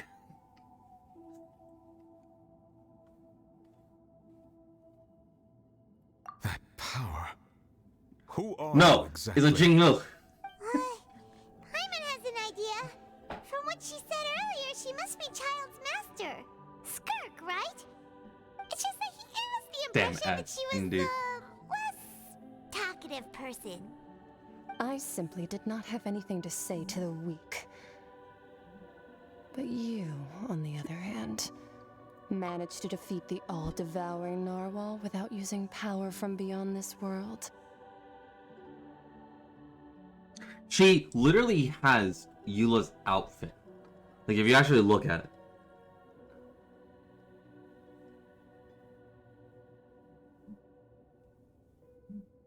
Ha! But I switched Opera GX so I can still hear it. Ha! Indeed. Nice. But she actually has bits and pieces of Eula's outfit. Like, I'm not making that up. Like, it's almost, if you actually look at her design, ish, like Eula's crop top, tights, glove, and then a cape. Like a cape that goes to one side. Yeah, sure, I'm stretching at it. I'm stretching something. But you never see this specific outfit, this specific character design on anyone else but Eula herself.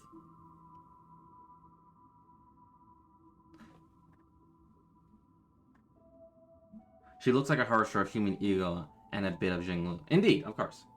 Like they have to toss in like references to like their other properties here and there as well. But in just Genshin Impact character design, and only just Genshin Impact, who else wears basically this as well? Besides human ego, but that's the Honkai third. And Jinglu. Let's be honest, everyone's thirsty for Jinglu. But you don't ever see this type of character design on anyone else. Like, let me actually pull up Eula's little design.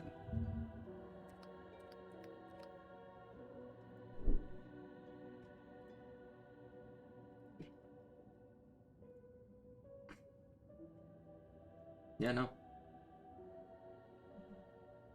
Yeah, you really don't. The only thing that's somewhat like separating them is Eula's sleeves go all the way up to the shoulders, but that's about it. No, there's actually some opening here, like right here. Like it's a perfect cut right there. In some cases.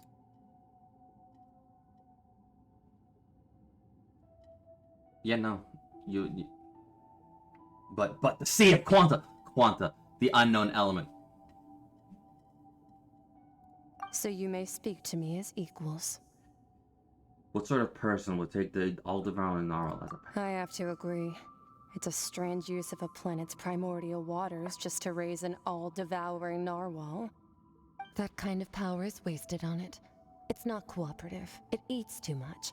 And I have more important things to do with my time than pet sitting. The only thing that creature has going for it is its looks. All in all, it fails as a pet. Miss Skirk? I think you might have missed the point. The point being? Well, being that this pet almost destroyed an entire nation. So what sort of person is your master? Well, Child's master's master. Wait, is that right? Oh, right. So you don't know him. Sorry, I assumed you did. His name is Sertologi. Does that reference anyone from the third or yeah, Searchology. Is that a reference to the it is a reference. Don't say anything. It's a reference. There's a reference.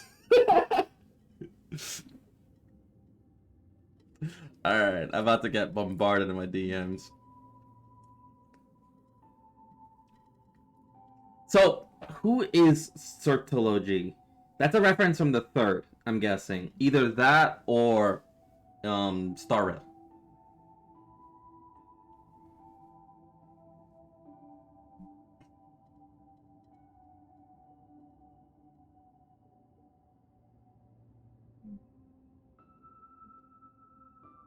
Let me just make sure that.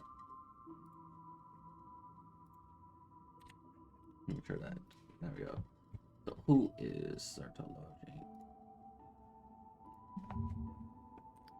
Sarta. Oh, hey, Upbridge, yeah.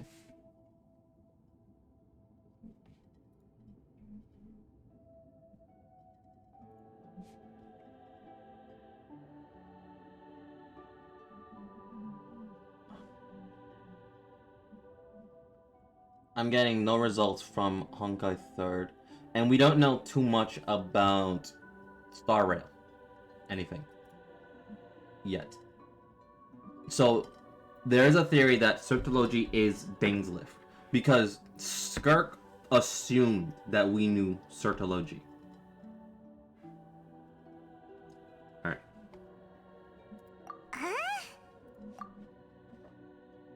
I am unfamiliar with that name. Huh. So Master isn't sufficiently famous.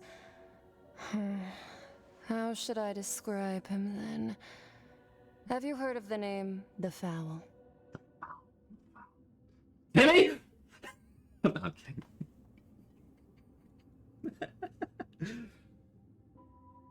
Doing scum.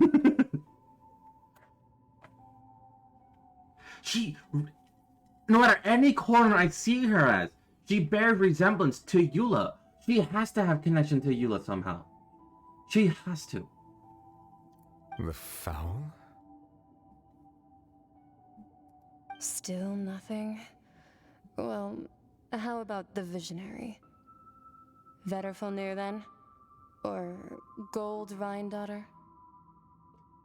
Those names! Gold! Rhindaughter! Fuck! That actually clicks somewhere! It's going to Nicole.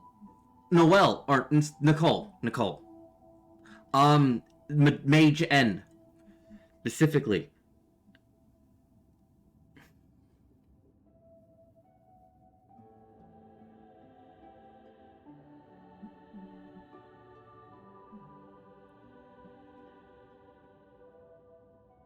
Ooh, that one we've heard. Rhindaughter's part of the Hexen Circle. She's Albedo's mom, right? Sorry, not Mage N. Mage R.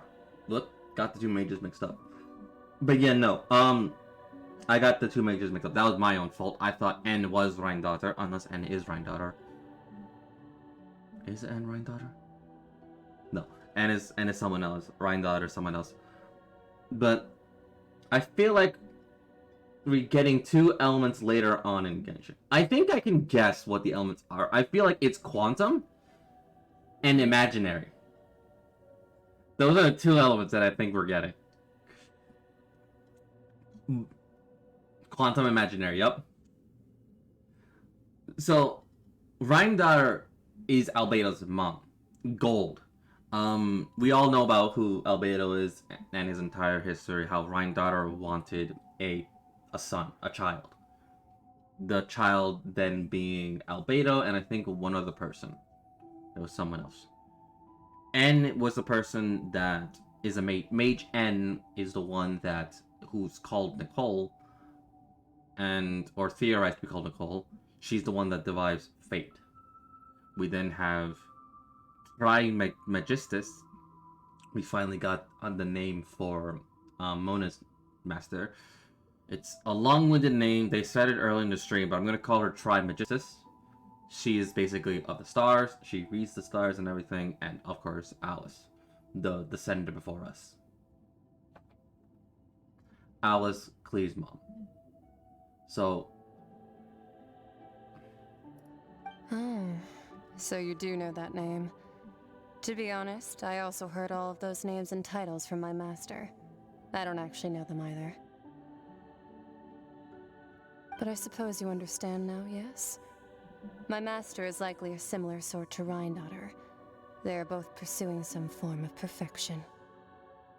Wait! Didn't you also mention a visionary person? Paimon didn't quite catch their name. Visionary person? Visions? Vision? Is that where visions come from? Did this person create visions? Actually, never mind that. I believe it expedient to inform you that the all-devouring narwhal used up nearly all its strength fighting you. Such roiling hydro energies will prove difficult for the planet's deep seas to digest. As such, the fontaine back on the surface has most likely been thrown into chaos. Tell me she does not bear resemblance to Eula. Because she does. I see it. I see it. Sorry. Persona. In other words, the prophecy that you've been fretting over should now be in full swing. What? No. There's little to be surprised about, Paimon. It's natural after all the prophecy would surely come true. We knew this and accepted it. However. Not to worry. Focalor has already managed to deceive the heavenly principles. In the end, the people will all be dissolved into the waters, and only Farina will remain, weeping on her throne.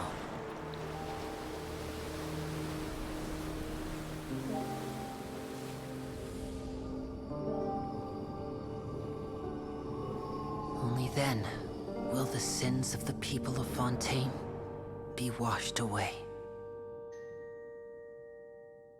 Did Fontaine just sunk?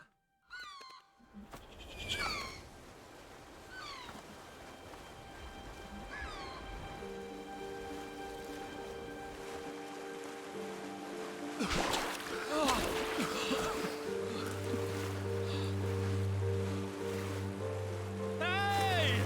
Help! Over here!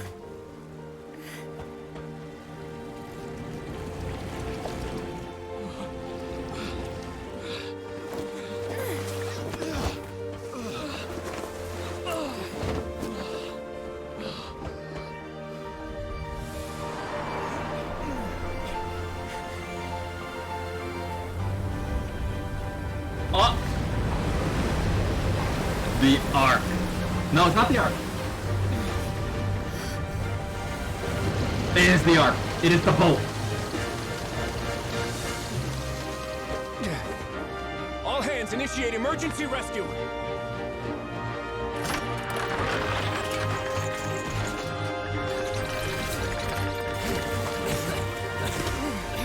Hurry!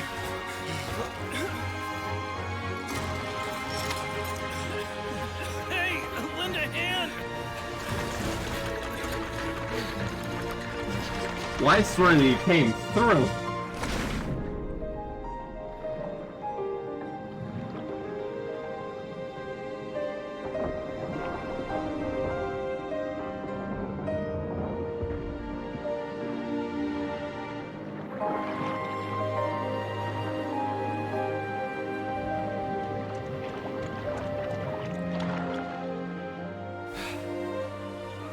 Look!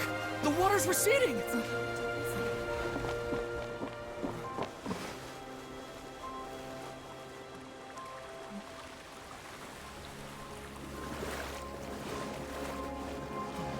It's a miracle! Water's receding. We didn't dissolve. The prophecy was wrong. The prophecy was wrong.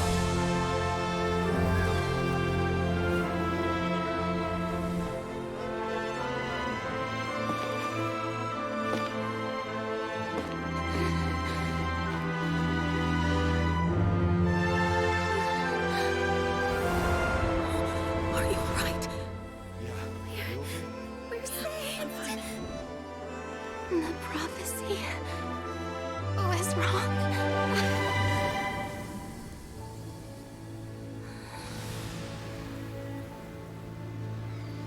The Heavenly Prince is about to curse something. Basically cursing in her seed that they got deceived. Let's be honest, they are.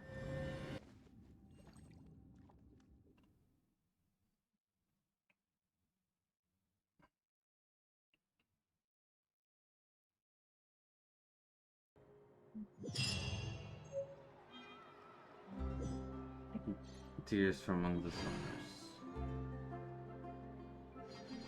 That's it? That it? No, it's not it. Okay. View. Ah! This was a quest that we can do for Charlotte.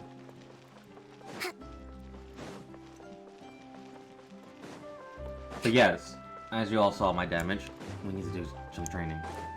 Mainly it's just the artifacts. It's just the artifacts. I just need to get better artifacts.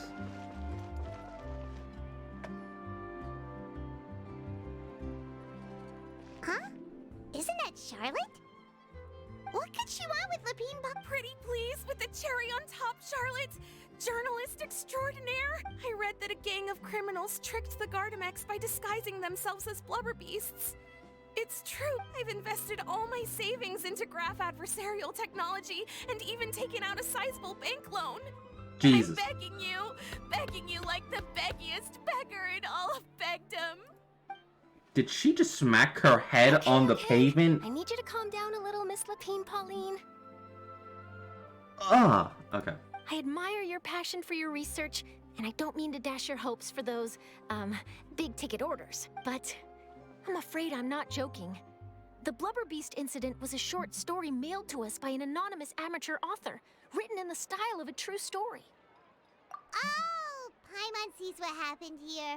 Sounds like the report Lapine Pauline read in the Steambird wasn't in the news section after all. Funnily enough, I actually remember being in a meeting where the editing team was debating the potential risk of misleading the public with this story. They even went to Maison Gardiennage for advice. But to our surprise, they fully supported us printing it.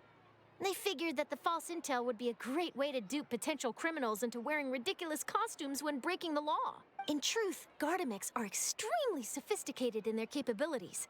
They can identify criminals just as reliably as the best human guards, so a crude disguise isn't gonna get you far. If anything, it'll just make you stand out all the more. Since we ran that story, the Maison Gardiennage has made a slew of arrests, including, one phantom blubber beast, a titanic red-crowned finch, and a specter man. I think those are references. So I knew this story had helped out law enforcement, but this is the first time I'm learning of an innocent citizen being deceived by it, and investing so much Mora for nothing. Uh-oh. So Lapine Pauline's whole research project is based on a fictional story? Which means we're not gonna get a big bonus after all. But more importantly, she's gonna lose everything she's invested. Traveler! Paimon! You're back! I was in the area taking some photos for a story when I got to talking to Miss Lapine Pauline about her research. She was hoping I could write an article to spread awareness about image recognition technology. She even paid me for the article and gave me one of her prototype devices before I unfortunately had to dash her hopes. And I'm afraid all your hard work was in vain too. She's desperately trying to find a way to rescue the project and get you the Mora you're due. I've tried to let her down gently, but she's finding it all very hard to accept. This is a new situation for us, too. It's such a pity. It seems like the author was only trying to make the story interesting, and the Maison Gardiennage only had Fontaine's best interest in mind. If no one's at fault, she's just a victim of misunderstanding. Wait, Miss Lapine Pauline, what are you doing? I'm gonna pick a fight with a Gardamek, head to the opera at Biclez, and get a one-way ticket to the Fortress of Meropide. That way, I won't have to repay my debts. It's the only way I can afford to keep on living. Whoa, there's no need to go that far. I mean, come on, look at you. You wouldn't even dent the Gardamex armor. In all likelihood, they'd only hold you up at the Maison Gardiennage for a few days before letting you out, and then you'd still have to repay your debts. Actually, instead of going into the technicalities of that, how much did you actually invest? How bad can it really be? 270,000 Mora. Okay, well, escaping to the Fortress of Mirapede over a sum like that seems like a last resort. Surely there must be other options. That's actually not that bad. Just do one event. Just do one event banner.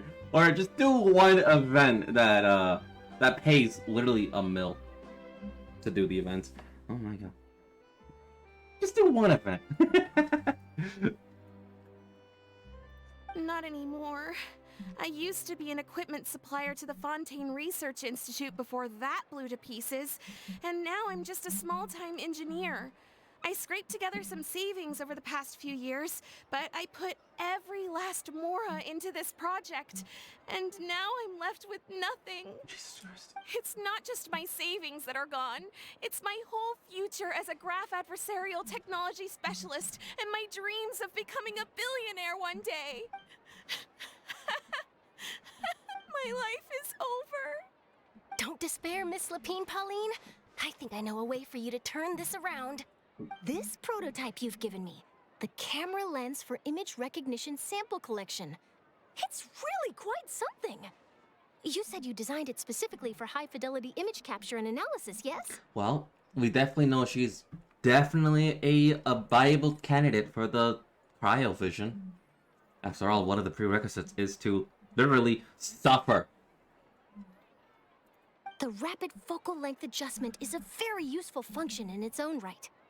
It's sure to make many journalists' jobs much easier. So your research efforts thus far are by no means in vain. The technology you've developed may have many applications that you've never even considered. Really? Absolutely. I've been working as a journalist for the Steambird for a long time now. No one understands the issues we journalists face on a day-to-day basis better than me. So keep calm, take heart, and start thinking about mass production. In the meantime, I'll show your invention to all my colleagues to drum up interest in your product. I can't believe it! If this is true, then I can look into setting up a whole camera lens development pipeline. My big-ticket orders and billionaire aspirations are still in the card. Oh, maybe I should consider taking out another loan. That way, I can rapidly improve the lens production process, be the first to market, and prepare to battle for dominance in the camera industry. Come on! Stop daydreaming about your pipelines for a minute. Just take it one step at a time and see how it goes.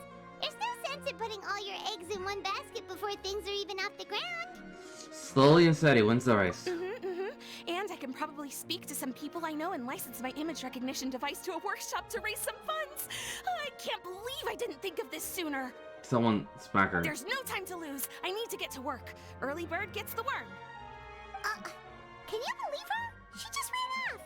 Paimon's pretty sure our advice went in one ear and out the other. It's understandable. When inspiration and passion strike at the same time, it's all too easy to throw yourself headfirst into your work and forget about everyone around you. A lot of journalists are the same way when they're first starting out. But don't you worry. I'm gonna write an article on all this, and I'll be checking in on her regularly. Her research has the potential to benefit the entire journalistic community. I'll give her plenty of input to stop her from going down any rabbit holes, and make sure mass production of her lens can begin as soon as possible. It's reassuring to know that you'll be looking out for her, Charlotte. Star journalist to the rescue. Actually, you know what? Why don't you two take this prototype lens? I'm sure you'll have plenty of chances to use it on your travels. It takes the right person to get the most out of a new technology. In your hands, it's sure to capture some amazing sights. Thanks a lot, Charlotte. No bonus, no biggie. This makes everything worth it. You're welcome. I got something out of this too. The beginnings of a very interesting news story. The boundaries between real news reports and news-like fiction must not be blurred, even when there's a compelling justification for doing so. Yes, that's how I'll phrase it to the editors when I give them my feedback. Let's hope we don't mislead any more well-meaning citizens in the future. Awesome. Got a new gadget. Final.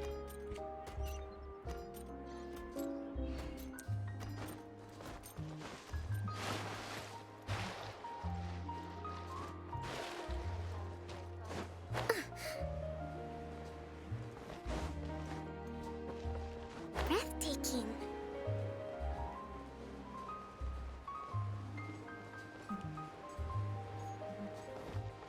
I forgot Ayato is here and I have no primogems. Oh god, that's suffering right there. I thought I was gonna grab it. The Soul Renewed! The Spina di Rasula talks post-disaster rebuilding. I recently visited Poisson to meet with Miss Navia, spokesperson of the Spina di Rasula, and we spoke about Poisson's present and future. Old soil can still give birth to new bloom, Miss Navia stated. Hope is like seeing a small cookie when you're starving late at night. You just need a little of it. Skyship Winglet, lunar brain of the Fontaine Research Institute. The various disputes that have arisen on account of Mr. Edwin have suddenly become a shield over the Institute, with Jurier turning out to be a once overlooked hidden gem. People always call the first researcher mad, but few know what to call the second. And should that latter person achieve a miracle, they would find it all the harder to find a word with which to classify him and his team. Wow! Paimon barely recognizes the people in the reports. Are those really Jurier and Navia? They sound like real big shots.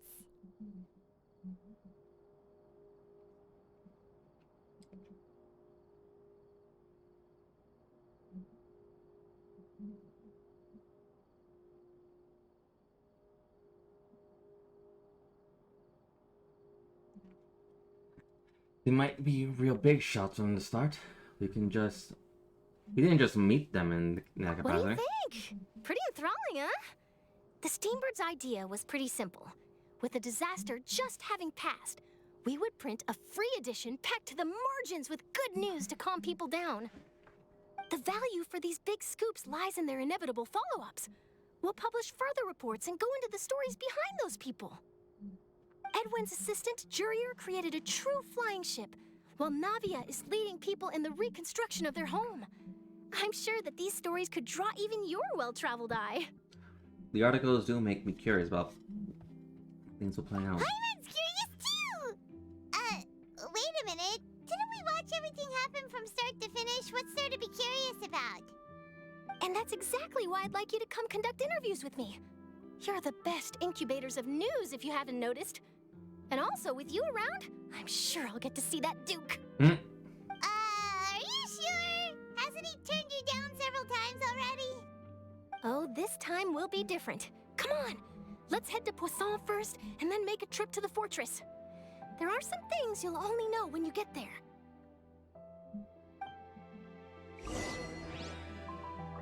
For a better tomorrow. Nope, wait.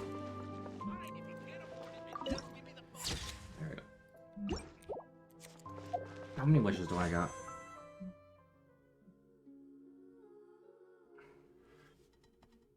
We'll see over there.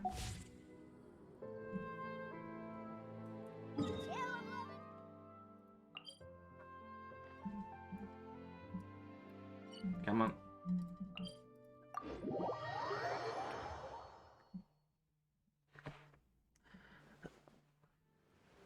Respect must be given to the will of every creature.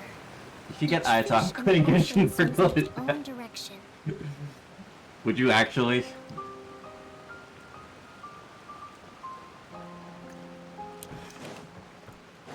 Please don't. Yeah, no.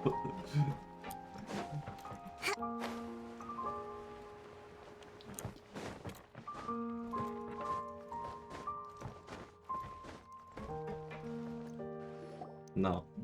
No. You're not allowed. Oh, it's you. What brings you all here? Hey, we're just having a look around. I want to play Star Realm I'm Conquer here to Third. update myself on how things are going here. Oh, the Fatui are here too. Let me introduce you. This is Mr. Garunt Snežević. He represented the Knave in sending us a large amount of supplies, and is helping with our work. Our residents are hard at work as well. Thanks to everyone, work is progressing nicely. We've lost a lot of people, but we're moving forward. That will have to be enough. Hello, Miss Charlotte. I'm a big fan of yours. I especially like that article you wrote last year about Fontaine's stray cats. But if you don't mind, could you not emphasize our role too much in your report? It's not charity we're doing here. We just happen to share the same interests as the Spina. I get where you're coming from. I'll keep it as simple as possible. Or would you be willing to feature as friendly neighbors? That would be fine. Thanks. Oh, you're back too. How are things? We finished laying down the construction materials. It'll be another hour before the workers are able to go over there. Huh? You're here too, Clorian? Well, her reputation's greatly risen after that whole duel business with Miss Farina. So she's here in Poisson to wait out the heat. All right. She really came here to help me out. There's too much to consider in the reconstruction of Poisson. The Spina has need of more decision-makers. And, well, I do already happen to be connected to Mr. Callis. Oh, wait just a moment. Do you mind me asking a few questions? You know, about how you felt before the duel, about what it was like facing down a god. There's lots of exciting material there, I bet. Forget it. I'm sure you can find a better theme than that, Miss Charlotte. I see you're the same as always. Couldn't you do me a favor, for Navia's sake? Well, if we're talking about doing things for my sake, you might as well just take a few more photos of me. Or of the Traveler. It's better than wasting time persuading Clorand, at any rate. Of course I will. I'm not gonna let him off that easy. All right, then everyone who wants to be in the photo, gather up. And smile.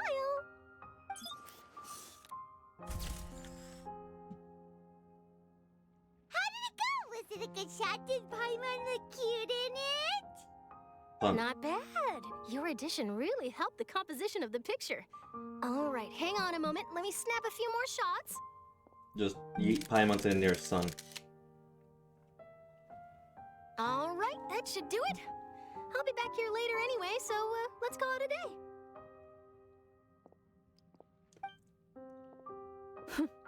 You're very quick. Speed is of the essence when it comes to the news, and freshness is the key. Also, not to brag, but I'm pretty good at building connections. Who knows? I might eventually get that interview with you after all, Miss Clorand. Wow, you really do have that never say die spirit. I'm impressed. I'll hazard a guess that this is how you got that interview at the Fortress of Meripede. You already knew what she's doing? You're well informed. Let me make a guess too. I asked Sijuin who told Monsieur Nervillette, and he told you, right? That's a very complete information chain. In truth, all Monsieur Nervillette asked me was, when did the fortress become so friendly towards the media? I told him that it was best not to speak too soon. There's no guarantee that Ridsley will make a personal appearance. You're right. I've got to treasure every moment I have with them. In which case, I'll be making a move first. Stay safe now. And tell me if you hear anything interesting. I'll treat you to afternoon tea in exchange.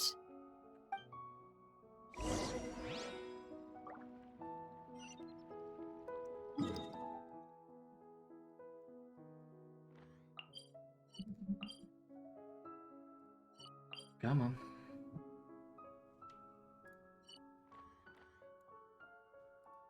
There we go.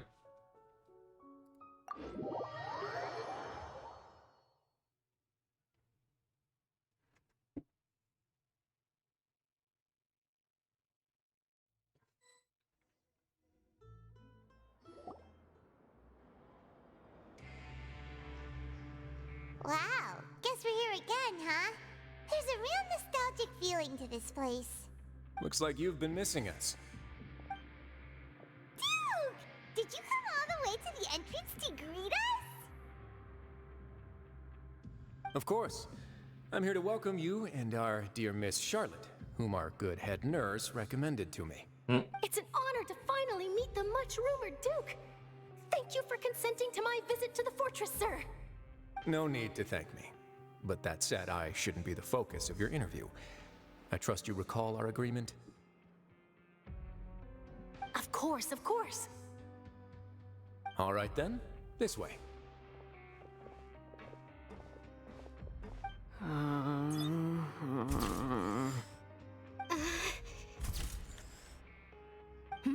Hey, no need to be so nervous. I've already taken all the photos we need. Miss Charlotte, do these pictures really need to be published on the cover of the Steambird? It would seem that Miss Lorvine doesn't want her face to appear beside that of Mr. Jurier, hmm? Sir, please don't say things like that. But it looks like dear Mr. Jurier denies it. Might this interview be very important to you then? No, I just... This is my first time being interviewed, and I'm very thankful to the Steambird for... Now, I might not look it, but I actually did meet Mr. Edwin once. And I'll be honest, I enjoyed chatting with you more. You've definitely got more of that genius vibe going on. The boat that brought about a miracle, the ark that saved the people. Why, you recreated a myth back there, like an emissary of legend. Still, if I might ask, where's that flying ship now? Huh! Looks like Charlotte's trying to get herself another exclusive scoop. I have to apologize, but that ship is presently in the bowels of our factory. I'm afraid it won't be easy for you to get a shot of it. Really? Well, then in that case, could I have an interview with you to make up for that loss?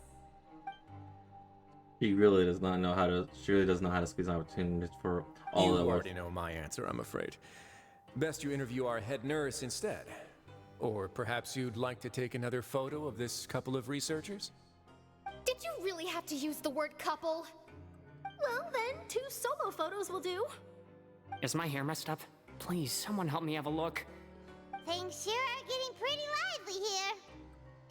We've seen this kind of thing before. Oh, seems like everyone's here. Would any of you like to try this new drink I came up with? Ah, Siegeween. Hey, Miss Charlotte. Why don't you, take some pretty photos of our head nurse? Sure. Come on, Miss Siegeween. Over this way. Let's find a brighter spot. Huh? Sure. Do I have to smile? So, how have things been at the fortress? Shishwin for the save.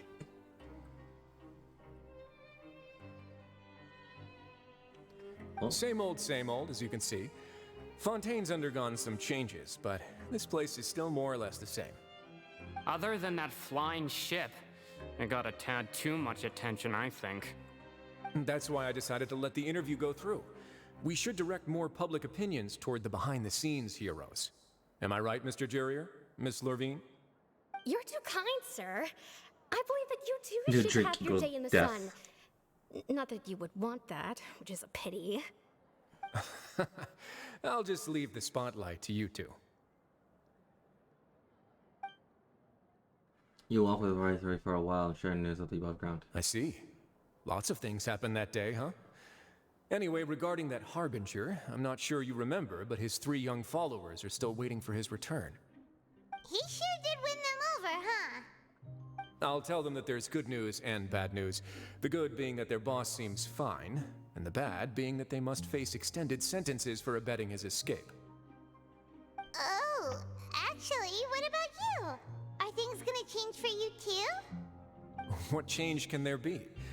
The fortress will keep chugging along, and so will my duties. As to what Miss Farina's departure will mean for the nation, and if our laws and governance will be transformed, we'll leave those to the folks in the overworld. Hey everyone, the photo shoot's done.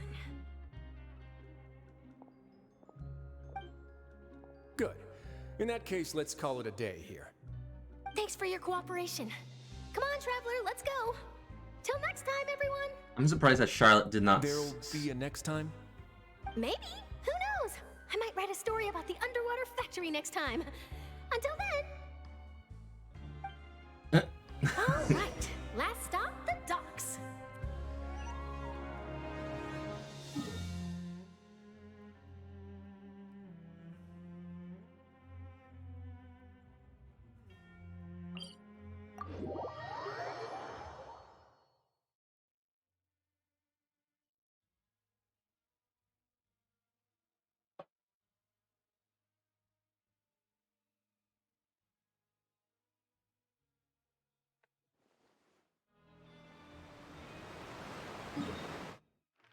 Oh.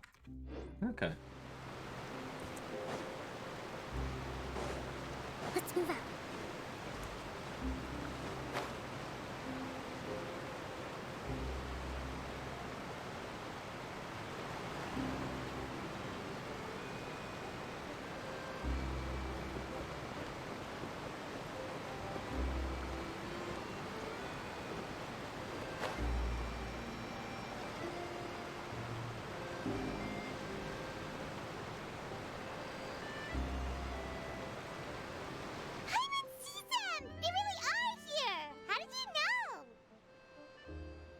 Navia mentioned that she stayed in touch with Linny and the others after working together.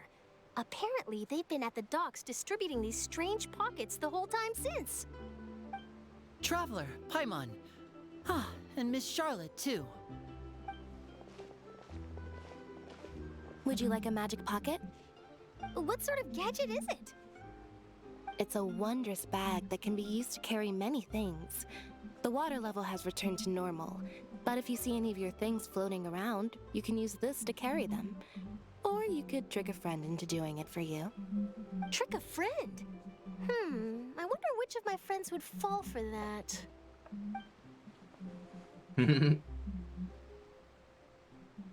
You could just make a friend like Fremine here. Isn't that right, Fremine? Is this what you meant by, I'll help you make some more friends? To be honest, that sounds pretty sweet. Could I have your contact, please? Sure. Please, write down my address. You sure are working hard to help Fremine socialize. He was the one who proposed doing this. He even wants to assist in our magic shows. Sounds like that would suit him. Yes, I was planning to first introduce Pear as an assistant, and later Fremine himself. In the future, I think we can leave underwater escape magic to him too. That said, would anyone want to see a diver escape underwater? Oh, it'll work out. Every journey begins with the first step. He'll become a part of our show eventually. Lynette, could you come over? Miss Charlotte says she wants to take a picture of us. Got it. My, that Charlotte is rather perceptive. She got rid of everyone the moment she realized I had something to say to you. So, how have things been, Traveler? I'm doing all right. Father says that you did a great deal during the latest events. She's very grateful for your contributions to Fontaine. That's all right. We were more than happy to help. So, what's she doing now? Oh, I guess you haven't heard. Well, after Lady Farina left, Father and Monsieur Neuvillette opened negotiations, during which he gave Fontaine's gnosis to her as a diplomatic gift. A diplomatic gift? A gnosis? Yes, I was quite surprised at first myself.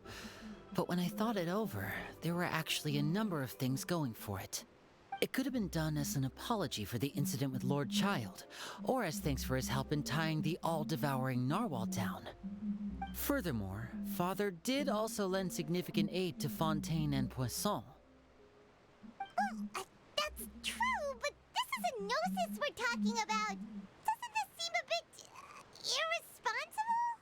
I would agree, but I've also heard that it seems that Monsieur Neuvillette has had a significant change of heart regarding the matter.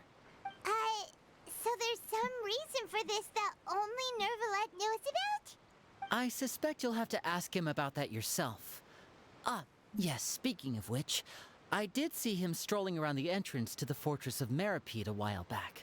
Isn't he real busy and stuff? Paimon didn't think he'd have the time for that. But back to the topic. The gnosis was given to the knave, right? What about Child? They say that he's returned to Snezhnaya to recover from his wounds. He's alive. I hear that the recent disaster really did a number on his health. He's alive. Child is actually alive. Well, I guess I can now call him one of my war buddies. That's true. When you think about it, we've had loads of run-ins with the Fatui. Damn. I think we'd be allies with them this time. So shocked by such a simple switching of sides?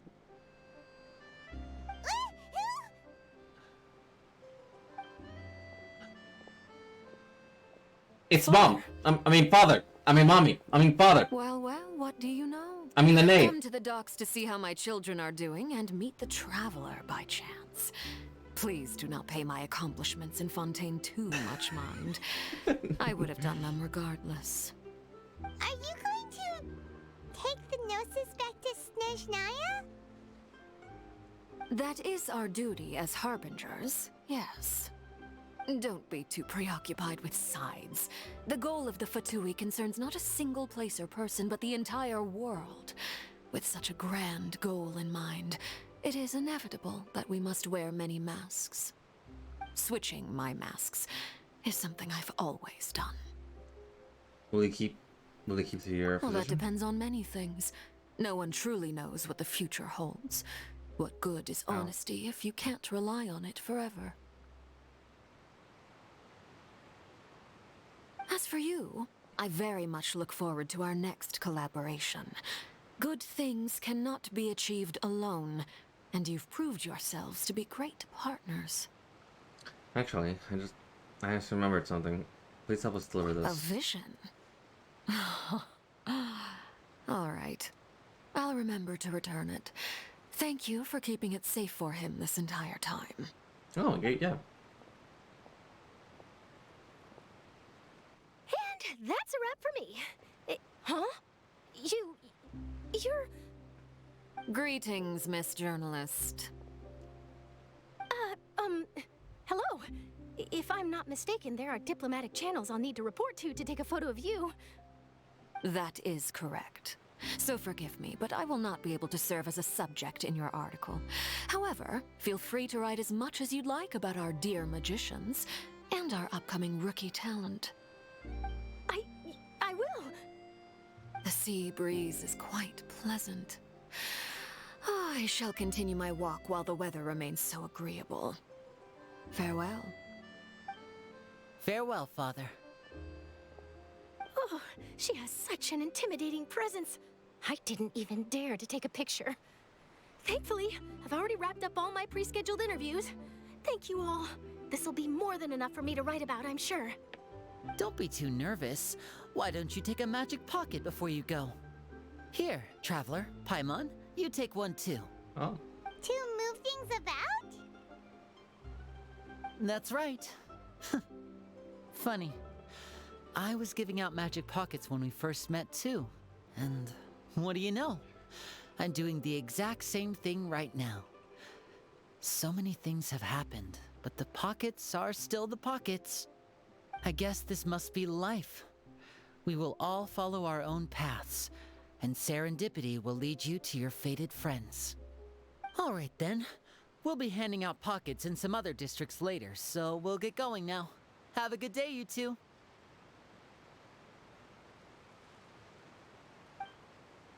Well, guess we sent Charlotte off.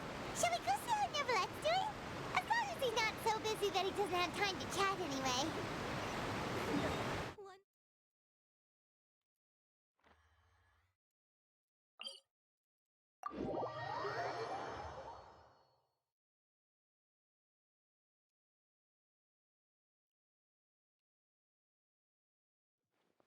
Oh yeah, Mona was in Fontaine for a little bit. I forgot I mentioned that.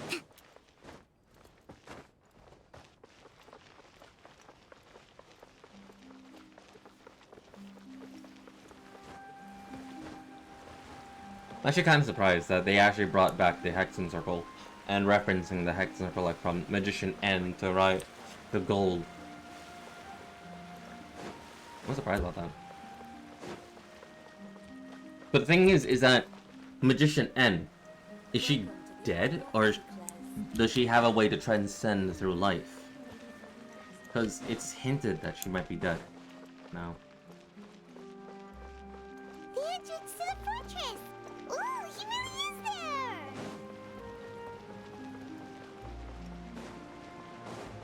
there! But yeah. Look, it's Eula. Tell me there's not some similarity between her and Skelk.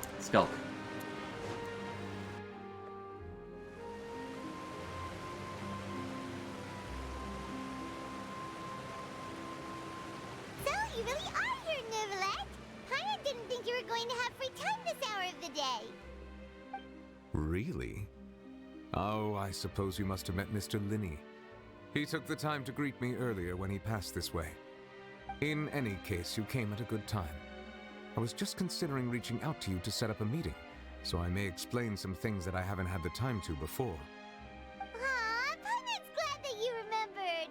Thank you for keeping us on your mind, what with you being busy and all. Alright, let's have it then. How was Fontaine actually saved? The whole business is still quite the mystery to us. It is strange how words can often leave a bitter taste in the mouth when it finally comes time to say them out loud. No, let science off before telling you the truth, conveying what he saw that day. Focalors received the heavenly principles and used Furina's endless performance to save Fontaine. Whoa. So that's what happened? I only saw Furina's part myself. Focalor destroyed the divine throne of the Hydro Archon and restored your power to you, transforming you into a fully fledged elemental dragon sovereign. But Paimon still doesn't quite get what you did to save the Fontainians from dissolving. For me, the authority of the ancient dragons refers to absolute control over the hydro element. Fontainians were incomplete humans born of Egeria's use of the power of the primordial sea, with constitutions similar to that of mimics. But so long as those primordial energies remain within them, I could use the ancient dragon's authority to grant them true blood, after the fashion in which life was first brought into being on this planet. In other words, when I gave my verdict, Fontainians became true humans, and thus would naturally no longer be dissolved by water from the primordial sea. Focalor must have counted on you to make that decision as well. Your verdict was the key to making the prophecy appear to have come true while saving everyone.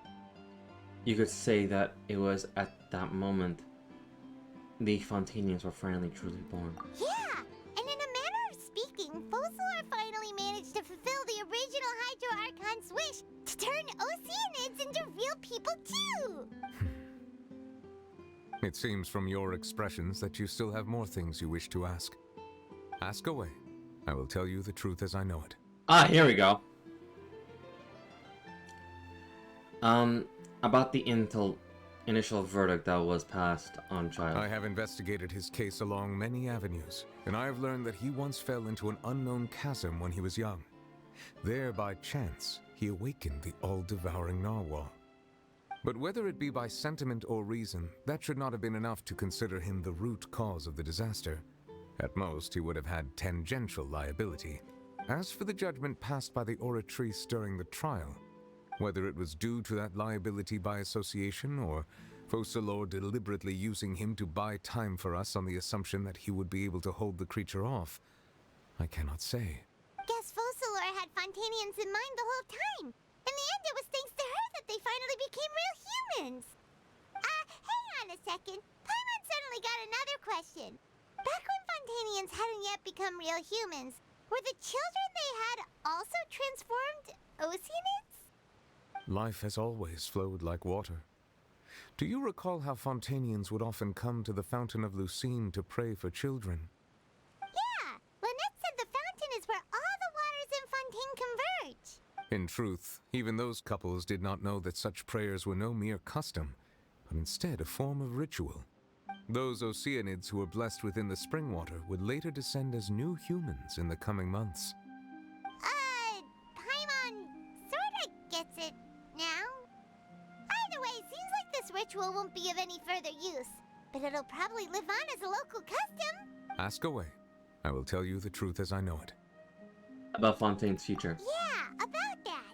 Risley said Furina has already left. What's that all about? Ah, Lady Furina. The people are only aware that her death sentence has not been carried out. She abdicated the post of Hydro Archon and left affairs related to that title to me, before leaving the Opera House. I related Focalor's words to her faithfully and completely. After hearing them, she seemed neither saddened nor comforted. She simply said that she was tired and needed to rest. Having said that, she then packed her things and moved out of the Opera House, not unlike how an ordinary person might. But she's still got a place to stay, right? You need not worry. I will make arrangements to ensure that she will not want for food, clothing, board, or travel. In truth, I am somewhat happy for her.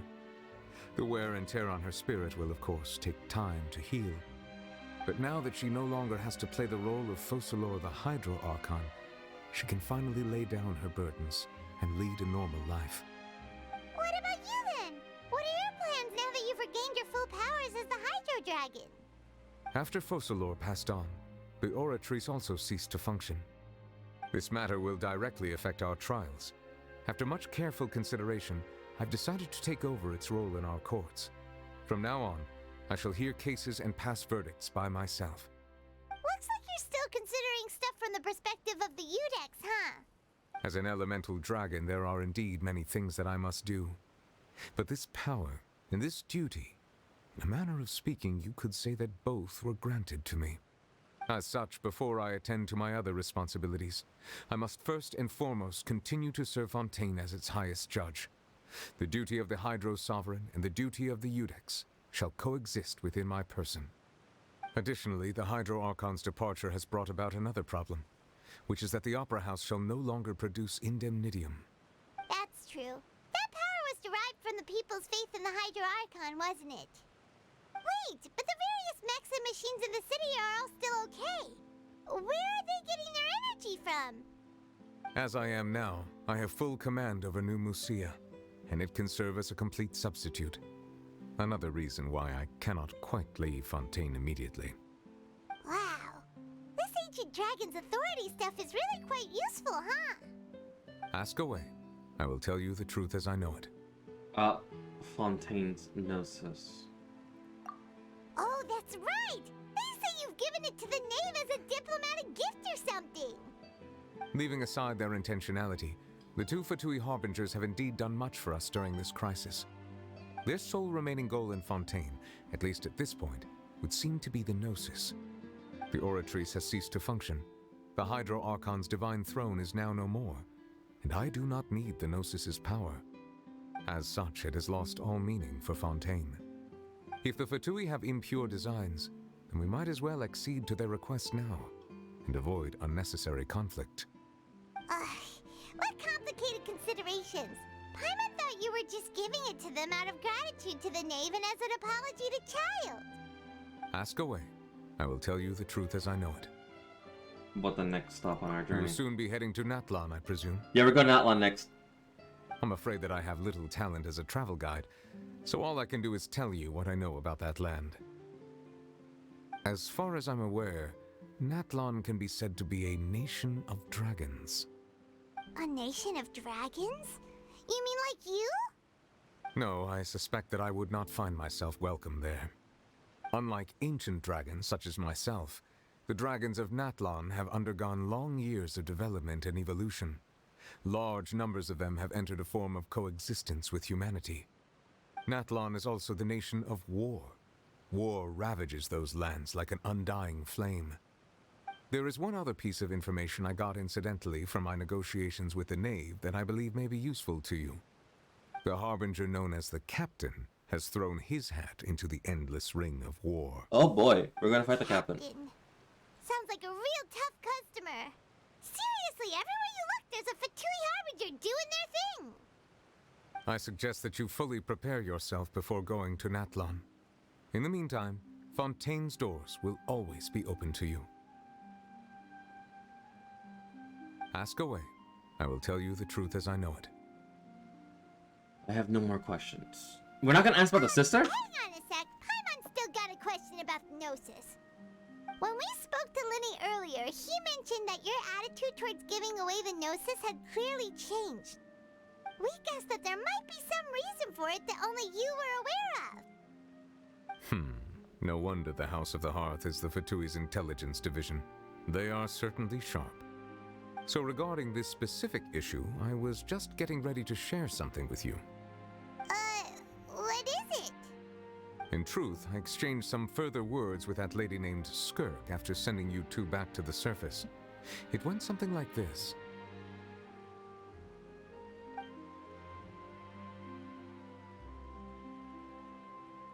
Massive Lord. Get ready. Massive Lord dump.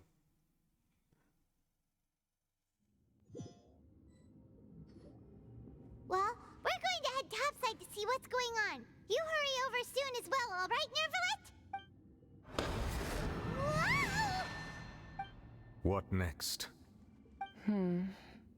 The all-devouring narwhal isn't here, so I'm no longer getting any interference. I can finally catch the scent of your power, what it's made of.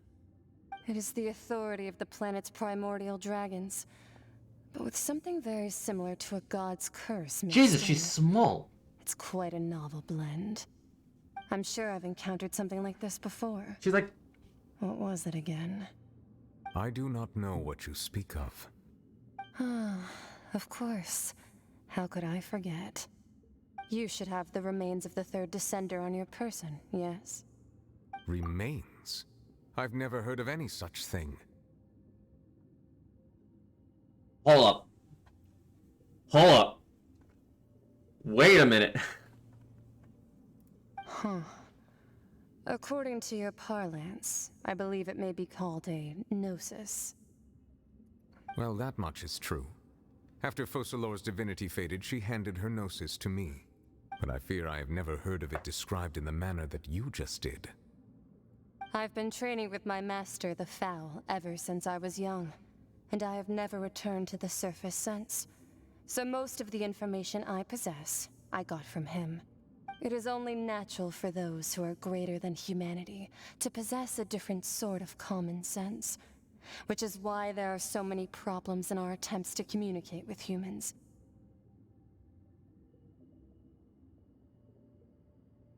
Regardless, you should probably get rid of objects of misfortune to prevent any disasters from befalling you. To live in itself is a blessing. But once a person dies, the bonds he once had with this world shall all turn to curses. What do you mean by that? No need to fret. These are just my personal thoughts, and my reason for no longer wishing to return to the surface. This third descender you refer to, who are they? And when did they die? Master never mentioned them to me. Perhaps it just wasn't that important for me to know. If you're interested, though, I could ask him. I'll be sure to pass the answer on to you next time. Next time? You believe we will meet again? I do. Wait. I have a disciple of my own, don't I? He can be the messenger then?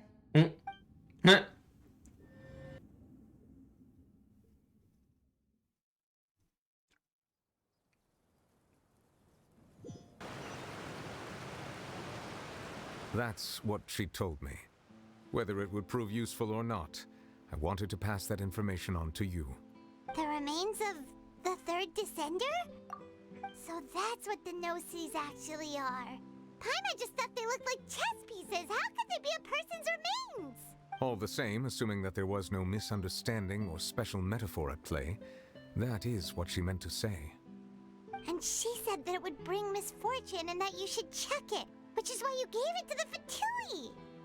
If she speaks the truth, then I would simply be putting Fontaine at unnecessary risk by keeping it here. I decided she mentioned one of them before. Alright, I'll be right back. 1 second.